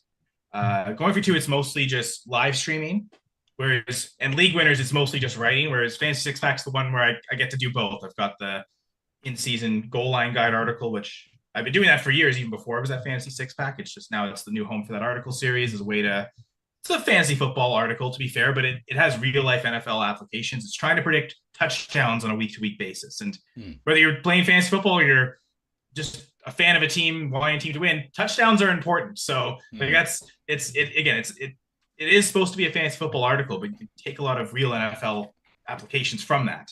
So I love doing that. I love the new show I've started, Dynasty Six Pack, on the Fantasy Six Pack YouTube channel. So be sure to subscribe there. Go live again every Wednesday night. 9:30 p.m. Eastern, which I suppose is Thursday morning over there where you guys are. But it's been a fantastic being with Fantasy Six Pack. Still less than a year, but found a great home there. I like numbers. Fantasy Six Pack, Going for Two. hopefully, championship number 14 this year for the Packers. There we go. I won't say we live in hope. I'll say you live in hope. But best of luck for the rest of the draft. Thank you so much for coming on. It's been great to talk with you, and we'll see you again hopefully very soon. Thank you all very much. Enjoy the rest of the stream. Cheers, Carl. Oh, wow. Okay. Fuck you guys. 4 shots. I am dying right now, by the way. Absolutely fucking dying. And you know how you felt day 3 2 years ago? No. No, and no. I took double-digit shots that day. Don't you dare try and compare those. I'm not comparing them. I'm saying I've had about 8 cans of lager, 3 rum and cokes, and 4 shots of rum in the last 4 hours. I'm struggling, is all I'm saying. I was literally wobbling in my chair. I was that bad. So, you know, these are non-comparable situations. If another one of your guys, top-tier guys, gets picked, in fact, you've only got day 2 picks, so 102 it's unlikely, but if it happens again, then, you know, sucks to be you, but funny for the rest of us. I have some chicken wings cooking. I'm hoping that can be kebab-like for me at the moment. I need to come back like Lazarus at this point. Many thanks to Jeff Hurley for the $10 super sticker coming in clutch halfway through the show. Appreciate you, Jeff. Thank you very, very much. That means a great deal to us. What a great guy, by the way. Don't say it too much about Packers content contributors or creators, but Kyle brought the knowledge and was very humble, so appreciate that very much. I saw someone mention about the Ravens draft pick and knowing what it is, but I don't know. I'm assuming that means fucking Mike Green or something, but you know. I mean, it would make sense, wouldn't it? I know. I take back what I said about the trade by ways because, as I say, I just misread it. I thought we were somehow getting up into that, like that 5th round range where we had that hole. Yeah, there he goes. Oh, I mean, just come on, Brett. Zadarius Smith has got to be coming back to Detroit at this point. It's just he's got to. I can see it. I can see it. As much as I would love Gillot now with our next pick, I can see it. I know, obviously, he's dating the Hashtag get using your hands, love. Make him feel the specialist. Make him feel the most special in the planet, like he really, really, really wants to be here. But I mean, again, the Ravens are ones, and again, this is why I don't like why the Ravens have a strong culture and can take on the odd bad boy and fix them. If our culture's so strong, I don't understand why we don't just allow any sort of thing in the building. You know, the Chinese proverb that water is too pure has no fish means something. It means that if you're too good, it can also be poisonous. You know, you've got to sometimes just have that effect in there and that influence in there where you can. But, I mean, Ratledge is a good pick, but see you, Graham. Bye-bye. There's no doubt for me. Take Ratledge, starts at right guard. Christian Mahogany starts at left guard. That is it for the line next year. You are committed to starting 2 guards now. There's no ifs, ands, or buts. I don't fuck around with Mahogany's development. If Mahogany's going to get benched for this, it's an awful call. Nope. We need to cheapen that offensive line. Yeah. So bye, Graham. I'm not paying you $7 million to be a backup this year. I would, because he can back up all 3 interior spots. No. We'll get someone else to do it. Many thanks to Contrapastan coming in with the $10 super chat. Says, we got the beef. Yes, we do. Mullet game strong in the offensive line room. It felt like an Arby's commercial to me. Don't know if you know what I mean by that. We've got the meats. We have the meats. Mm-hmm. All right, Broncos selection being made right now. I am frustrated that I'm behind you two, I must admit. But Denver select. RJ Hart. Fucking hell! Huh? What? That's a reach. Yeah. So by about 60. So about 50 picks roughly. 47 picks. I much prefer Damian Martinez is still there. Cam Scatter's still there. Dylan Sampson. Scat's there. Ollie Gordon's there. Caleb Johnson's there. DJ Giddens. Giddens. Rootin' Tootin' is still there. Rootin' tootin'. Sounds like it should be said by someone Scottish. Ach, now I like the rootin' tootin'. Sorry, it's because I'm pissed as shit. This is going to be clipped up and it's going to reflect badly on me, but hey. Washington ran the pick in. I think they're... You know what? Saying that, I do love the thought of RJ Harvey in Denver. Lighter air up there, less resistance. He's a fast guy. Like, it's conducive to speed rushers up there, and he is an absolute menace. Ooh, could this be Trey Amos? They need a corner. You're right. Azare Thomas, I would go for. It could be Xavier Watts. They need a safety. Yeah, Xavier Watts would make sense. Got Martin. No, Trey's gone. Trey's gone. Christ, that is superior value for them. Mm-hmm. Right, he could have been their first round pick, and we would not have batted an eyelid. Chicago back on the clock then. Great. So the next level of edge rusher for the Lions is Ashton Jalot, Elijah Roberts. Ashton Jalot. And then you're into Tyler Baddy territory. That's where you're at with your edges. I'm still. If they pick Tyler today, I will take 5 shots for Tyler today. I am still shook that we traded up 3 places to get a 7th rounder back for a 4th. It's a shocking trade. It's a terrible trade.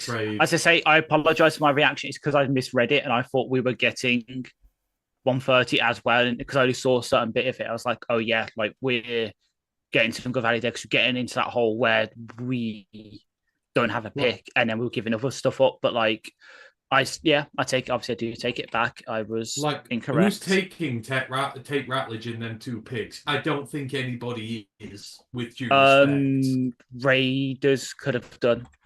Yeah, maybe. Baltimore probably were. He's not worth that, and you've paid a 2nd and a 4th for Tate Ratledge. That's what you've paid. See, and this is why I don't want him. Yeah. Comparing it to last. Oh, sorry, you go first. No, I was just going to say, comparing it to the man who traded last year, which do you prefer? Ratledge is already made. I'd rather Ratledge. Straight up, I'd rather Ratledge. It's just, again, I've been very vocal about this. I don't want Mahogany's development interfering with. And if you're gonna put a 2nd and a 4th out for Ratledge, which is what you've done, I would rather he start. Now I know you've got to earn your spot on the roster. But like Graham's earning 6-7 million this year, and I don't really want to sit Ratledge, but at the same time, I don't want to sit Mahogany. I want Mahogany as a starter and that 6th round contract on our bill for the next 3 months because it just makes things so much easier. Yeah. And are you okay to take this? I did put your name down for it, but yeah. No, cool. Sorry, I've been a little late with the interviews. I apologise. That's fine. Don't worry. I'm just going to step back for a couple of minutes to refocus myself. Respect myself. Erasure. Yeah, very good. Thank you.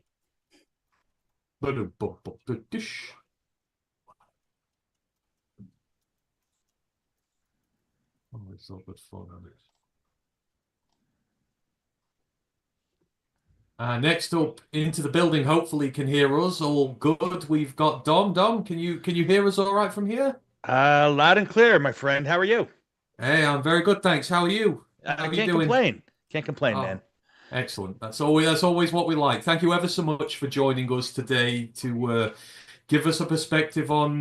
We're on the New York Jets here. Yeah, we are, and again, another franchise who's taken one of our coordinators this year. It is a new dawn in New York, and I'm not going to go back into the past with the Jets. Let's forget about the past. Let's look towards the future. It is a new regime out there now, new GM. It's Darren Moogie out there now, and you've taken our defensive coordinator Aaron Glenn as the new He was head ours coach first. of the franchise. He was ours first, if we're being honest. Oh, of course, of course, of course. Obviously, you sort of had 4 or 5 months of the new regime now. How is life under the new GM and the new head coach? How have you been adapting to the new guys?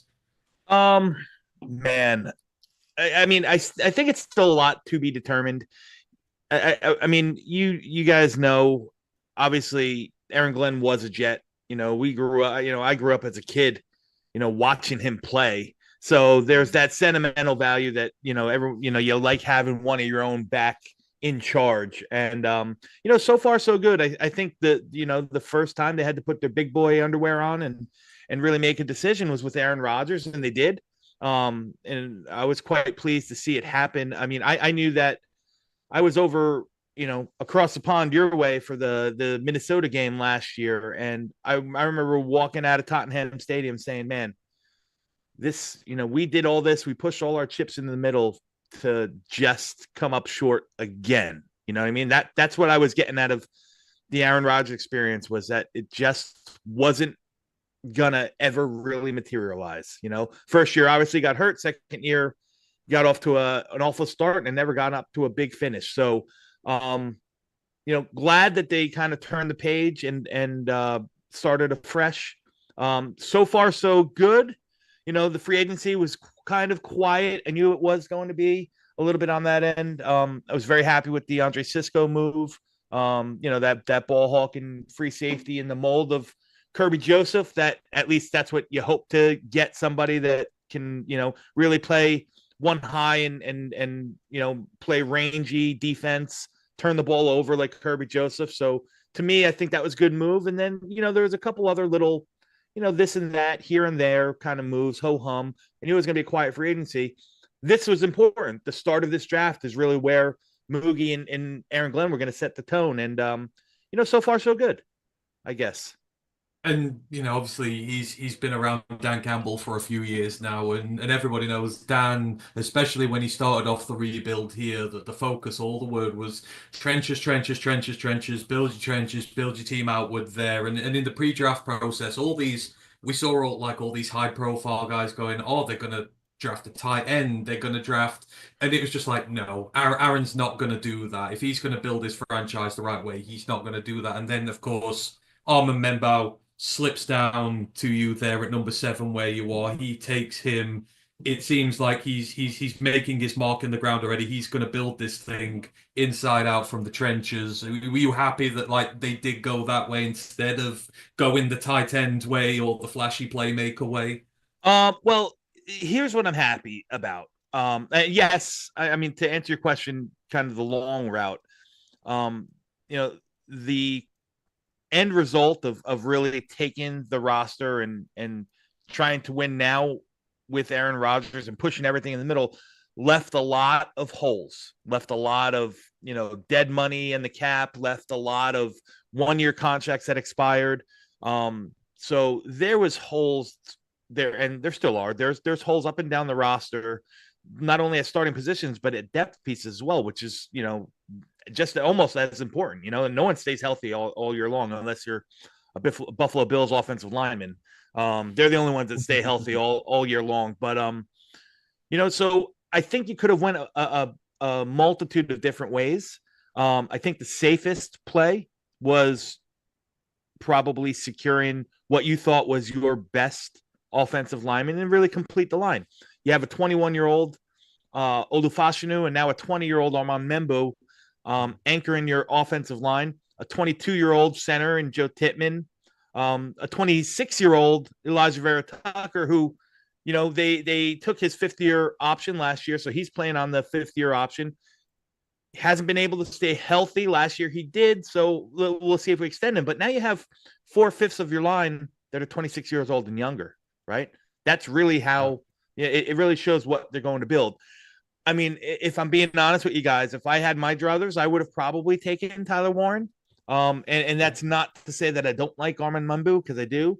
I thought that the drop off from Tyler Warren to the next tier of tight ends was going to be a little bit steeper than the drop off from, whatever your tackle one or whatever the tackle they chose to the next one was. So if I was making the pick, I probably would have taken Warren, but I was just happy, and I've been happy so far to see that they're finally addressing the offense, something that's been anemic here in New Jersey for, quite some time. So the picks were very, very safe. I think they didn't try to hit any home runs. I think they, swung the bat and hit some singles and doubles, and they've been spot on so far with both picks in Membu and Mason Taylor.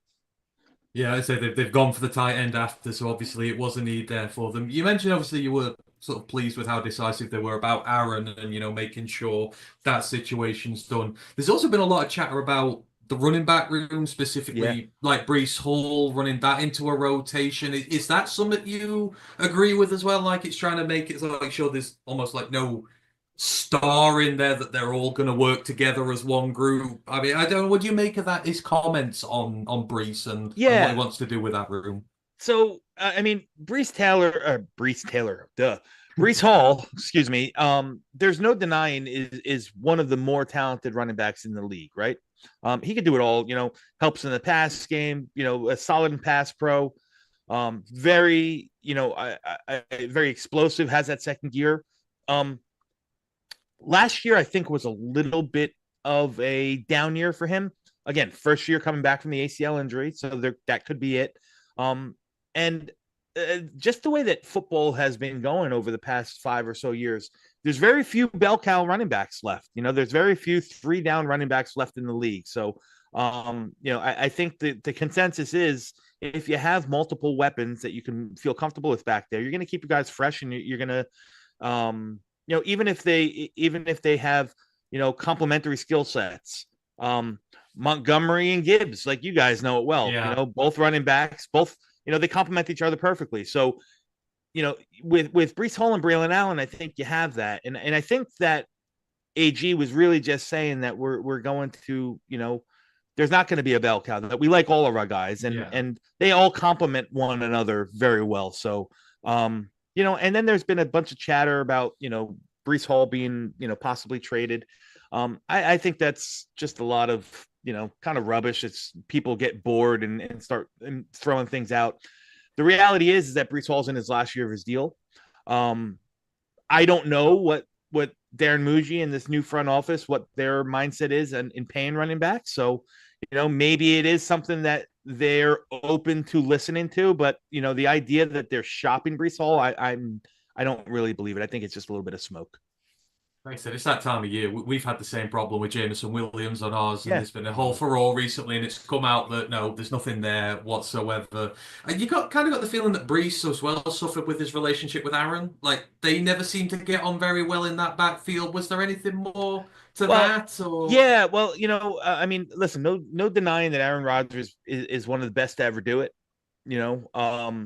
But when Aaron Rodgers is at the helm, it's his show to run, and starting well off, probably the week before we left over for England last year, which is week 4, there was a lot of noise in the background to saying, we can't get the running game going because Aaron's checking out of everything, and so on and so forth. And when you bring in a guy like Aaron Rodgers, you trust that he's going to see what their defense is giving him and make those calls. But there was multitude of times where you could tell by him, throwing his signs up to the receiver, so on and so forth, he was changing the play.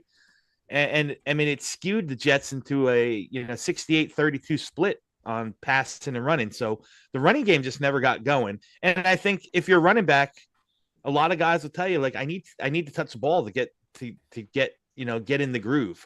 So I think that's what Breece was very frustrated about. He wasn't really given an opportunity to get in the groove. And then it just compounded from that. I mean, injury after injury, and the defense kind of just really, wilted. And we turn around and you're behind 20 points, and there goes the running game. Once you're down, there goes the running game. So I think it was a comedy of errors and just unfortunate occurrences and situations that there was just never really that ability to mesh, not only with Aaron and Breece, but Aaron and Garrett Wilson, Aaron in the tight ends, Aaron and, just about everyone. I think I think that whole thing kind of just, once he got hurt in the Buffalo game back in 23, the gig was over. You tried, it didn't work. It was time to move on. And obviously now he is gone, and you've got a new quarterback in one who Aaron is quite familiar with in Justin Fields. Obviously, he's played against them a lot in the NFC North. This is a departure from like the kind of quarterback the New York Jets have had in recent years. Your Zach Wilson, your Aaron Rodgers, your traditional pocket passers. This is definitely more of a dual threat guy now. You looking forward to this experiment with Justin? do you maintain like hope that it can be done, or is this kind of that they'll build the roster and a new quarterback will come down the line? Yeah, I kind of lean that way, guys. I mean, if I'm being just fully honest and full disclosure, I think that everyone sees this as just the bridge. It was the right decision. If you're moving on from Aaron, this was the best choice, I believe. But I don't think that some fairy dust is going to be sprinkled and he's automatically going to be able to get through his progressions and turn into a 4,000-yard passer.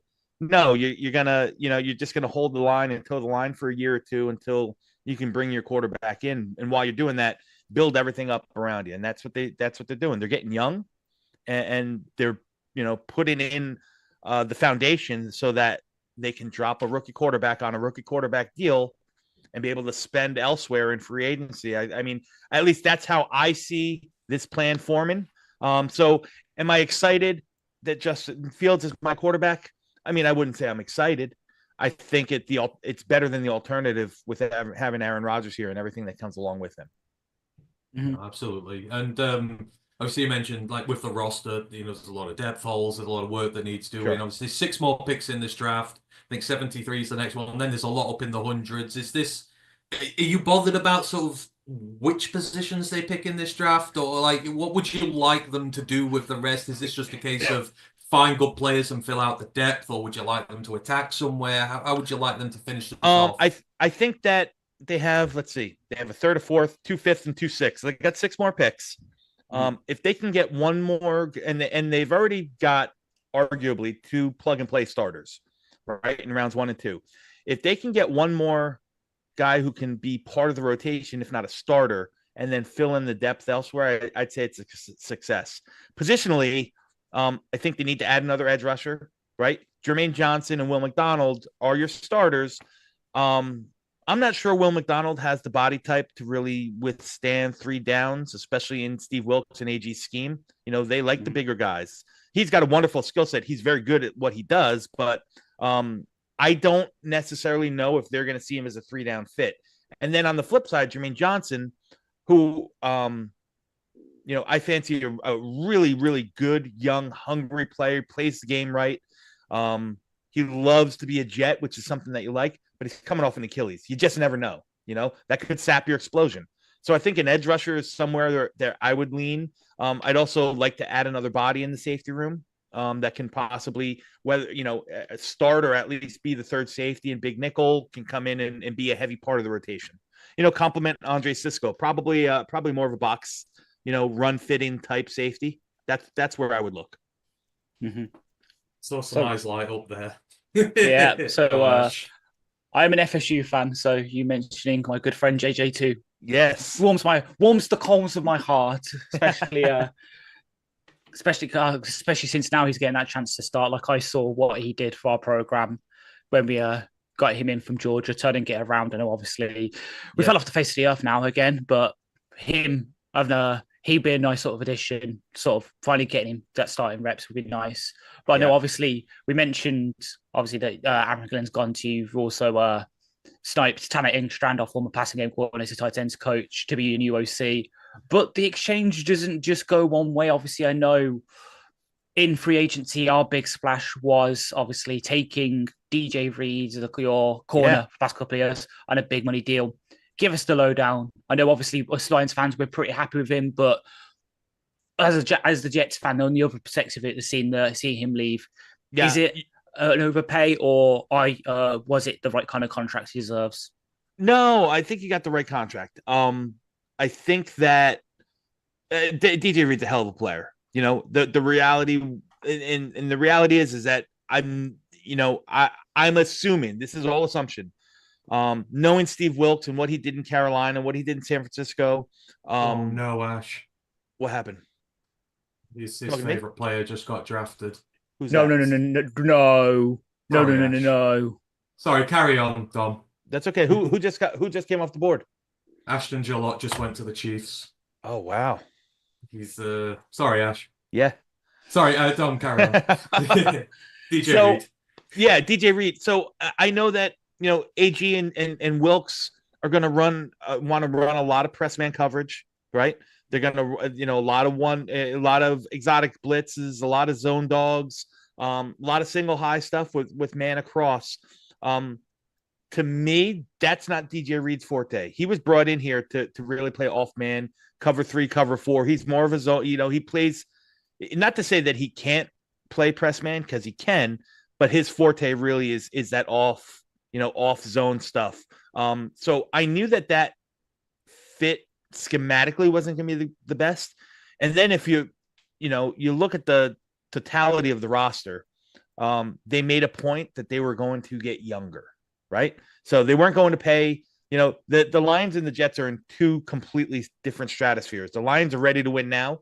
So you can, bring in the guys in that the older guys that might cost a little bit more money that are still very good might make sense than the Jets, who are probably a couple of years away if we get lucky, So I knew that the age wasn't going to be something that was going to be of interest to Mooj in the front office.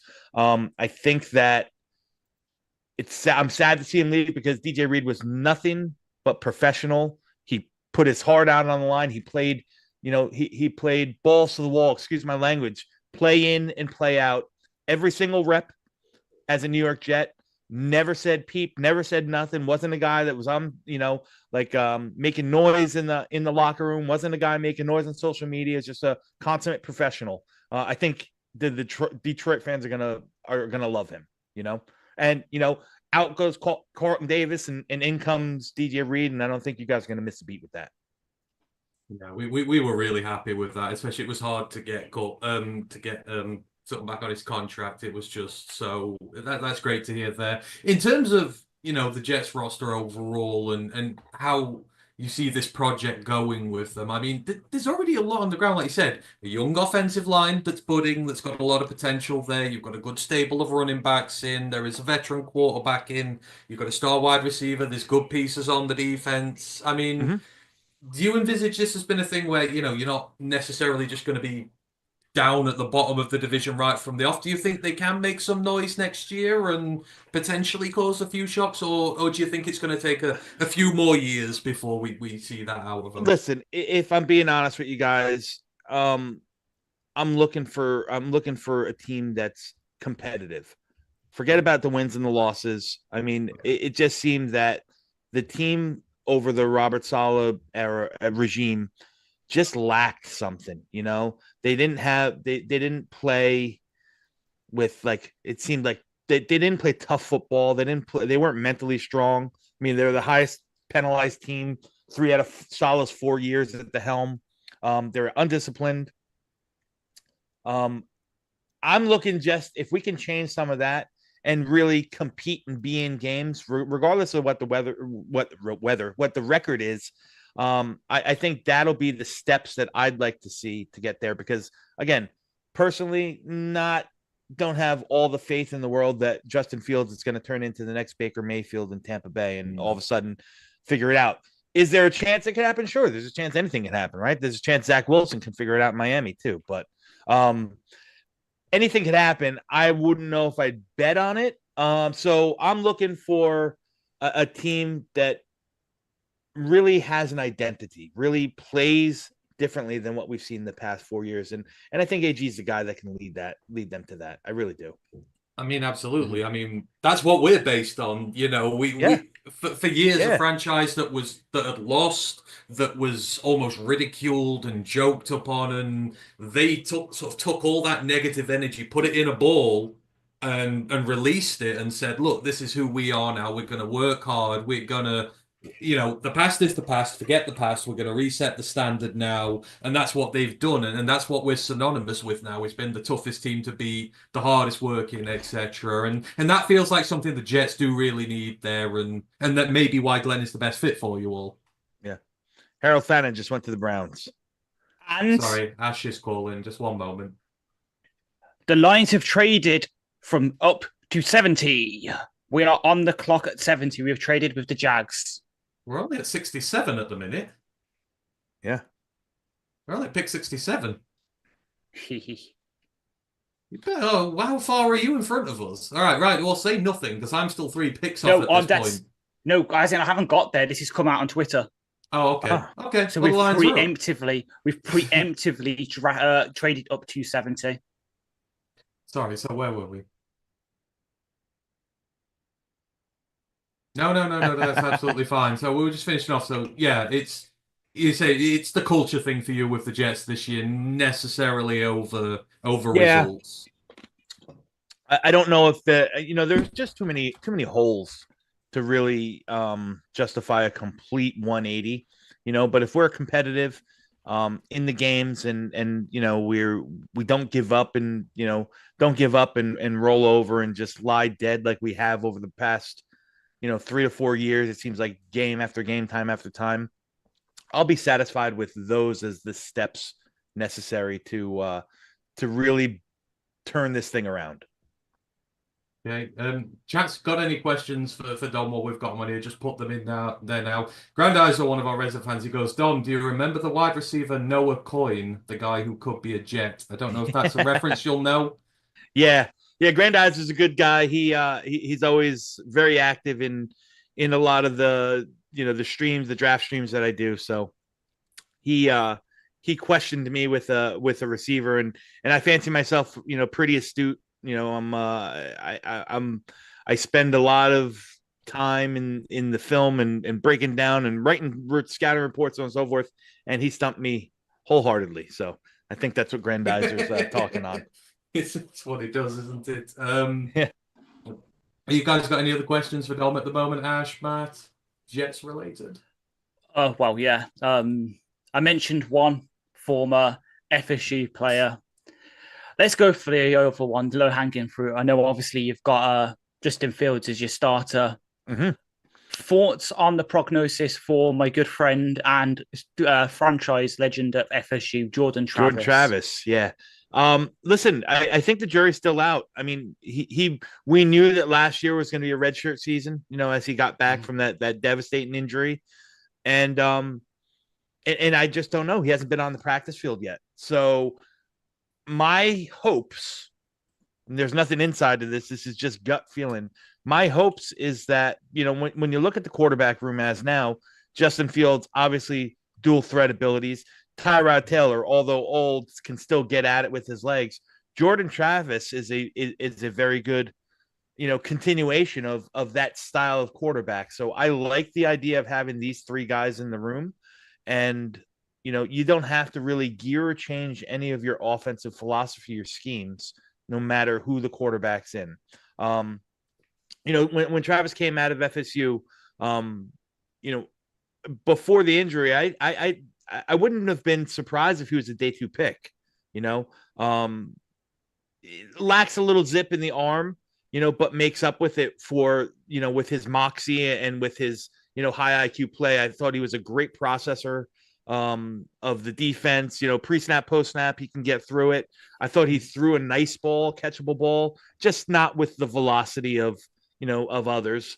And listen, Tyrod Taylor's very similar. Tyrod Taylor doesn't have a cannon on his arm.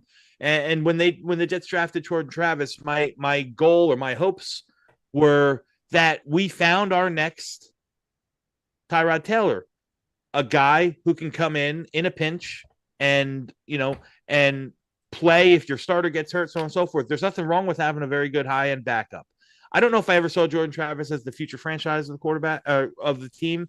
I still don't know if I see him as that, but I think he could be an integral part of the quarterback room with room to grow. I mean, sky's the limit, untapped potential, because no one's seen him step on the field since he broke his leg. So when you say True. you obviously watch tape for the team and that, do you like break down the game footage of it all and sort of Yeah, break all so that I apart? do. I do. I write for draft publications. I write. I do draft analysis for a few different publications, scouting reports, so on and so forth. That kind of stuff. So got my own draft guide. And yes, I get into. I spend from probably right from the middle of August straight through until April. Nose into the film, breaking down the prospects and scouting reports and kind of doing my own thing that way. Spend a lot of time. Like I've been lucky enough to, go to the, year after year. I go to the Shrine Bowl. I go to the Senior Bowl, the Combine. So I get, some good, good interaction with the players. Some get my own eyes on these guys live, not only just what they're doing on film, but yeah, I spend a lot of time as doing some analysis on the draft prospects. That's really what my forte is. I'll send us the links for your work because we do a college pod on here, so we'd love to see the work you do. And yeah, absolutely. So if you let us know. Sorry, Ash, I cut you off before that one. Was there something else you wanted to mention? Not yet. I'm just trying to find the details of our trade. Oh, okay. Currently not out. I know obviously the Patriots have just selected Carl Williams, the wide receiver. Yeah, he's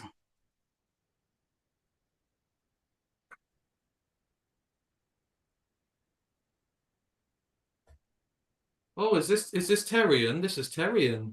Terrian's reading it, yeah. Oh, that is beautiful. Blue marble. That is. So we've come up for 102 for whoever this is, but I don't know the rest of the terms. I'm presuming it's some of the later picks, but I cannot right now confirm. Why couldn't this have been Brian Branch so we could double bird them again? That would have been awesome. Probably wouldn't have gotten a win at stage though. Sorry, Dom. We will be 1 second. No. Take your time, guys. I get it. Oh, I've just seen who beats it on Twitter. Oh no, it is. It is. No. Boys, Tesla.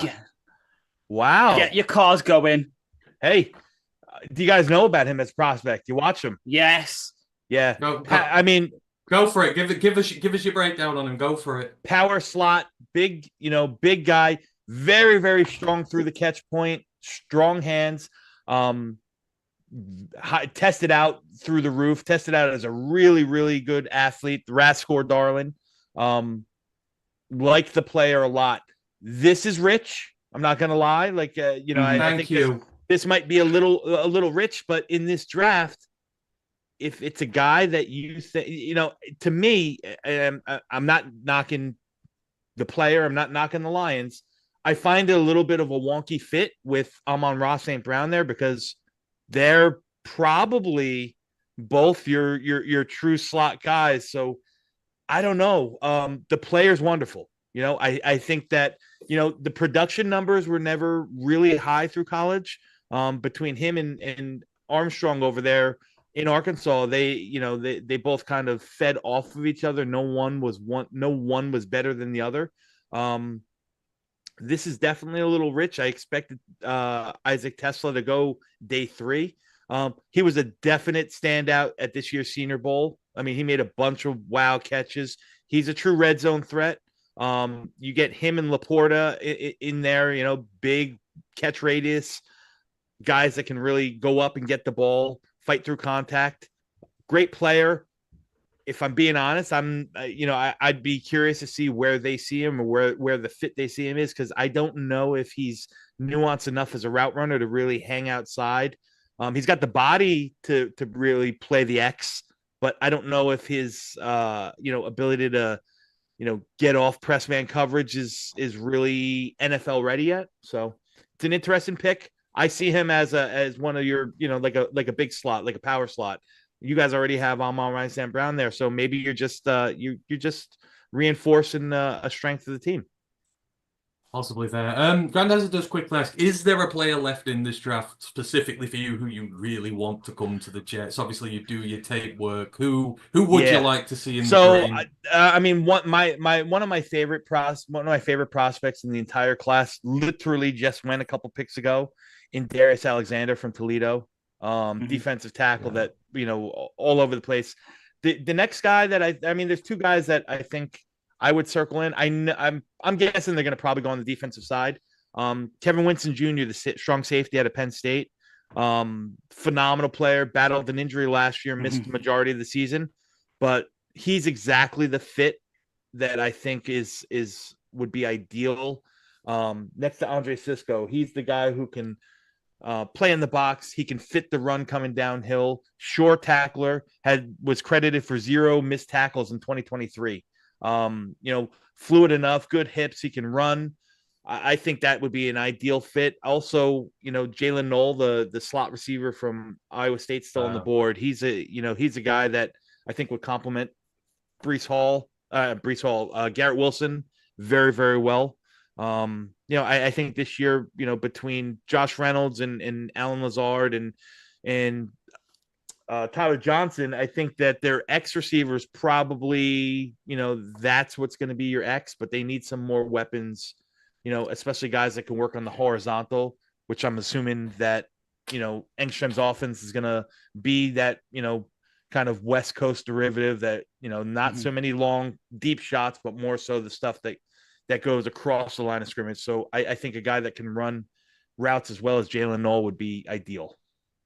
I have a love affair with Rocco Becht, so I've watched a lot of Iowa State football. I would love to see Jalen Null in New York. I think that would be. We have a pipeline. We have a few Iowa State players on our team between Brees Hall, Will McDonald, Alan Lazard. So the pipeline between Ames, Iowa, and Florham Park, New Jersey is strong. So I'd love it. So the details are out for our trade. So for us, it's obviously 70th overall, which we've used for Tesla. 182 this year, and then next year's 6th round pick for the Jags. The Jags get 102 and both of next year's 3rd round picks. Whoa! What? Yep. I'm sorry. I'm gonna go and be sick. Oh my God! We don't pick now. We don't pick till like 220 now. I'm sick. I'm physically sick. We don't pick for quite a while now. Is Ayamano still on the board, or did he go? Yes. Jalen Null is still on the board. So is Jalen Royals. I don't know if you guys are up on Jalen Royals from Utah State, man. He's another really, really good wide receiver. It's I think it's the injuries with him that have knocked him a little bit, haven't they? And but I agree, he should not be down here at this part.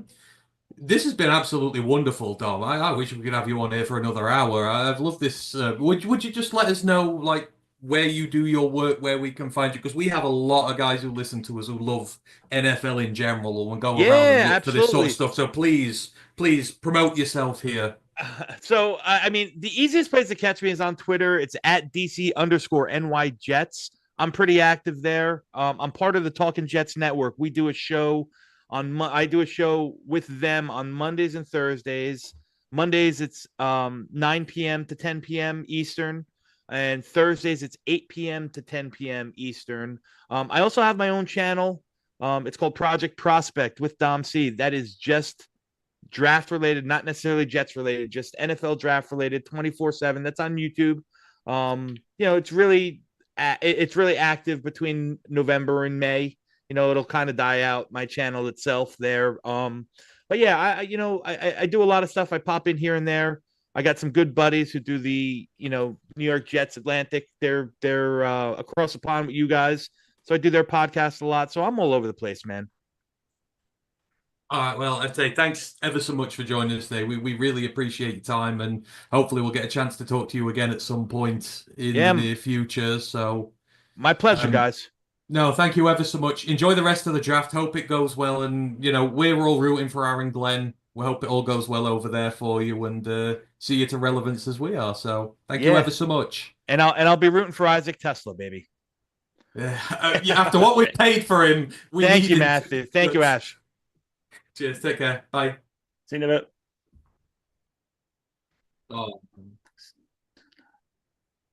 Oh man, that was That was absolutely awesome. Thank you to Domsey there, and thank you, Grandizer, That for was putting this on. great, That was awesome. I've got him to send all our links to the stuff he does.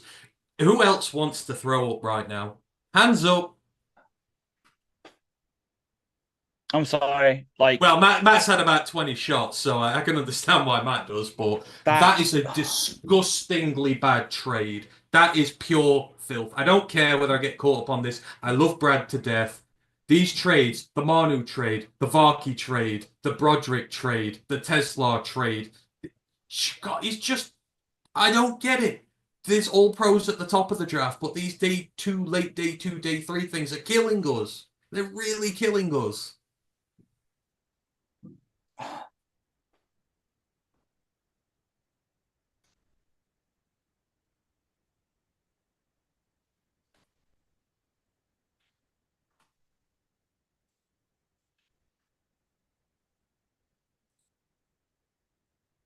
both.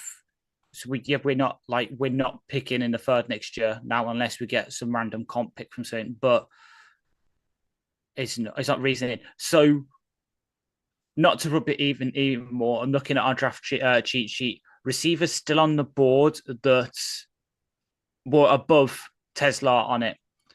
Eilik Amayono, Jalen Royals, Jalen Null, Isaiah Bond, Tej Johnson, Savion was easy.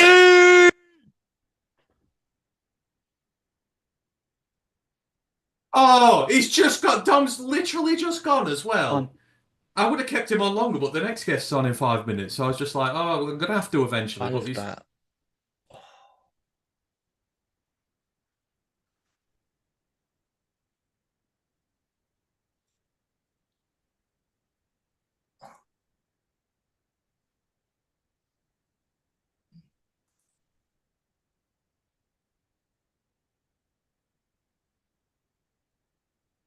He's not. I checked. He's not on. He's on none of our lists. Basically, we don't pick till the 6th now. By the way. Oh man. So let me just get Eric up. He's literally just tweeted the updated picks tracker. Apparently, you're on mute, Matt. So right now, based on our picks currently, and I can see us doing what I suggest. I asked obviously Jeremy and Eric about on the POD cast midweek mailbag. I think it was last week. But now our remaining picks are 182, 196, 228, 230, 244. Trade NFL trade pick value chart. Apologies to everyone who couldn't hear me just now. I unmuted myself on Blue and Zoom and I didn't on Streamlabs. Apologies. It's all right. He was just talking about his love for long snappers as always, so he didn't miss out. Well, I can't argue it any longer. So I if we love figured them, I out do. when is our next pick? 224? No, it's 180 something. 182. 182 is our next pick. Oh. We gave up some of them for the first trade up. For good old Tate. 182. Hang on, let's have a look. No, Matt is moving now, Grandizer. Maybe just refresh your stream. He should be fine. No, he's moving. I've just checked. I'm the one streaming the fucking thing, so if I'm not moving, no one's moving. True. There we go. They said that. I'm just trying to see where we can roughly get with our picks. 244. Oh.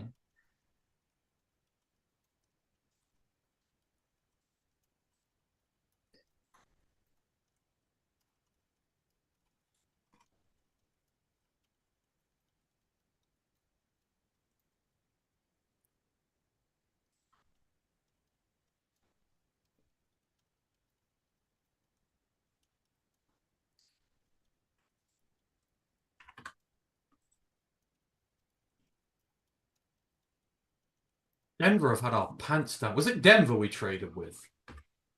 Yeah, I believe. Yeah, 228 is also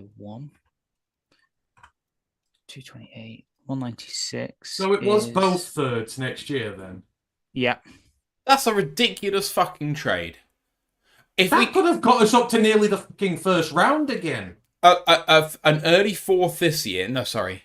An early fourth this year and 2/3 for an early third.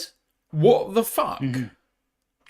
Okay, according to the pick chart that I'm using, I don't know which. So this is the Jimmy Johnson one, so it's probably very outdated. We got bent over and violated with a rolling. I'm not pin. even looking at that.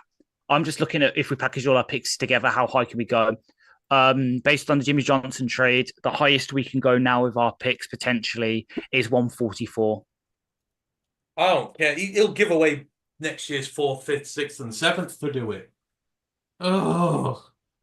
Brad, no experiment just said don't use the Jimmy Johnson chart, it's out of date. I know it's the only one I can get that's got like a little I'll try and use Rich Hill. It's just trying to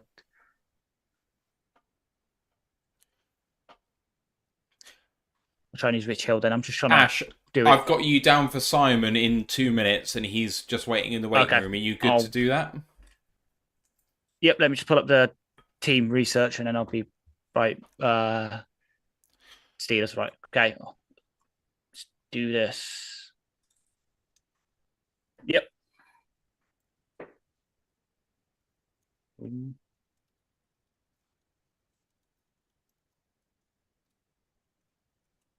Do.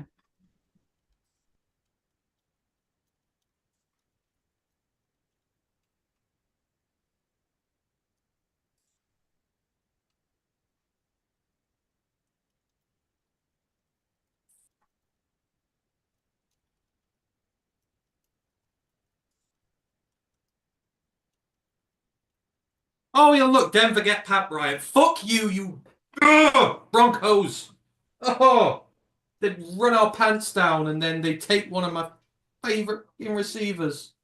I'm left with Isaac Tesla with about 5 picks spent on him. Oh. Could have been Bryant, could have been Horton. I get the late round picks might not make the roster, but still, you're giving stupid amount of picks away for guys who don't deserve it. So Pat Bryant is on the the clock biggest. Traded 85 and 146 for 77. Pat Bryant is the biggest reach of the draft so far, according to this. I get it. I love Brad. Brad Holmes is a genius. Brad Holmes is the best GM in it. I get it. I do love him to death. This is the draft trading is not good. It is when he goes back, when he goes up. This draft trading is just someone needs to be in his ear and go, Brad, don't do this. Don't do this. I get Tesla might be the kind of guy they want, but you telling me there's not a more talented guy who this locker room can deal with and can get in this team. Pat Bryant is a perfect fit for the Detroit Lions. We could have had him 3 picks later, and we could have kept all our picks, but no. Yeah. And we've picked a power slot. As Dom said, we picked a power slot. This is not a JMO replacement.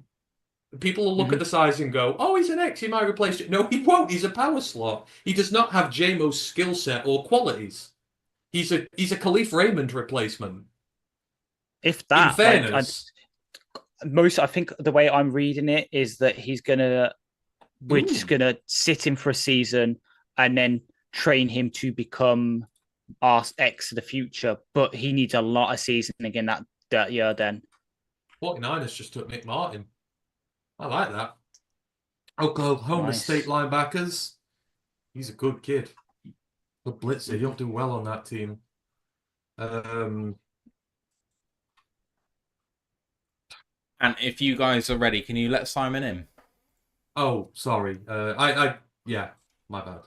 Are you ready, Ash? Yeah. Okay.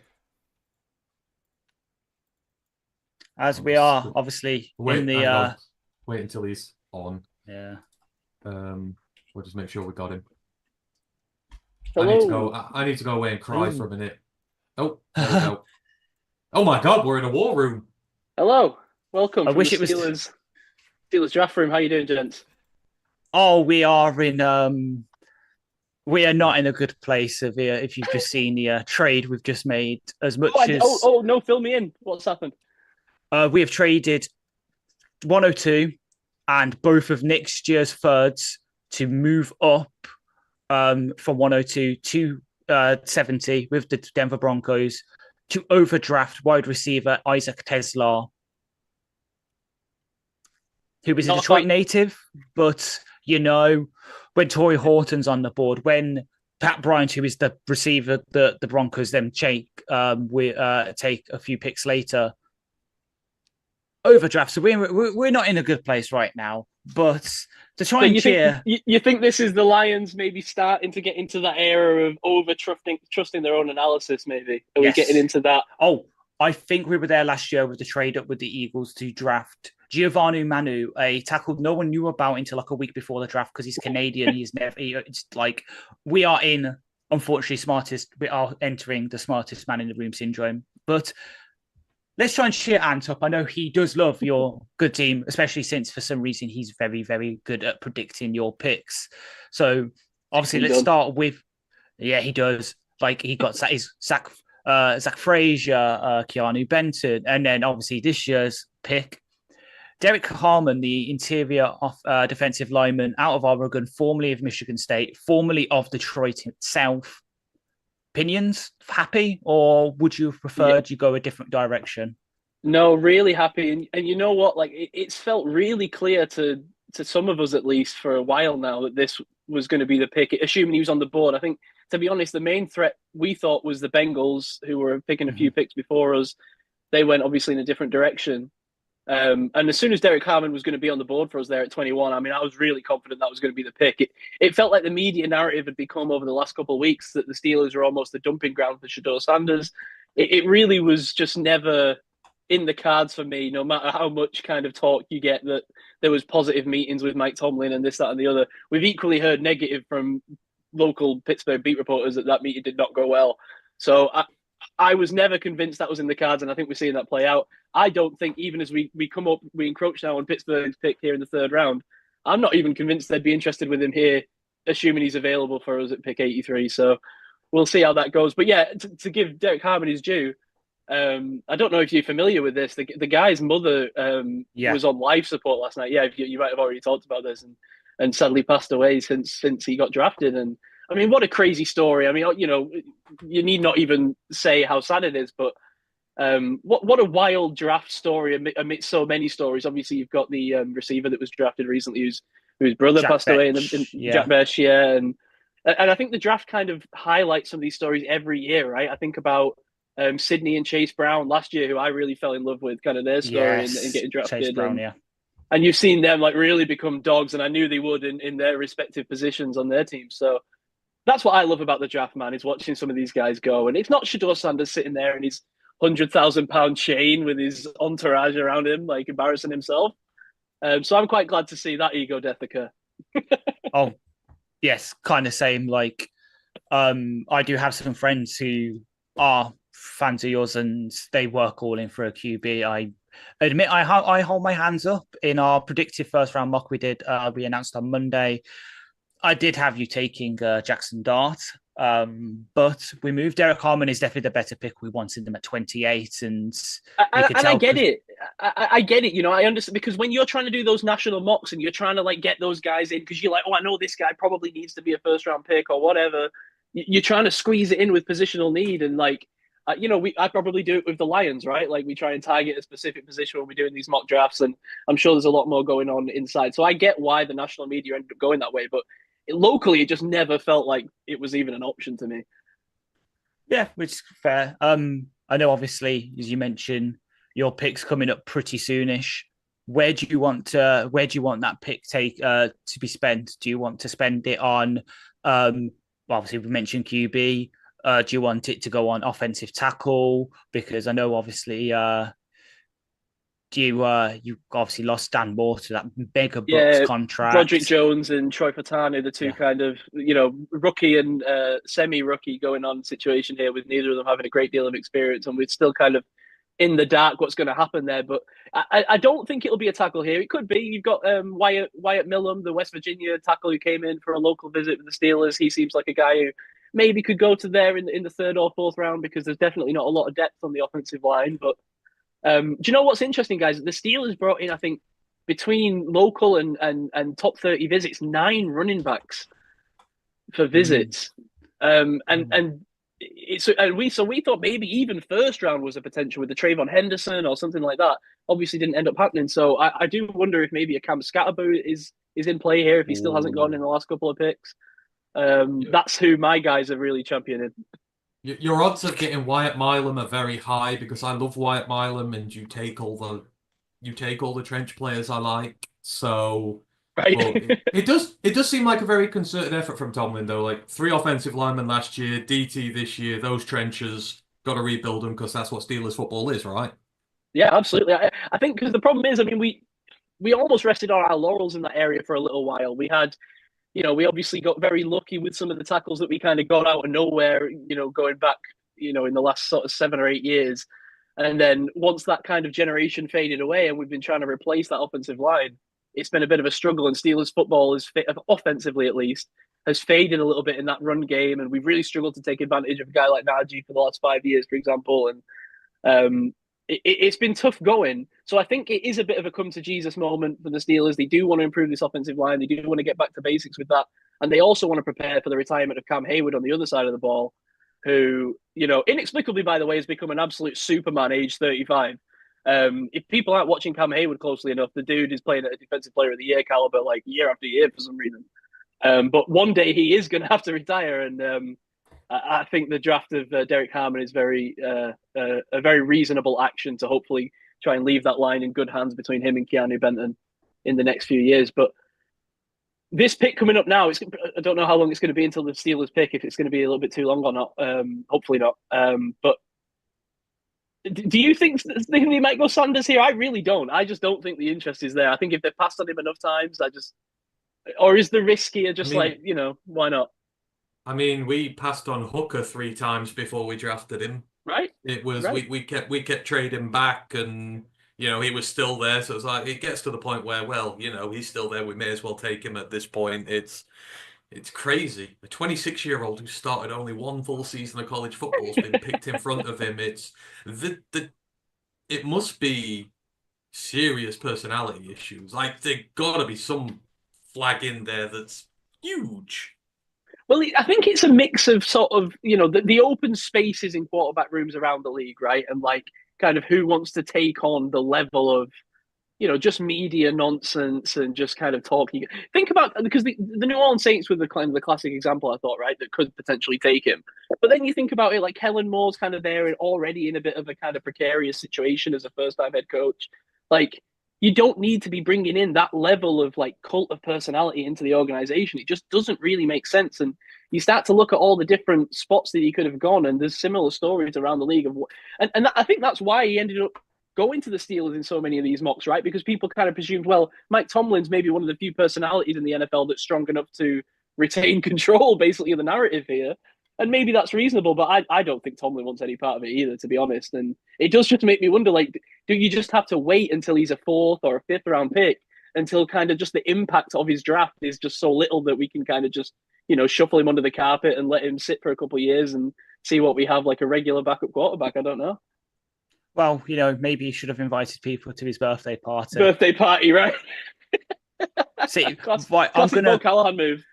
Yeah, I'm going to put you in a difficult position here. Sure. Yeah. Would you rather draft Shador at 83 here, or do you let the boogeyman play for you, Aaron Rodgers?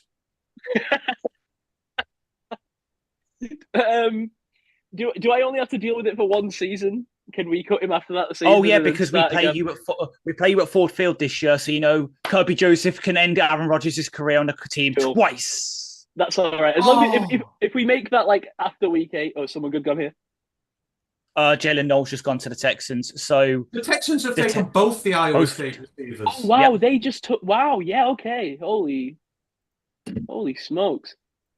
CJ They really Stroud wanna must give have a raging hard on right now. Like, it just the amount We need of to get him away from the Viagra. Get him away from the Viagra.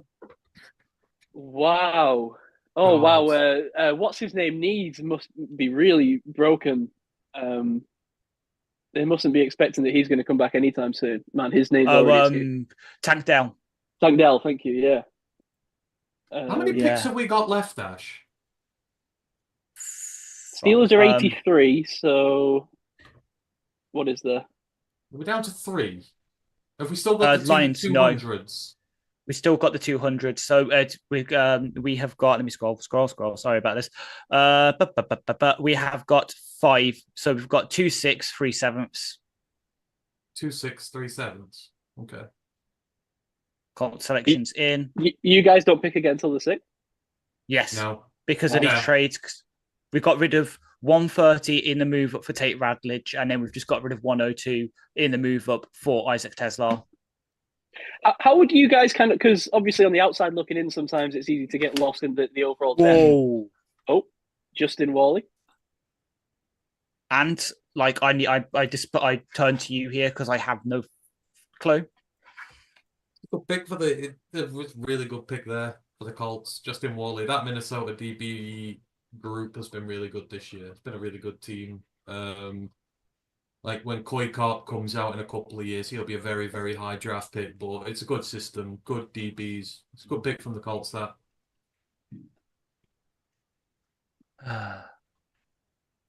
But yeah, we're not picking to the 6 now. So that's why I was just before he was coming on, I was trying to work it out the trade charts. How high can we go if we just bundle all those sort of late picks together? How high can we get into up? Because I think with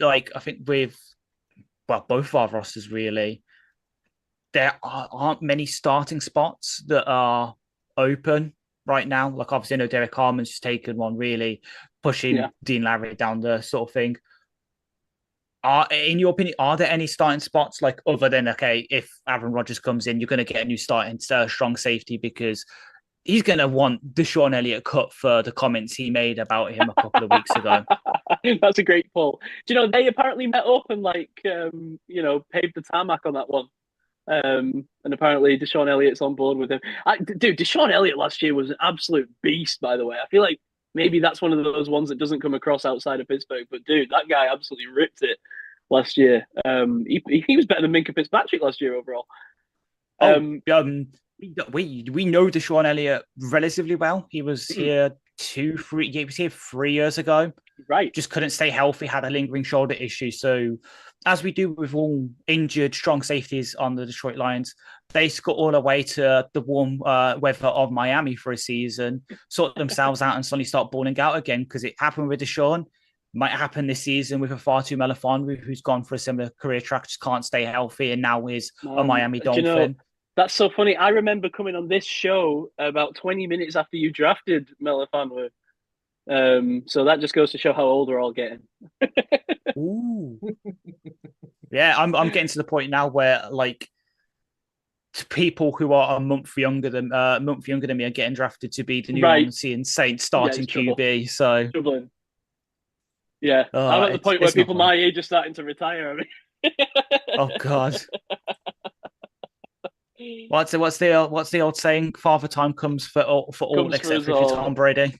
Right, yeah. It just seems to be coming for me a little bit quicker, it seems. Yeah, no, to answer your question, though, I think nickelback, kind of that nickel corner position is an area that maybe we could look to improve. We've had kind of a rotating share of rookies and various people to step in, James Pierre and, all sorts of kind of contributors there. So if you wanted to maybe find someone there, I don't know necessarily who that name would be, but that could be an area you could look at. I do think offensive guard. Yeah. I just said I would love Cam Scatterbo to go with this next pick for you guys. Yeah, for sure. Because you are officially on the clock. Cam Scatterbo or Wyatt Milam. I think that would be awesome picks for you. Those are the two names that I'm thinking. So I know obviously you just said that nickel might be the sort of spot then. What does that mean for obviously your unheralded UDFA last year who kind of balled out a bit, really broke out in a nice way, Beanie Bishop Jr. Does that mean Beanie.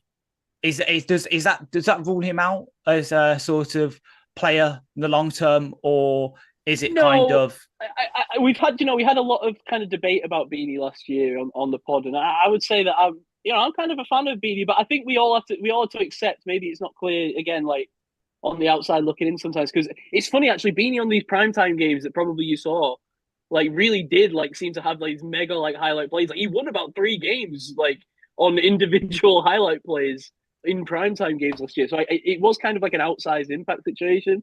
But he does have limitations to his game that like aren't ideal. He's not Mike Hilton, like what I mean. Like this is not necessarily kind of your ideal shifty, agility based kind of nickel corner.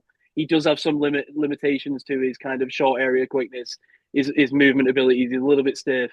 He has got like a kind of a natural tad for like big plays and like getting kind of finding the ball in important moments. And I think that's big on the Steelers defense. That's what TJ has, right? This is what frustrates us in the whole TJ Miles Garrett conversation, is that there's something that gets lost in the conversation a little bit when you only look at the kind of the raw numbers and measurables, and you forget the impact level that a player can sometimes have in clutch moments. And maybe that's easy to wash away. And that's what Beanie Bishops, I think, brings. And that's why I think Mike Tomlin likes him. But equally, there was some times last season where you really saw him give away like big plays. And there was some points in the Steelers season where the Steelers secondary really was costing us like huge plays in the secondary. So I just think it's an area where we could conceivably upgrade if there's somebody there, that's maybe a little bit more athletic traits based. Outside of that, I do think we need some depth on the offensive line. I think the running back would make a lot of sense. I think wide receiver, even, we don't know what's going to happen with George Pickens in the long term. Someone like Jalen Royals, I think, is maybe still on the board. Yes, he is. Oh, here's the top guys listed here, although no wide receivers listed, I don't think. There's Toby Horton at the bottom, who is really good, extra star receiver, just coming off that torn ACL. But before that, back-to-back 1,000-yard season, 8,000-yard plus 8 touchdown seasons. Plus, to make it a little sweeter for you, in one of the big rivalry games, he mossed Travis Hunter completely and utterly. So if there's a little sprinkle of that on top, as here comes the Titan section, which means that you guys are one pick away. One pick away.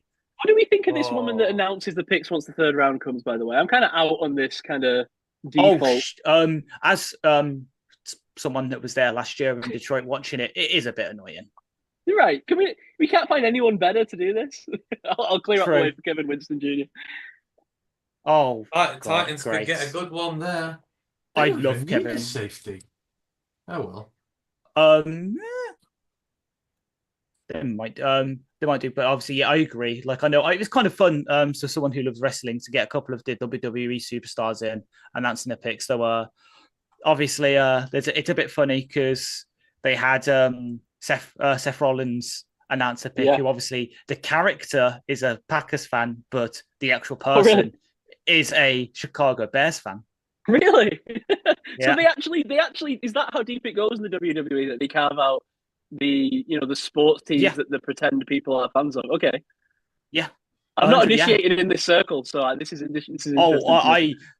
I'm getting. I used to be really into it. I'm getting back into it because some of my friends are wrestlers. A lot of people are now, right, with the Netflix deal and stuff. Like I'm seeing, like I even turned it on, and then I saw a Clash from Clans ad, and I checked out.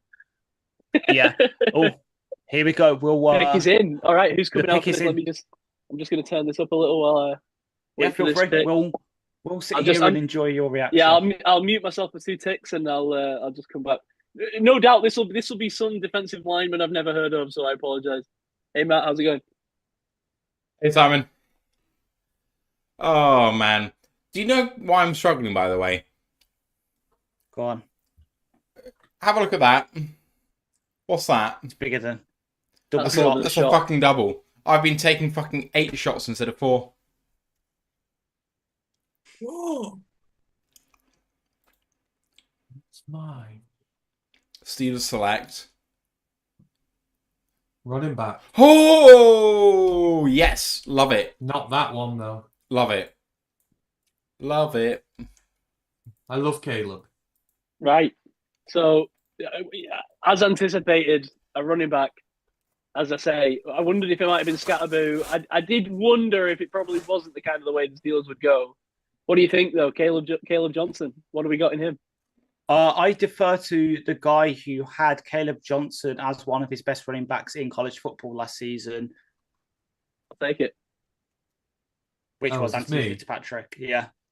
Oh, Caleb's old school. I really like the fit here. Obviously, the Iowa system, it's the running backs, the tight ends, the offensive linemen. You don't get your receivers from there.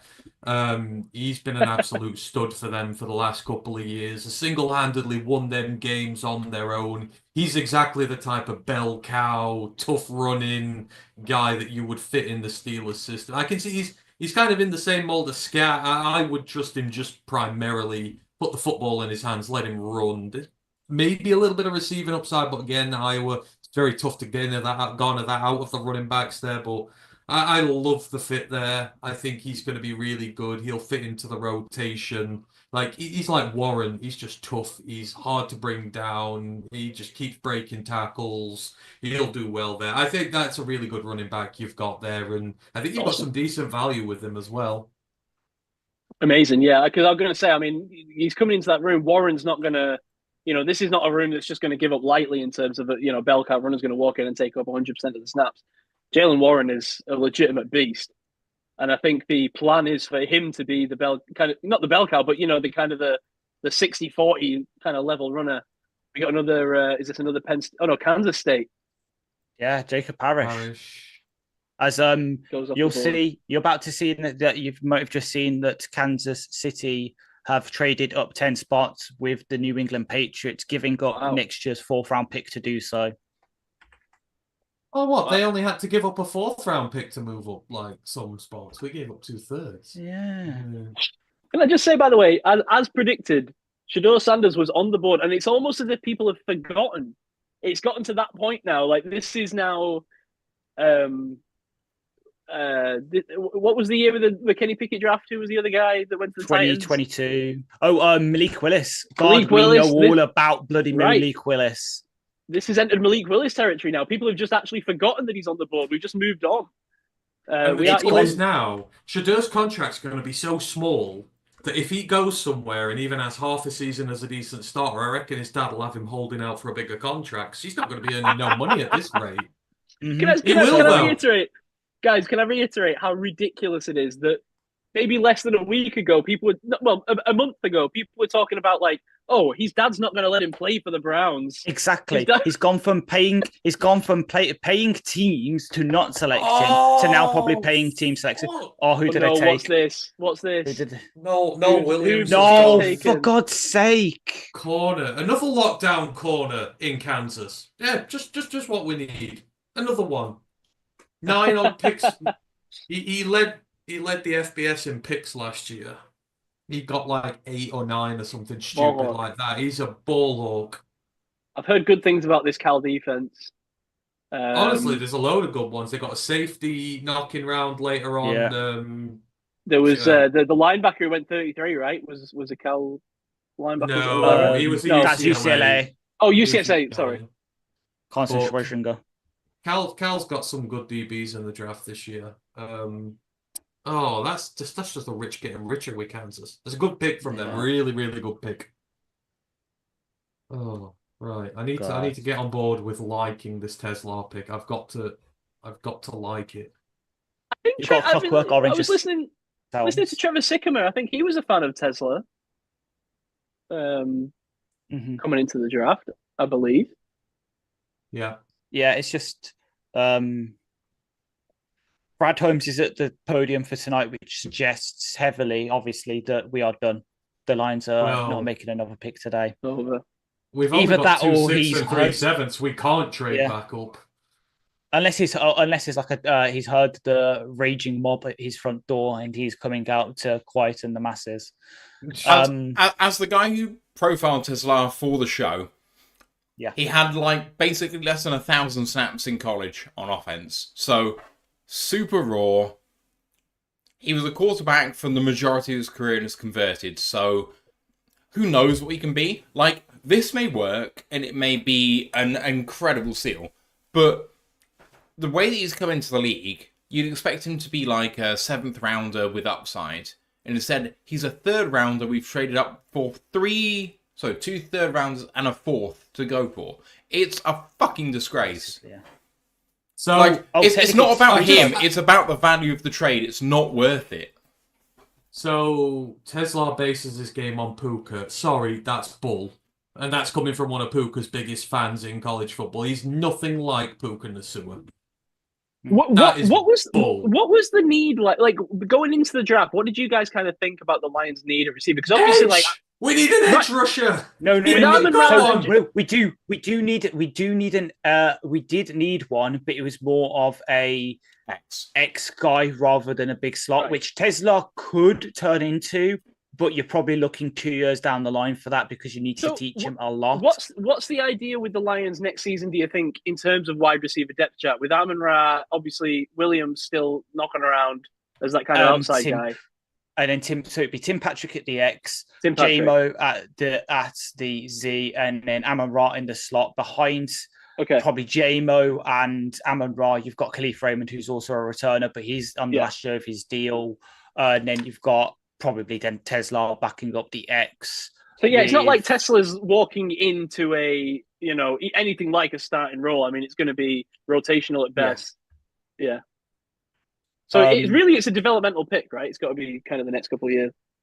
Yeah, but it's just I think for us, at least my reaction. I do not presume to speak for my other colleagues, but it's because there were better ones that were fits in that on the board. So Pat Bryant, who the Broncos took a couple of picks later, Torrey Horton, who's still on the board, who I profile for the show, absolutely great. If you wanted a developmental X, Savion Williams, the TCU wide receiver, is also there, very similar, but has played more snaps. So you've got a better foundation to work off. It's just because it almost seems like the biggest, like he's felt like Brad has this syndrome. Like he seemingly had it since day one. We had it with Levi Onwuzurike, who we nearly traded up back into the first four with a back problem.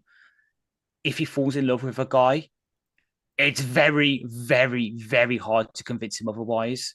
And that's probably going to be, as much as we love him, he has done such good work here. That's his one major weakness. That has served him well, I suppose, though, in some cases, right? You know, Jameer Gibbs wouldn't be a Lion if it wasn't for that, right? You know, We traded back for Jameer. We didn't trade up. We traded back.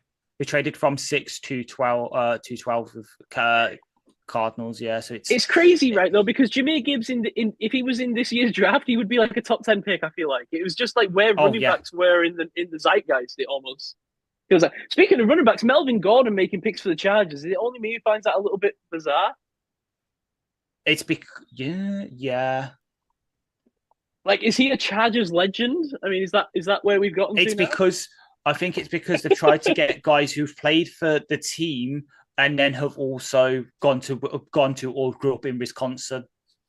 So right. Okay. Right. Thing. Oh. Okay. Right. So that's why, for example, Travis Frederick announced one of the Cowboys picks because he was obviously went to college in Wisconsin.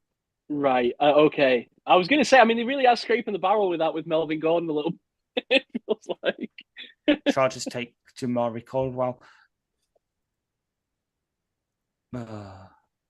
That's a good pick for the Chargers. We were saying yesterday when it came to their pick around you guys that they need a DT, so they're probably hoping that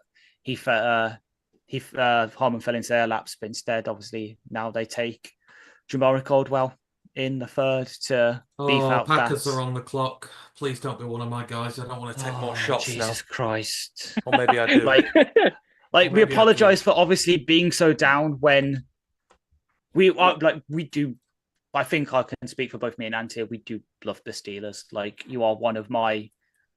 Other than the Lions, you've got the we Lions. are huge Lions fans. Lions and Seahawks are our boys on the NFC side.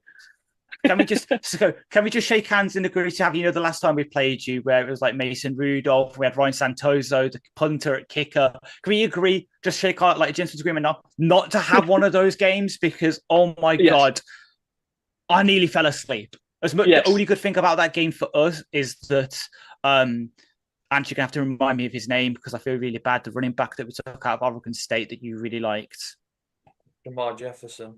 The fact that Jamar Jefferson had a really good game. But that's the only good thing from that game in terms of for Lions fans is that. Well, I hate to disappoint you, but there's a good chance that Mason Rudolph might be starting the next game at the Lions and the Steelers. God. I mean, Jalen Milroe is still there. Jalen Milroe, do you know, honestly, seriously, if Jalen Milroe is still available in the 4th round, that really could be the pick. I could see that. Really good. The Jags have traded up with the Texans, so they've got back-to-back picks now. They Back-to-back pick at picks. 88 and 89. They trade. So Houston's sending 89 and 236, and then the Jags are sending, obviously, well, I can't read this properly. 142 and 102. It's 3 a.m. Who can blame you? Yeah. So the Jags are using our pick that we gave them to trade up to pick right after the Packers. Who? Another receiver. Savion Williams from TCU. Oh, thank God I don't have him on my list. Who? That's an inside joke on our podcast. So we do draft coverage every year, right? One of our guys, long story short, we bring up TCU, but someone references it as Texas Christian University, and he goes, "What the hell is that? Like, what school is this? No one's ever heard of this." And so for the rest of time, we just rip him as TC Who. Okay. Brad has just said in this presser, there were times they attempted to trade up for an edge, but they couldn't make it work. So instead, we picked the highest rated player regardless of position. Okay. I hate it. So what is your draft haul overall, guys, so far? Remind me, sorry. Like, who is everybody you've got? So 28, we took Tyleek Williams, the nose tackle out of Ohio State. I liked that pick, actually. I thought he would slip into the back end of the 1st round, and that's a good pick. Then we traded up to take Georgia right guard, Tate Ratledge, and then now we traded up again. Great pick. Mullet legend, Tate Ratledge. We've taken 2 good picks, and we've taken a flyer on someone for 4 picks. 4 picks? Mm-hmm. 4 picks, yeah, that's tough. 4 picks. I was saying this actually we're live streaming over on the UKSP, and I was saying this over there during the 2nd and 3rd round stream. It's a little bit strange, some of these 2nd and 3rd round trades that you get.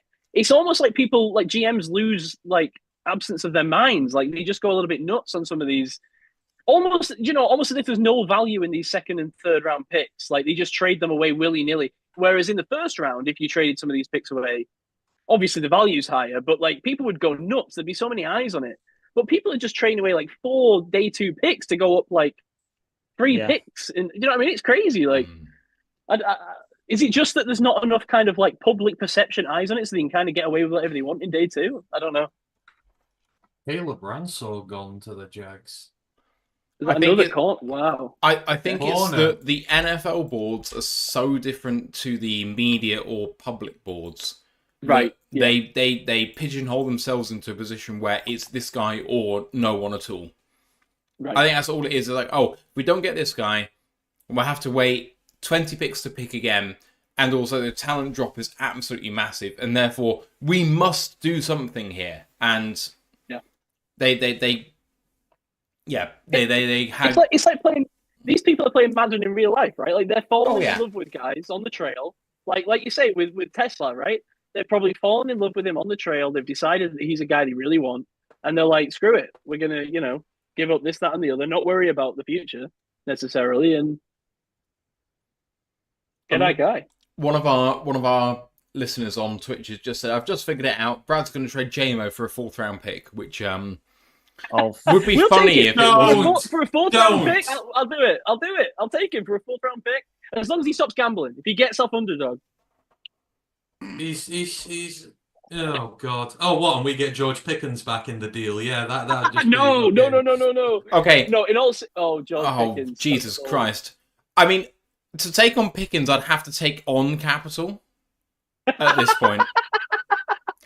I can't even I'd like to take Pickens and a 3rd. Who was the quarterback? Rock Osweiler. Thank you. Yes, great trivia. Osweiler. It's one of those things where like Pickens, when he was drafted, it's like, oh, there's character concerns there, but what's going on? In the first year, you're like, oh my God, He's so much better than his draft position. Like, his talent is great. Second year. Oh, yeah, I see what's happened there. Okay, fine. So, all right. I don't know about you guys, right? Because I feel like we came up in the space in a similar time, like age-wise. And, like, maybe you guys are getting cynical at the same point as me, but, like, the last couple of years, like, I've been the most down on George Pickens out of basically everyone on our show because I'm just sick of the guy. Like, how many times do I have to go through this? Like, we did Antonio Brown, and, like, he was the best receiver I ever saw in the world, and I saw him go nuts because Vontaze Burfict knocked him out. But then after that, it was like just a ridiculous line of like Martavius Bryant and Chase Claypool and this guy and that guy, and it's like even though he didn't do it in a dickish way, Le'Veon Bell. They literally can you just give me just 1 second? What did I do? What did I do? Wyatt Milam's gone to the Jags. What did I do? Wyatt Milam's just gone. So Le'Veon Bell was literally as like a, not even a kid, but like a 16 to 19-year-old guy.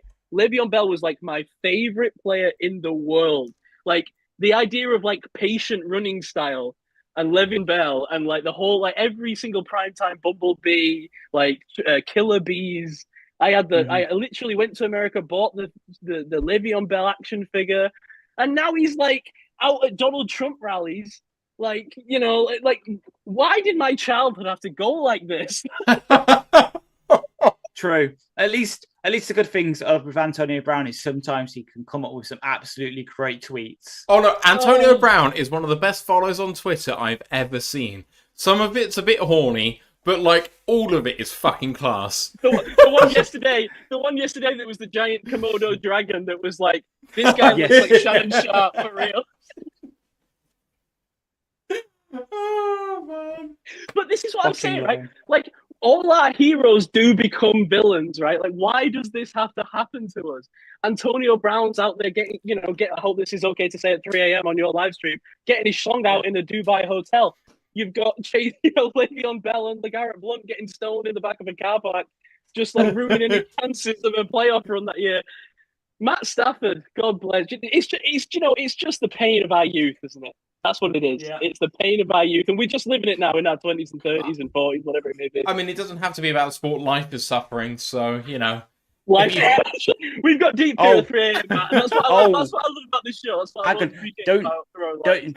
Don't you know that more than most, Matt? Are you mentally prepared for a certain right back to go to follow Jurgen Klopp to the Bernabeu? What do you mean follow Jurgen Klopp? Klopp isn't at the Bernabeu. Supposedly he is. It's no fucking chance. It's not happening. I don't give a shit. Is someone referenced soccer ball? What's happening? What's going on? If Trent Alexander-Arnold leaves Liverpool, which I think is less of a possibility now than I thought 2 weeks ago, if he leaves, he goes with my blessing. What teams are you all fans of? Like football-wise? I'm a big Liverpool fan. Liverpool fan. I'm a Aston Villa. Okay. What about you? I'm a Bolton fan. I'm Bolton. Oh, nice. The early I got a few oohs of pity there. That was no. It's not oohs of pity. The early mid 2000s Bolton team. Oh, I know everyone's. Oh, dude. yes. JJ Okocha. I was there. I had the season ticket for every season in that exact era, dude. It's not with JJ Okocha. JJ Okocha is not what got me. Ivan Campo is what got me. Ivan Campo, what a legend! I met that dude multiple times. Jussi Jääskeläinen. Oh, what a team! That entire. Zach, for me, obviously being the Villa connection, Zach Knight. Dude, Zach Knight was hated for real. People despised Zach Knight, and I can't blame him. Zach Knight kind of sucked. But do you know what the thing was with Zach Knight? And this is like real 3 a.m. niche stuff for a Lions podcast. I apologize, but this is how we do it on the Steelers podcast. It's what you can expect, by the way, is this level of nonsense. Zach Knight was so bad, but he embodied like a spirit, right? Like he was that kind of traditional, kind of lumbering centre back that just like told everyone what to do. And I think it was kind of worth it for just having this like useless slab of meat in the back of the defense. The defense. I didn't realise he was Harry Maguire. That's good. Thank God! I was about to like actually take down one of my own and say Tyrone Mings. Oh, don't Tyrone even. Mings! He went to my school. Stop. Oh, do you know who went to my school? Go on. Jolyon Lescott, and the reason he has that scar on his head is because he got run over outside of it. Didn't Joe Terry sleep with his wife, or am I getting the wrong guy? That's Wayne Bridge. That's Jolyon Lescott's the guy who got called Slabhead initially. Like, Maguire got called Slabhead after Jolyon Lescott. Mm-hmm. Do you know who went to my school? And being that it was in Bolton, you could probably guess. You could probably get this if you figure this out. Not football, different sport. UFC? Almost, not quite. So boxing. Boxing. Bolton boxer. I'm so bad with boxing. Oh my god. Amir Khan. Oh, Amir Khan. Oh fuck! Oh that. Excuse. That fucking cunt. Yeah. I swear, the peak of his career was going on fucking I'm a Celebrity and eating those fucking strawberries and cream. True. Right. Looking like, oh, I'm a naughty boy. The B&Q I worked in when I lived in Bolton back in the day. Amir Khan's boxing gym. Oh my god. What a weird trip down memory lane. Lions legend Michael Brockers at the podium. I actually thought the Rams could be a sneaky dark horse quarterback team, by the way. So Shamar, like, seriously, is this maybe a Sanders spot? No, it's not. It's Josiah Stewart. Never mind. So he was a big favourite to go to Detroit. A lot of the content creators that we are involved with for the Lions were like, we have to take this guy at whatever the pick was we had, 102. The fact that he's gone at 90 justifies the fact that I didn't want him in the first place. Oh, he is not worth this pick. He's not a good football player. He's not a good football player. See, this is why I know you guys are like born after the spirit of our show as well, is that you've got such strong conviction here at 3:44 GMT. An edge taken by Los Angeles Rams in the third round of the NFL draft. Love this show. Well, okay, so he's an edge rusher who's 6'1", 240, but he doesn't rush the passer very well, but he's not a linebacker either. 30 sacks, though. 30 sacks in his career, it says here. At Michigan. I'm just reading the ticker. At Michigan. At Michigan. Come on. Right. Ravens picks in who they're going to... So we'll see. Yeah, we'll see which safety torments us for the next decade now. As the Malachi Starks is already there. I know. I hated that pick. No, they need a wide receiver. So if it's Ayomanor, I'll go here. Oh, for God's sake, if it is. He's still here. Yeah. Holy I really did not realise that. Wow. That's why we're so upset that we traded up for Isaac Tesla. As Brad explains that his thing where it says HWS on his hoodie. Emery Jones. What a pick. Fucking Wow. Jones. What a Emery terrible Jones. pick. Big boy. What an awful pick. They've big brained it. But I don't know. Well, I've put it in our Discord. You've probably seen it. So Brad Holmes, our GM's been wearing a sweatshirt that has HWS on it. It's crashed that. He said, oh yeah, it's because it stands for height, weight, speed. And we crossed out Camilo for tape over evaluation. You can't fucking say that and then trade up for the fucking Raz Warrior fucking wide receiver. I'm actually like... Brad, I really want to be in Brad We Trust right now. This isn't like 2 years ago, the last time we all did a live show together, where it was Jimmy Gibbs, Jack Campbell, like level of like this. This is there's so many players where you could go tape over evaluation, and you're like, okay, I get it, I understand. Jack Sawyer, tape over evaluation, fine. Kyle Kennard, tape over evaluation. You could go for Xavier Restrepo. The ultimate tape over evaluation because of how bad he fucking tested athletically. There's so many players in this draft you could say that about. And it's like, okay, I respect your opinion. But to take the guy who has less than 50% of the snaps he can have at college because his college doesn't trust him to play well. He's going to the fucking NFL. Sorry, if you can't cut out college football, what makes you think you can do it in the NFL? Yeah. And what do you think is the thinking behind this, though, Matt? Like, What did you actually give up for this pick? Was it 2 4th-rounders, did you say? 2 thirds and 2 future thirds, a 4th and 7th. Oh.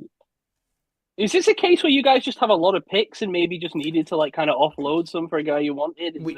We don't have that many picks. We just went for it. Yeah, he just went for it. That's why Shador's just tweeted. What's that, sorry? Jalen Milroy, Seattle! Oh! The second coming of Russell Wilson. Ian Rappaport, about 5 minutes ago, said the actual phrase that Dylan Gabriel may go before Shador Sanders. That would be hilarious. They've gotten word that Dylan Gabriel might go first. So, but Milroy has gone. Milroy has gone. So I mean, that's for Seattle. You just dial up trick plays and stuff for him there, and if Darnold flames out, you've got a natural guy who can come in. I mean, you can use him in the run game for sure. Use him with Kenneth Walker, get him 2 back sets, do that out. You could do so much with him there. That's actually quite an interesting fit for him. Would you? Because I know I've seen this posited around 2 QB system. Sam Darnold between the 20s. When you get into the red zone, Jalen Milroy in. You know, it's funny because that's exactly what people were claiming the Steelers should do last year, right? With Fields and Russell Wilson. That was exactly, and we almost tried it for one game. And I think Tomlin just kind of quickly nixed it. I just think coaches are they're just so anti that idea, right? They don't want to be the guy that tries it and it fails. Oh, but maybe the Seahawks for the new generation. Well, you're talking to fans of a team who 6 years ago tried this innovative new idea. I don't know if you've ever heard of it. It's called rotating your guards. Yes, I hated that. Yeah, the Steelers did that for like a couple of games and it was the worst. No, we did it for a whole season. It'll be like, oh yeah, this season, this series, we're going to have Hal Vitae and I can't even remember his name. Really bad idea. One that, it was mind blowing. No, it was because it was Glasgow, Hal Vitae, and then that guard who then went to the Chargers and retired. Oh, I know what you mean. Yeah, I love this. Deep guard trivia. Oh man, Kenny Wiggins. Oh, that's not who I thought it was going to be. Kenny Wiggins sounds like he should be the 4th round draft pick of the Baltimore Ravens, and I don't really know why. It was a Nate Wiggins, probably. Probably. Yeah. Good shout. Who I love, by the way. How is Shador still on the board? I love this. I really thought Milroy would go before Shador in the hands. I mean, you've got New Orleans and Cleveland both on the board next. New Orleans already took a QB. Cleveland maybe, but it's like, why have you already passed on him like 5 times? Yeah, it's not exactly encouraging a quarterback to believe in your team if you pass him over so many times and then like, oh, actually, we'll take you now. It's not conducive to a good relationship. How's Stad feeling right now? Going, oh, I think it's going to be top 5, and he might not be drafted in the first 2 days. I love that though. The fact he got community noted on that tweet. It's like, oh yeah, that was so funny about it. I really need a 24/7 live cam into the Shador Sanders camp right now, to be honest. I need to understand what the vibe is in the room. That's the first... Last QB that Seattle selected in the 3rd round ended up being pretty good for them. Right. Russ. Second coming of Russ. Yeah, I like it. Big trust. Is Russ a Hall of Famer? No. Not even close. No fucking chance. If Eli isn't one, he's a Hall of Famer in my mind. I think he was so close, right? Like, if that pass is completed, he is. That's what's so upsetting about it. People will forget how good Russ was because of how his career is coming to an end. I know, but it's a shame. It sucks. But it's the same with Tyler Lockett. We had a big debate about Tyler Lockett being signed elsewhere and him being described as a Seattle legend. And it's like, he's 2nd in receiving yards for the franchise. Of course he's a legend of the franchise. If you're 2nd in receiving yards for a team, you are a franchise legend. No fucking doubt. It doesn't mean you're an NFL legend, but... Unless you're the Jags. But yeah, otherwise... But I remember him being overshadowed by Doug Baldwin in a very similar role.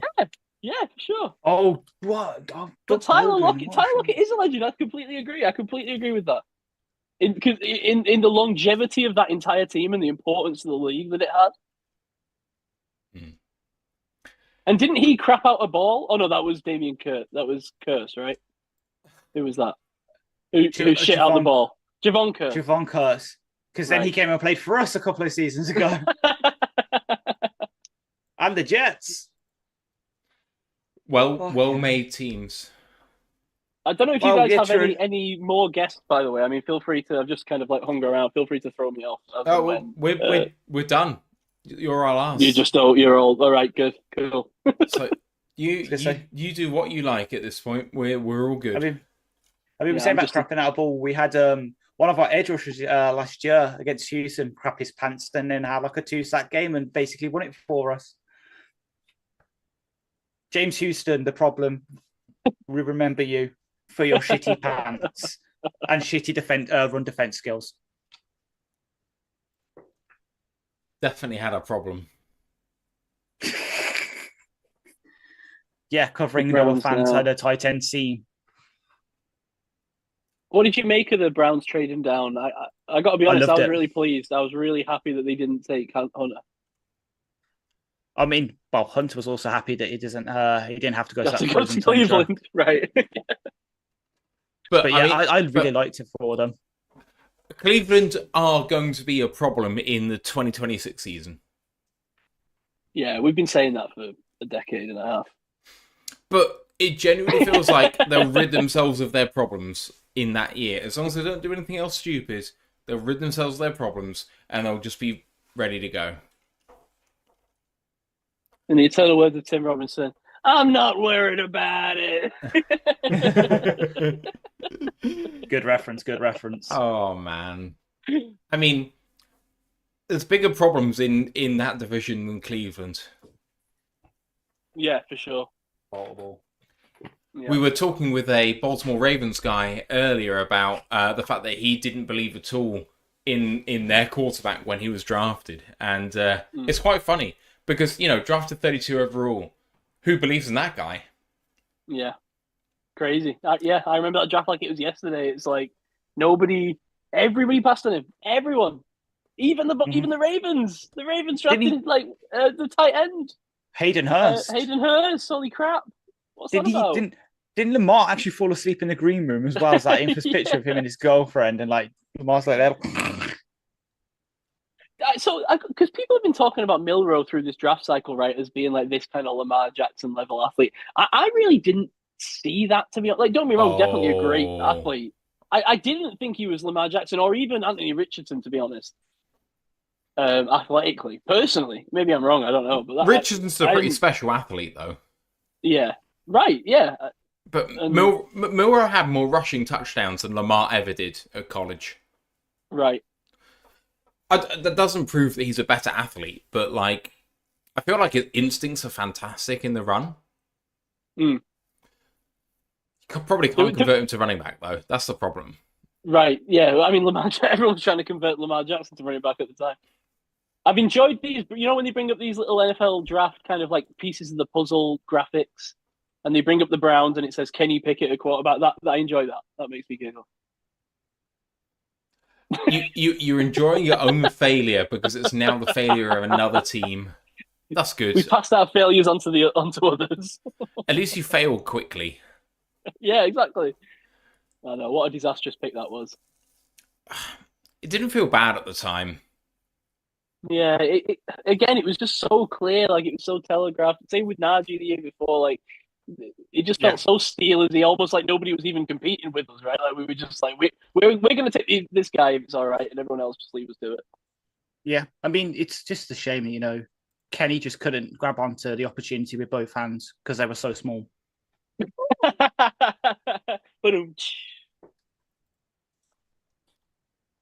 Come on, Browns. He's taken. Dawn's up at the podium for the first. We were discussing this earlier. My God! Wow! Oh my Lord! Did it do it? facts. My screen hasn't caught. Dylan Gabriel. Fucking hell. That is the most Cleveland Browns move. No. It's not the most Cleveland Browns move. That is the Cleveland Browns going, hey, Dion, look at these. Fuck you. Look at these, you fucking prick. Jesus. Oh, sorry. Shamar Sanders doesn't want to play for Cleveland, does he not? We're going to take this literal little man to play quarterback. A left-handed man is that? Hey, don't know those This left-handed is new. guys. They're I'm left-handed. I can make that joke. the devil inhabits you. I'm glad. I you know. said I'm it. sinister. I agree. My girlfriend's Awesome. left-handed, and it's very unfortunate. I was going to say the fun facts of why that whole thing comes from, the whole like left-handed people being from the devil. Because you're a classics major, sinister comes from the Latin for left-handed. Yes. I know it. You know carry on, Cleo. It's as much of a trope as you referencing FSU. True. So we're 1-2 picks away from all of the natural picks in the third round, and then we're into the comp picks, and then we're done for the day. So we're almost there. Mm-hmm. We have Texans survived. Texans agreed trade with Eagles at 97. Oh? Eagles aren't up at 97. Neither are the Texans. Minnesota's at 97. Yet they've agreed to trade for him. Yeah, hang on. It is legit on my phone screen. Mike Gruffalo, Texans trade up with Eagles at 97.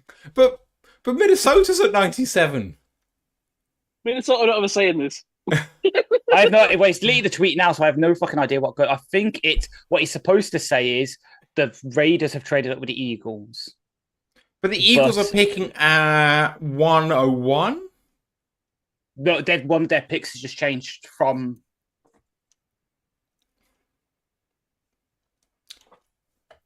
I swear one of their picks has changed. If I rewind mine like 10 seconds.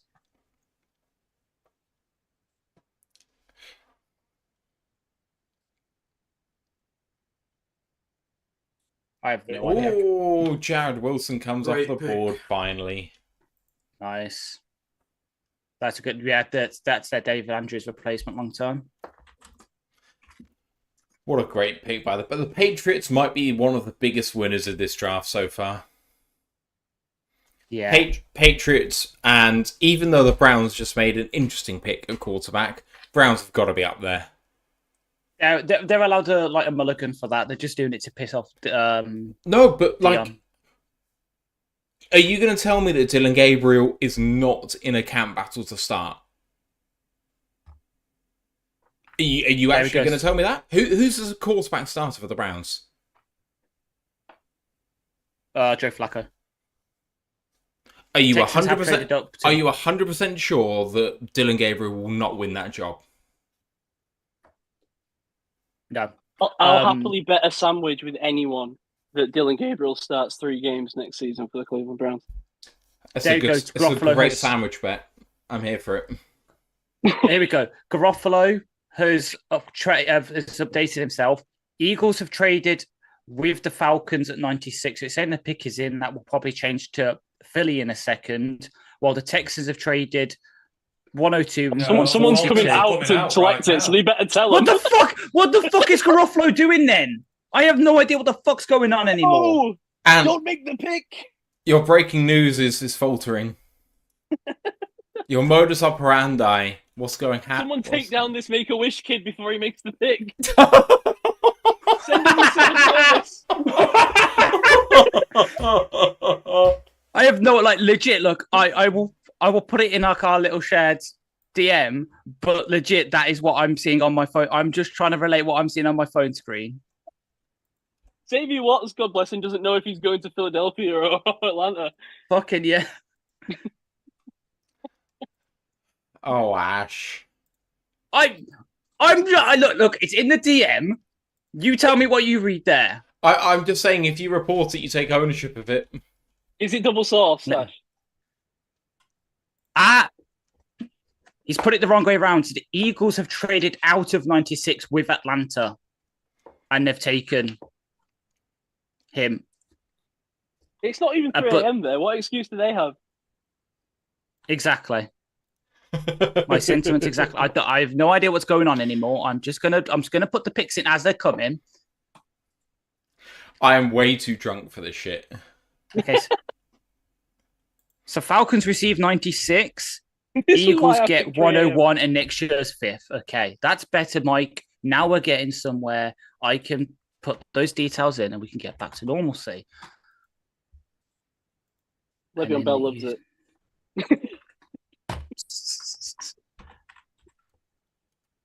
All right, Texans. Is this going to be another wide receiver in the Nico Collins mold? What a stupid comp that was. Texans. Okay. We're gonna go safety here. Cameron Williams. That's what I think. Maybe a kicker. Have we got a kicker yet? No kickers Not yet. Special teams. They've got Fairburn, haven't they?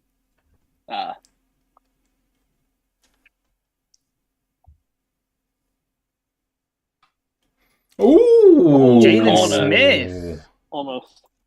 I quite like that actually.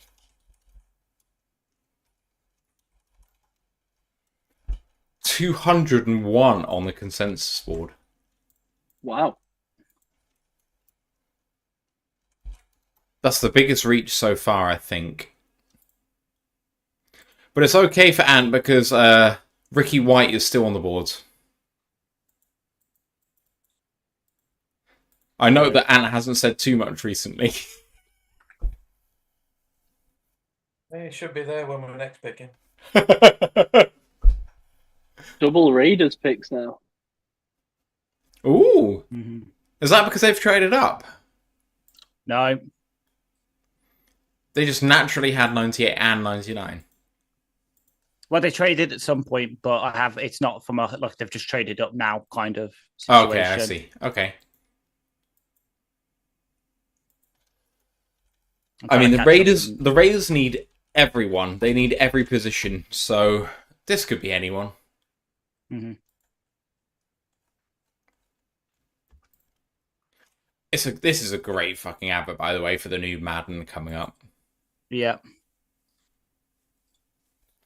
Okay, so the Raiders, they could do the wide receiver. So Aomanor, Royals, Bond are in the running. And then they don't really need an edge or a defensive lineman anymore, do they? Linebacker? Safety? I could see Billy Bowman. Yeah, true.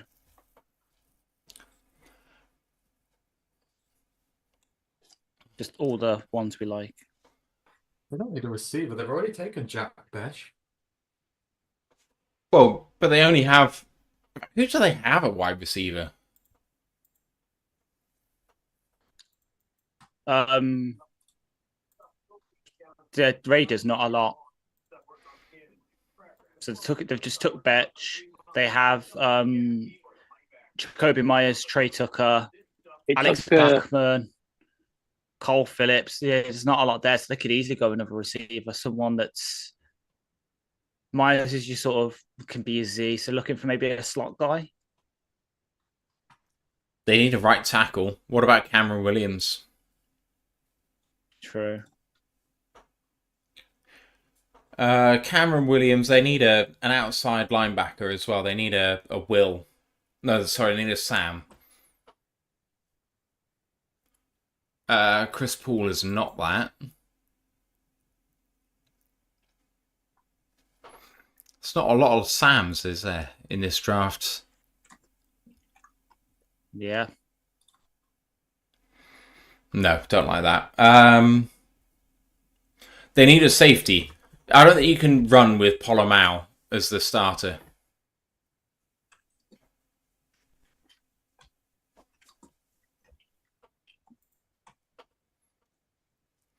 Yeah, back up to date now. Maybe they do go Sanders here.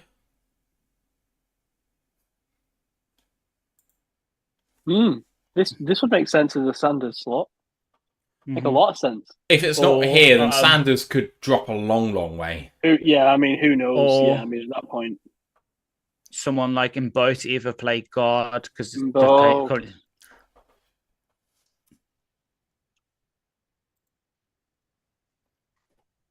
yeah, like Mbo.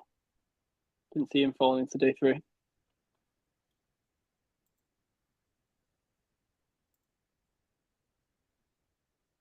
I can't believe Dylan Gabriel's gone. You know what might have happened? I think because you know how they're retiring Shador's number at Colorado, I think it's tricked teams and I think he's just fully retired and so they don't have to pick him. That was so sad. I mean, for real. Oh, I've seen it from another team about 5 years ago. Oh, well done, Jude Bellingham. You played one good season for us. We're going to retire your shirt number forever. That is so pathetic. I mean, that is a real red mark on an organization. We're talking about a team that calls the stadium the Trillion Trophy Stadium at St Andrews. They're already pathetic. And yes, before you say it, Ant, I know they've won a trophy more recently in Aston Villa. For now. Hey, Bolton won the Johnson Paint Trophy. We're killing it over here.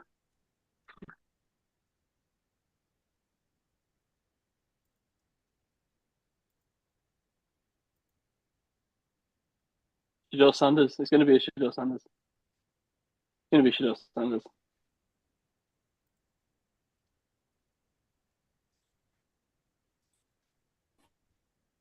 It's not Shador Sanders. Wow. Texas Tech cards. That is honestly a good pick for them. Biggest reach so far? There. 223. I'd like it. God. You got Jackson Slater, Luke Kandra. You got tons of guards left in.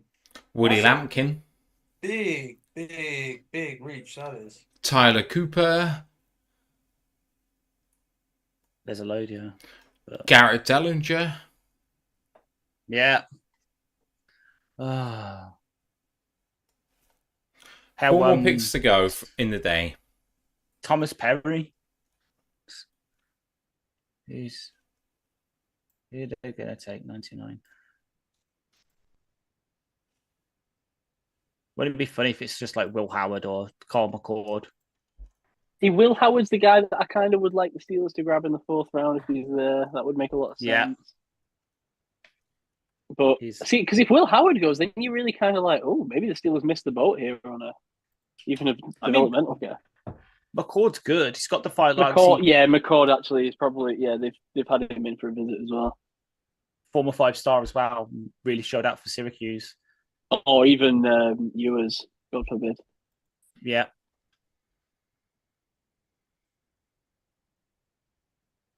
The Las Vegas. Charles Grant. Done. Woo! Wow. So that means Caleb Rogers probably slides in at left guard for them, and then Grant competes with DJ Glaze to start at right tackle. Oh my god! To be fair, this is roughly the range that that he's supposed to go, Grant.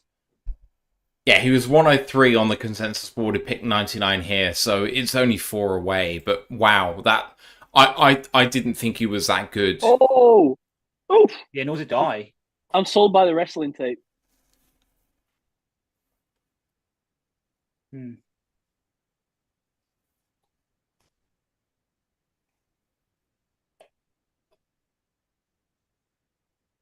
What a wrestling tape for this dude.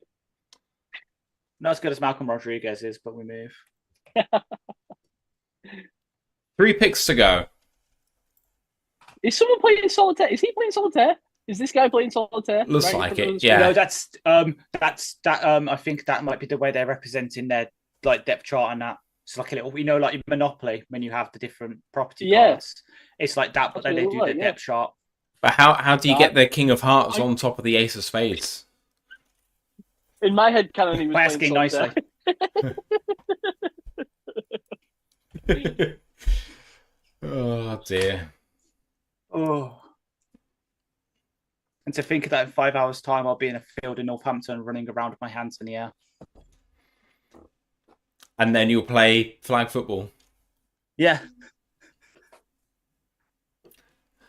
Oh, Jesus. You better get some sacks and then come back to us for day 3. Oh, I'll try my best to. I'll just hobble in with like on crutches like a total ACL. Don't even joke about that shit. It'll give me a lot of time to do some prospect tape reviews for us.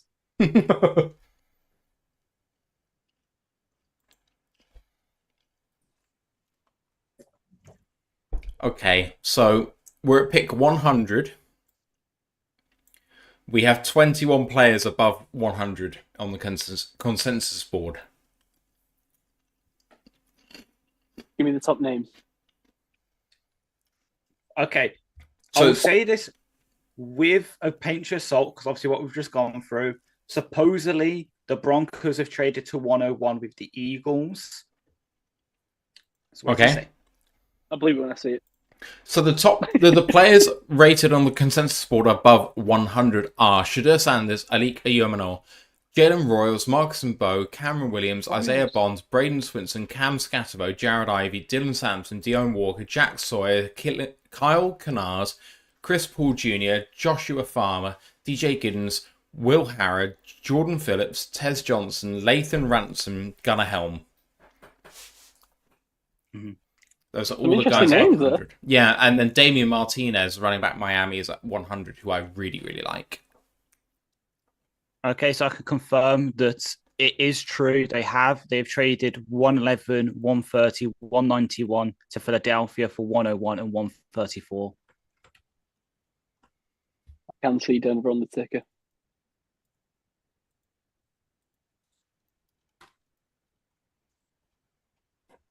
Man, especially a receiver, it seems like a lot of guys falling. Jalen Royals, Illumino. I can't believe Ayomano's is still on the board. Yeah, very surprising. If we wanted a developmental X, he would have been a guy we've run the card in for. Especially since, you know, the guy that recruited him to Stanford is on our staff.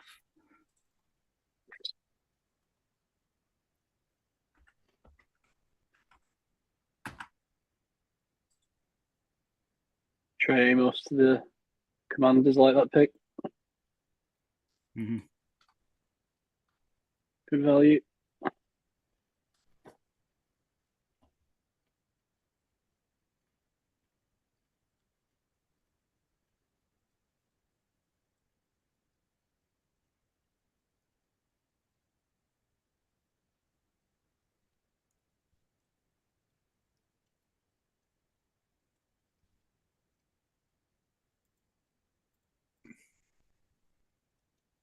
That's just painful to have up on the Upton screen. Stout.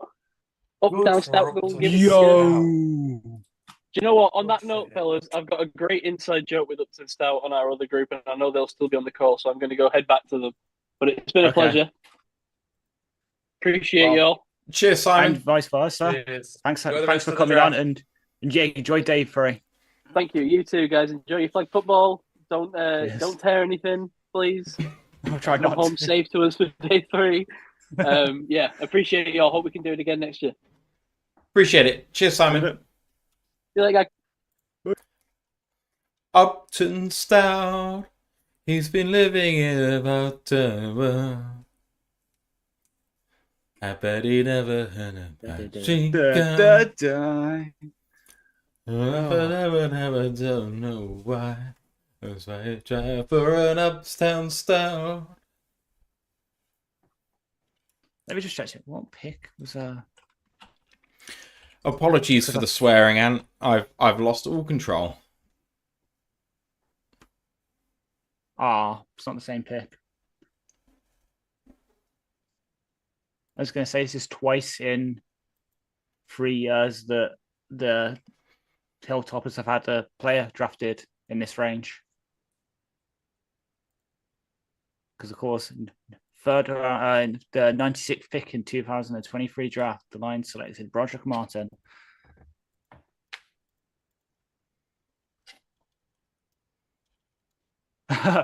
Sources: George Sanders has become the only draft pick in pro sports history to spend more on his draft night setup than the total value of his first contract.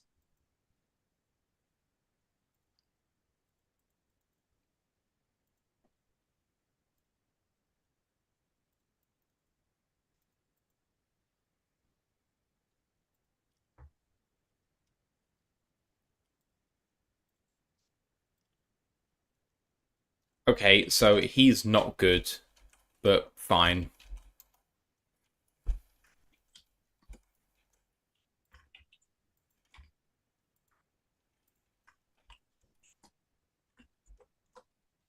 And that means Minnesota are up with the last pick of the day.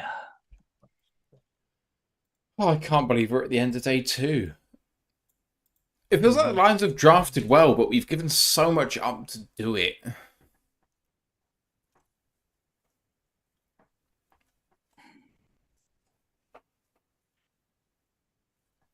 Let me just check who's left on the board in terms of the stuff.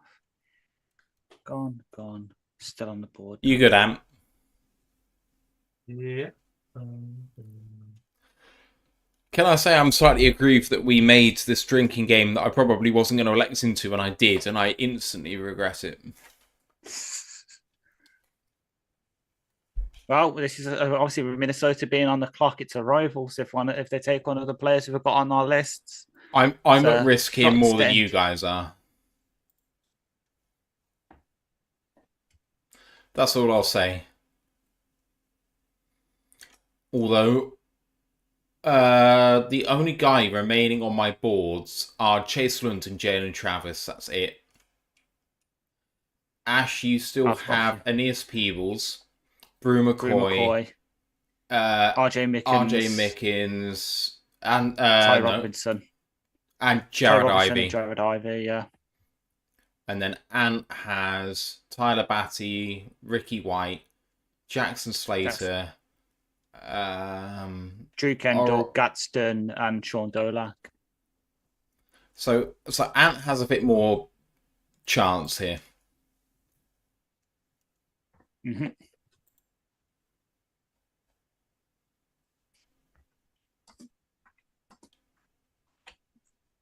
We're all safe. Who the fuck is that?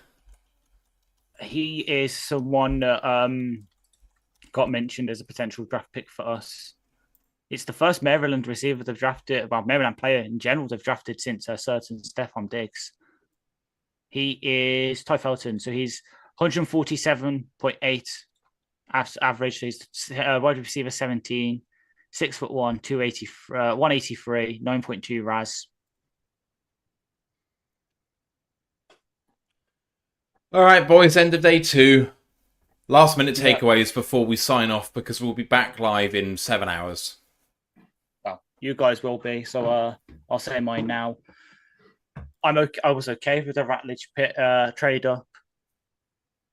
The Tesla one gave up too much for what was too much of a developmental prospect for me. I can come round to it, of course. I could easily eat crow in a couple of years when it turns out, but right now, this is seemingly like there's always one pick every year. It seems like this is happening now. Colby Sorsdal, Broderick Martin, Giovanni Manu. This year, it looks like Isaac Tesla is going to be that swing and a miss. And any last thoughts before we sign off? No, I think I need time to process these ones.